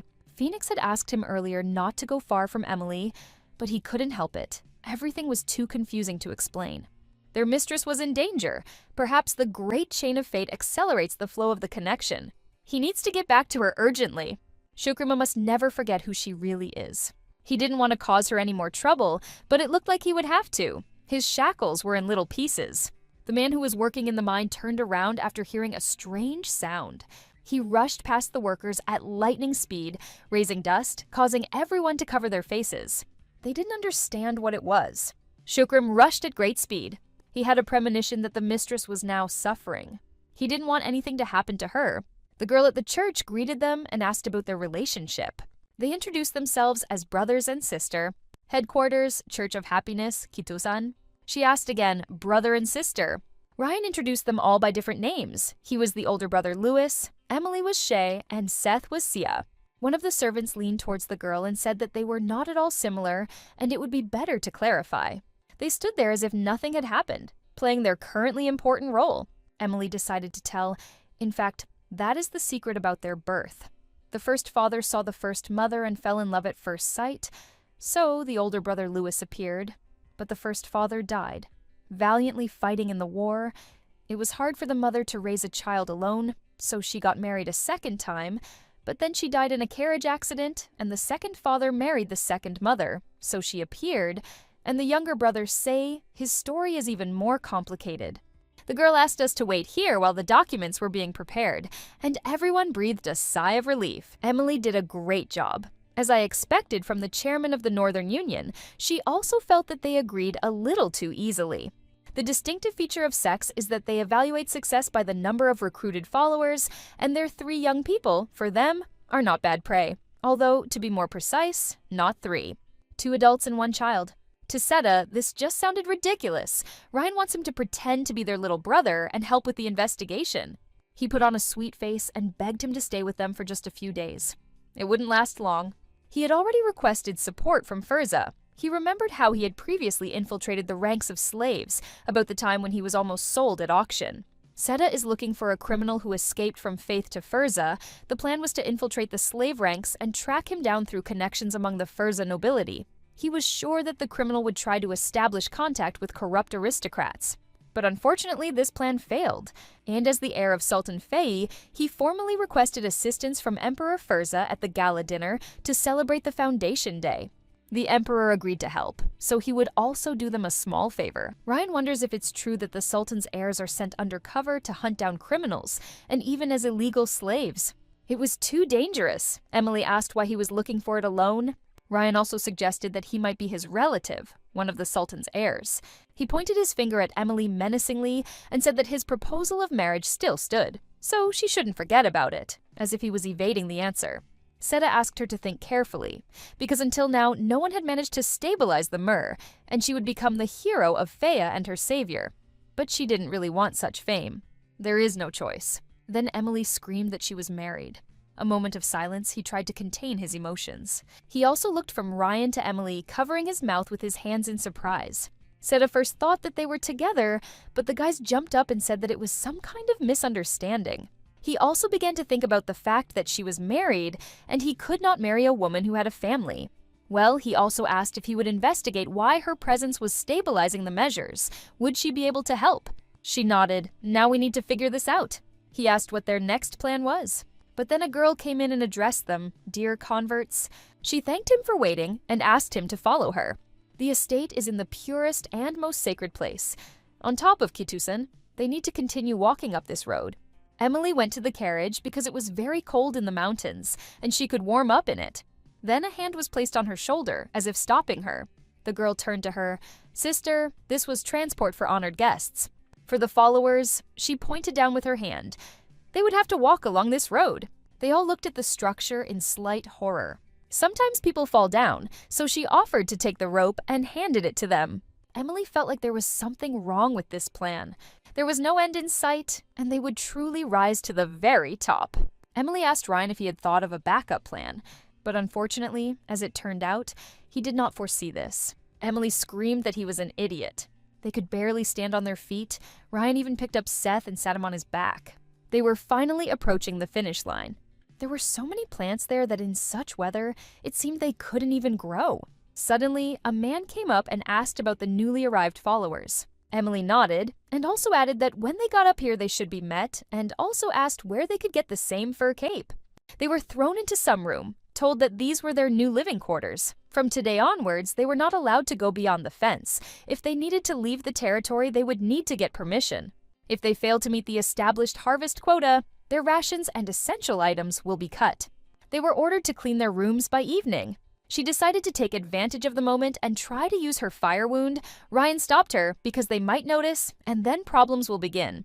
Among these priests, there are many experienced rune mages, and her runes are especially strong, so you need to be careful. He took out matches and lit the stove. Emily stood warming her hands, her face pink from the cold. Sita sat wrapped up on the floor. She asked Ryan what exactly he was planning to do here. They had already infiltrated the estate. Why not just arrest them all right now? It was pointless to do this now. All the victims themselves gave up their property and came here voluntarily. Besides, they are completely confident that the Church of Happiness is a good place. Since they entered this sect of their own free will, the very fact of the existence of the estate is not enough to eliminate them. But according to rumors, on the last day of the founding festival, a certain secret ritual will take place near the estate. They say they are going to put a curse on the Emperor. Emilia asked again, a curse on His Majesty. Is the Church of Happiness really connected with the remains of Servan? But the Emperor has many enemies, not only Servan. From a young age, having taken the throne, he established a balance of power, eliminating the titles of the highest nobility in the course of the purge of the nobility. In addition, previously hereditary positions at court are now distributed only on the basis of merit. Because of this, the current nobility has almost no means of maintaining power, and of course, many are unhappy with this. And it seems that the Church of Happiness has taken advantage of this. In other words, they exploit the common people, taking their property and labor, and also recruit nobles who are dissatisfied with the Emperor. Therefore, they must break into the ritual site and destroy the sect at once. Now everything was clear to Emily, but what kind of curse it was unclear. Did curse magic exist? And not just lunar magic, although, most likely, it was just a scam. Symbol: Church of Happiness, grinning face, looks like a lizard. This image, Asha the dragon, they say they revere him. There were too many questions on Emily's face. Meanwhile, after the duel between Prince Charles and Sebastian, Richard asked if Tom was okay. He knew he had his reasons, but to attend the royal receptions and then also to fight Charles first. In any case, his identity was already known to him. He went to the reception to see someone. Richard immediately thought of the girl. He decided to voice his question and clarify whether he was talking about that red-haired lady. She is also connected to the royal family, Richard apologized. He shouldn't have meddled in something that wasn't his business. And also asked what his next step was. Tom showed him the handkerchief. He was heading to the headquarters, the Church of Happiness. They say their estate is in the Kitu Mountains. On the last day of the founding festival, a secret ritual called the Original Contract will take place nearby. They say they are going to curse Prince Charles with the power of the Asha dragon. The question followed whether he really believed in this absurdity. They know that the Church of Happiness is just a bunch of charlatans, and Tom was convinced of this personally. But what is important is to know which nobles joined them against Charles Furza. The Order, Xenia, which previously supported Servan, has already been destroyed. To overthrow Charles and consolidate power for himself, he needed new allies. He squeezed the handkerchief in his hand in anger. In any case, he doesn't need any curses to stop his heart in 10 minutes. The girl greeted Tom, smiling joyfully and sweetly. He had come a long way. She said, "Welcome, Mr. Thomas Rukin." He raised his head up, looking at the falling snowflakes. A beautiful temple stood behind her. To build such a majestic building in the Kitu Mountains was no easy task, but for them it was a piece of cake. She offered to take him to the estate and asked him to get into the carriage. As their top donor for the quarter, he will receive the special privilege of seeing the ritual site in advance. Church of Happiness, a sect that worships the so-called ancestor, Asha dragon. For 1,000 years of the existence of this continent, there has not been a single confirmed case of the appearance of dragons. And yet, their idea is that the real ruler of these lands is Asha dragon, and the emperor is a usurper. All this became a convenient pretext for dissatisfied nobles. The man met them and showed them the estate where their like-minded people work. Here live simple followers, serving in the name of faith. For a man, it seemed a picturesque view.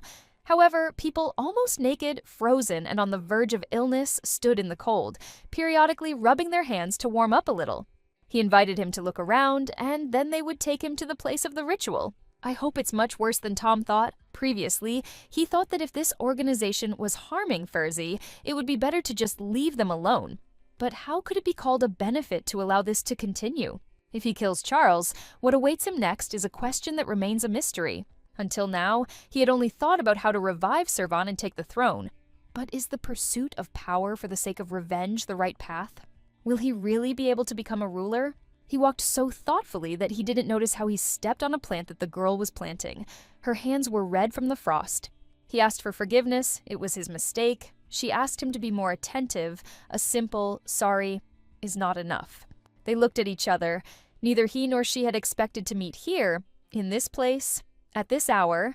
They froze, as if time had compressed into an instant, and only silence hung between them, thick and ringing. The same thing was written on their faces, surprise mixed with something else, maybe with joy, or maybe with slight anxiety.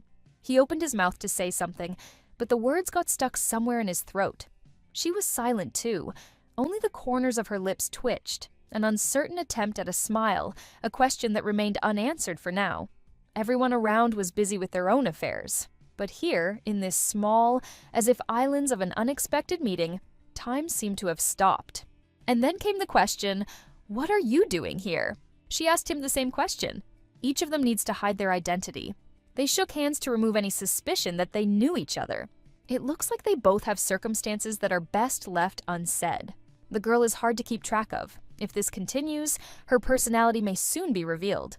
In fact, if we are talking about her, then sooner or later he would like to someday. If she has time, Tom managed to finish telling me. Ryan walked over and took her hand, pulling her towards him. She asked what happened. I didn't expect to see him here. This man, how long is he going to play with people? Isn't his hobby too bad? He gave his real name, Sebastian Weiner de Servan, Prince of Servan. Emily asked what it meant. Ryan had long known that he was posing as Tom Rukin. He didn't catch him because he knew that he would come to him himself. He just waited. It was a sign of respect for his brother's desire to meet him again. But if it is connected with sex and happiness, then that is a different story. He was always prepared for the fact that his personality might be revealed, but even knowing his plan, it is impossible to prepare for it. He doesn't care that someone is watching his actions. It doesn't matter if Ryan knows furs? Emily asked if it was true. All this time he was deceiving her. He was kind to her. It was also part of some plan. There were a lot of questions. What did he answer? No. Someday, even later, he would like to have at least one opportunity to explain everything to her. Ryan asked what he was up to, since everyone knew Emily Majorino was his enemy. He didn't understand what he was talking about, Ryan asked, pretending not to know.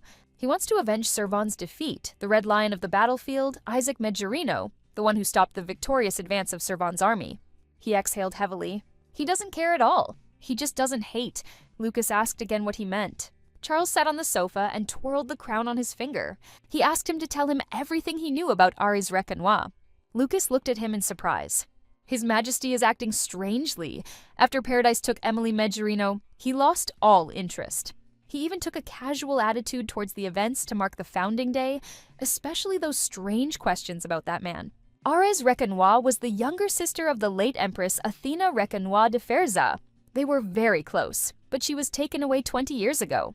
She was held hostage in Servan, where she gave birth to Sebastian Weiner, Prince of Servan, and a bastard. Sebastian is a stubborn boy. He recently met him in Floria. Come to think of it, he said something strange. He hates only because his mother, who believed in her homeland until the very end, endured all the humiliations, and eventually died at the hands of people like them. Ryan stood in front of Emily and covered her with his hand. The rest could have died, he didn't care, but he would never forgive them for what they did to his mother. When we met, he said exactly that. Lucas asked why it was his fault. Lady Ari's head was cut off by Servan's troops. The man approached him and said that it was time for them to go. Ryan tried to stop him. He looked at Emily again. He nodded his head in farewell and left. Charlie asked if this information was accurate. Lucas wondered if he seriously believed this man's words, since he himself knew how it all ended for the late Empress. The truth, none of them saw with their own eyes, but Sebastian was there. If the words on both sides differ, then it needs to be checked. Charles asked to raise all the records about the war with Servan that are in Furtz, including confiscated documents from Servan and materials from neighboring countries, and they need to compare every number and date, identify all the discrepancies. He seems to be sure that there are errors in Ferza's archives. Lucas accepted his decree. He will immediately submit a request to create a commission. Charles pointed his finger at him and told him that he had to do it himself. The horror in Lucas's eyes was clear. He alone would have to check the archives for 10 years. It was simply impossible. There are thousands of pages, and if you count the external records, then even more. But His Majesty said, figure it out yourself. Lucas even fell to his knees asking for help. She stroked his head and said that her task was to protect His Majesty. Life is sometimes unpredictable. He didn't think he would dare to dig into the archives of the war with Servan. But perhaps now he will have a chance to find information about the Red Witch. In the year 612 of the imperial calendar, the Persian Empire had barely enjoyed the birth of its crown prince when it received a declaration of war from the Servan Empire. The military power of Servan, which was actively expanding its territories, significantly exceeded the forces of Persia. The emperor and empress were faced with a difficult choice. At that moment, it was very difficult for the empress. She said goodbye to her, the only sister of the empress, daughter of the ducal house of Manhwa, a true treasure and flower of Persia. Lady Ares Manhwa decided to intervene. She voluntarily offered herself as Servan's hostage. Thus began the 612th year of the imperial calendar, thanks to which Persis was able to achieve a 5-year truce with Servan. However, in the year 612, when the term expired, Servan began an invasion. The empress, having lost the emperor in battle, herself stood at the head of the army and resisted Servan to the last. The bravery of the empress and the exploits of the Order of the Red Lion prolonged the war, which seemed an easy victory to Servan and put them in a difficult situation. The princess returned to her homeland, but already a cold corpse. Deeply shocked by this, Empress Athena Rekanwa de Percy died 2 years later after a serious illness. Charles took the sword. 2 years later, in the year 627 by the imperial calendar, Charles Furza declared the end of the war and ascended the throne. That was all Ryan knew about Sebastian's birth mother. The ground was frozen. He still thought that Sebastian was acting out of loyalty to the Servan Empire, but now he sees that he rather blames the imperial family for failing to protect Princess Ares. He said so. She died at your hands. Emily asked if the Persian army was involved in his mother's death, but it was simply impossible. Ryan was very little then, so he vaguely remembers how it really was. But he knows one thing. His mother loved Princess Ares more than her own children. After she saw the princess's body, her torment did not stop until her death. There were too many strange things in this story. For example, Emily was only now hearing about such an important figure as Princess Ares for the first time. Most likely, it is not only about the information about her. Emily wondered if Ryan had ever read any books or documents about the Servan War, which was something they were supposed to teach at the academy. The Servan War is a taboo subject for his brother. All information and records are under strict control of the imperial court, and those involved are ordered to remain silent. Even the young ministers most likely know nothing. It's very strange, because His Majesty saved the entire continent at such a young age. This is a reason for pride, but Ryan does not read his brother's mind. And he hides more than one such thing. While chatting, he injured his hand, to which Emily said that he was terrible at working in the fields. He reassured Emily that Sebastian was being watched by imperial guards, so he would be caught quickly, and it was time for them to return. But the job was not finished. The land needs to be leveled. They need to meet the harvest quota, but she has become too engrossed in her role. You have to understand that they are not here to farm. She was clutching a fragile sprout in her palms. Its stem was already drooping. Her chest was constricted with grief, and tears were frozen in her eyes, not spilled, but burning. She was thinking about Tom and did not understand whether she could trust him, forgive him and grow something new, or unclench her fingers and let him go forever. This plant smell seems very familiar to her. Ryan dragged Emily into the house. Seth was already tired of waiting. He was sitting and writing something. Emily asked if he was tired of sitting at home all day, but he said that he would never leave here. Ryan was warming himself by the stove, and Emily was interested in what Seth was writing.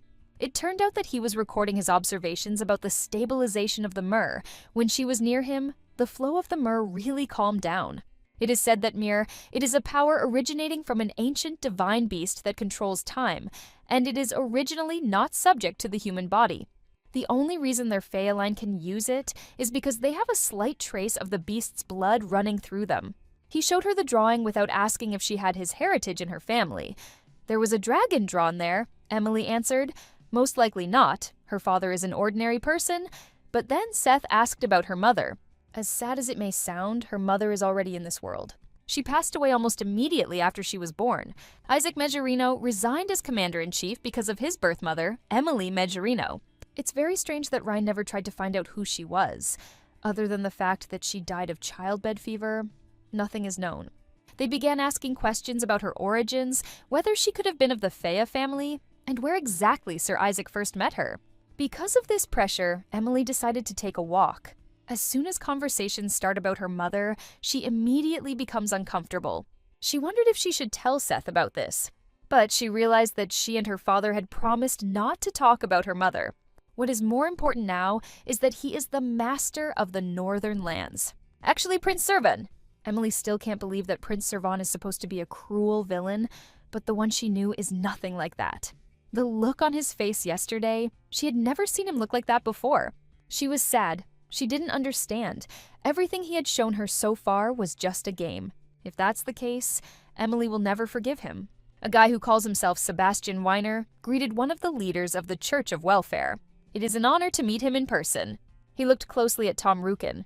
He had a feeling that he had seen him somewhere. Although it is very difficult to forget a figure like Toma Ruikin, the reason why he gathered here the best followers of the Church of Welfare is that the time of the Great Descent is approaching, in honor of the coming, the rite of the primordial weakness. They are given the opportunity to watch the miracle from the most honorable places.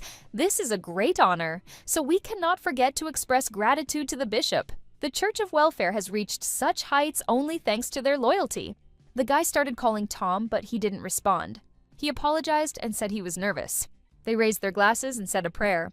For the true owner of this land seized without permission, for the great Asha Dragon.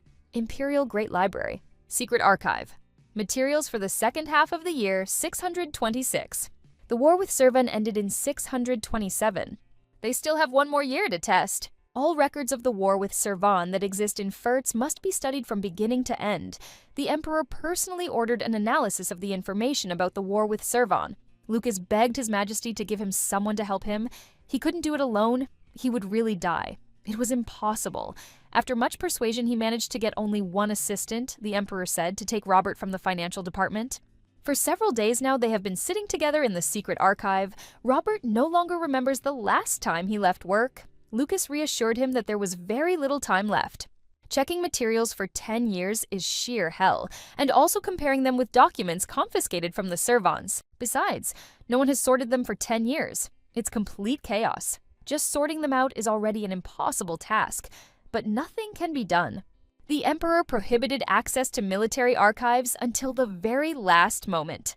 He destroyed all the princely families of the empire. Without hesitation, he exterminated the leaders of the rebellion. His actions may have seemed cruel, but if you understand the circumstances, they were justified. However, his obsession with censoring the war with Servan was something that no one could understand. Lucas hoped that by studying the archives he would be able to solve this mystery, but on the contrary, even comparing with the records of the Servans and neighboring countries, everything matches perfectly. If the Empire had been hiding serious crimes, such as mass murder of civilians, slavery, or robbery, the records would also indicate that Servan was behind it. I wonder why it is forbidden to talk about the war in which they won the greatest victory. October 12th, 626, complete destruction of the Western detachment in Syria. Lucas held the sheet and looked at Robert in surprise. There was not a single entry there. There is no evidence in the Furza archives that in October 626, the Servans' ambush force was completely destroyed in Syria. There must have been at least 100 men in the detachment. It was impossible that in a place like Syria, where fierce fighting was taking place, an entire battle would have been missed. In Furts, not a single report was received that same day. Robert thought about it and decided that this definitely needed to be checked. Then, in the mountains of Syria, the Order of the Red Lion was stationed. They turned to Isaac, judging by the records. He was the one there at the time. Since Isaac was acting as the Emperor, it was probably acceptable that they briefed him, despite the Emperor's order to finish together, since the information was top secret, he remembered, the ambush squad in Syria. Then His Highness, the Crown Prince, set out on a campaign against Carrion, but information came that an attack was being prepared through the Syrian mountains, and their order, which was in the south, went to Syria to prepare for defense. Lucas asked why they didn't report the destruction of the ambush team. Isaac replied, because they didn't. They returned to camp from reconnaissance. It was all over there already. The bodies of the dead were scattered. Judging by the shape of the corpse, this does not look like their method at all. In this region, and the troops of Furza are only their order. Little Emily then approached them. and they decided to ask her if she had seen anything. It was a secret. Some brother came and defeated everyone. They asked how many there were, what they were wearing, what they looked like, and she thought about it. And then she gave it to me. He was just incredibly handsome. Isaac and Vivi's faces were in complete shock from what they heard. In the end, the only witness was Emily.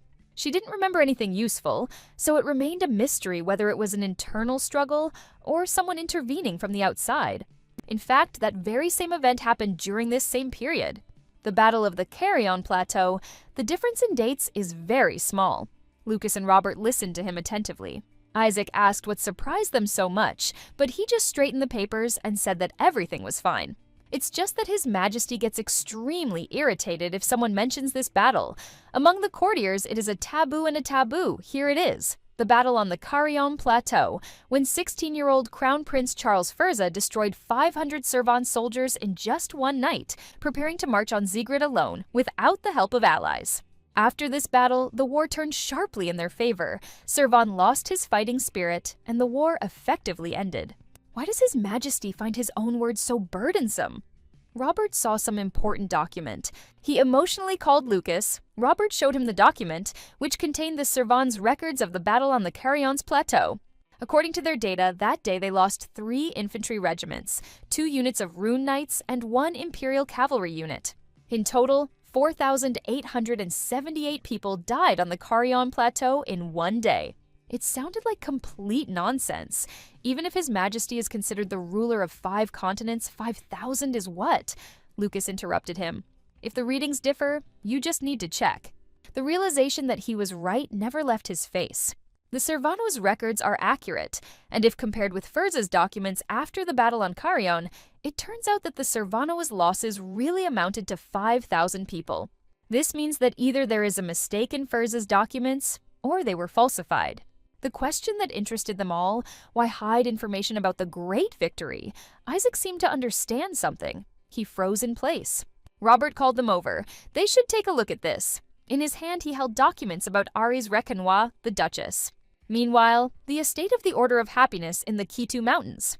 A girl and a man came up. They hadn't seen each other for a long time, brothers and sisters, and also asked how they were living in the estate. As usual, Emily was joyful and screaming. Shouting with delight, great. In the mornings, she has to break the ice on the fields, but she already has a secret on how to do it. Seth thought that she was too carried away by it. The girl was glad to hear that she was satisfied. She held his gaze, deep and penetrating, as if trying to unravel the mystery hidden in every glimmer of light on her, the air between them filling with a quiet tension, as if the universe itself was holding its breath. Then she took a strand of hair and smiled. Alarm flashed in both Sita and Ryan's eyes. What was happening was frightening. The girl congratulated them. Louis, Shay, and Say, they were chosen as outstanding followers, and now they will be able to work in closed workshops. Emily was jumping for joy. Because she is an outstanding follower, she will continue to try. Working people on the street began to congratulate them on the transfer. In fact, it was very bad for them. They have no information at all about the closed workshops. He thought the only place of work of the order was this estate. I wonder where they are taking them. Sect Happiness, they called it, an internal workshop. But Ryan didn't think they'd cut such a cave in the Kitu Mountains. Said his legs hurt a lot. He was tired of walking, but he had to endure it a little. They had already gone quite far. As far as they dug, the girl stopped them. She pointed to the left and said to Emily, "Shay, come this way, and the rest of you will go to the right." Ryan asked why the two of them were walking separately. Because they have truly been given a great honor. Ms. Shay was chosen as the victim. They looked at her with fear. Then they looked at each other. Emily whispered in Ryan's ear and asked what the situation was, what casualties. But he himself didn't know the answer to this question. It seemed they had gone too far into a dangerous place, he agreed. Finally, she began to think sensibly. Apparently, it's time to wind up this operation, the girl said. Really. That is, they refuse such a glorious role as calling the great dragon Asha into this world. Emily didn't think long. She turned to Ryan, brother. Then she added that she would become a victim. He suggested that she think about it, because he thought it was too dangerous. She must see it with her own eyes. There was no face on him. The operation is important, but safety comes first. If there is a threat, let him destroy everything to hell. She just threw it at him. And then she followed the girl. Sita hopes that she will be okay. It seems like he has some clues. Let's let him figure it out. Although he may seem like a simpleton, she has an amazing talent for getting out of difficult situations. If Ryan is thinking of just using her and throwing her away, don't count on it. He won't let it go. He knows how valuable she is. The man told them to pass. This is a workshop where only the best followers are allowed. He asked them to pull themselves together, because if they couldn't cope with the volume of production, they would go back to the field. A strong smell of sulfur, a bomb factory. They should just stir the contents of these barrels. The man shouted at the workers because they were working slowly. They don't even have anything to say, because how do they even manage everything here? These guys are clearly unusual cultists. Judging by the scale, this is not just illegal trade, but it is not as if they are preparing for war. From now on, this is not a covert operation, but an arrest. Seda said that he couldn't handle it alone. There were plenty of rune mages here. In fact, Ryan had already called several of his men. Now they should wait at the foot of Mount Kitu. But if he leaves, chaos will start here. So he will leave it to him, Prince Sedu. It was all too unexpected for him, as if he was trying to use the air of Feya, as if he was taken for this very purpose from the very beginning. Ryan said it was pure chance, but since the card was drawn, why not play it to the fullest? In addition, his second sister, Shay, was among the victims. Isaac and Lucas headed to the Emperor with the securities. Lucas asked if everything written in these documents was true. He didn't know the whole truth. The Emperor was very close to the late Empress, and the death of the Reconnois sisters also shook him greatly. Whether true or false, this story will be cruel for the Emperor and the hiding Prince Servan. Isaac burst into the Emperor's room and shouted, "Your Majesty, urgent message!" But the office was empty. They froze as if struck by lightning. Their faces just a moment ago full of confidence, now reflected only silent shock. Their eyes widened, their eyebrows shot up. Silence hung in the hall, thick as the air before a storm. A whisper of bewilderment crept between them, but it quickly died down. Drowned out by the weight of the inexplicable, approaching the table, they saw a note. It said that Ryan was too unreliable, so he would go and get his wife personally. He leaves the duties of the regent to his father-in-law. If he fails to cope, he will punish him upon his arrival. All routes led to the northernmost point of the Asha continent, the Kitu Mountains.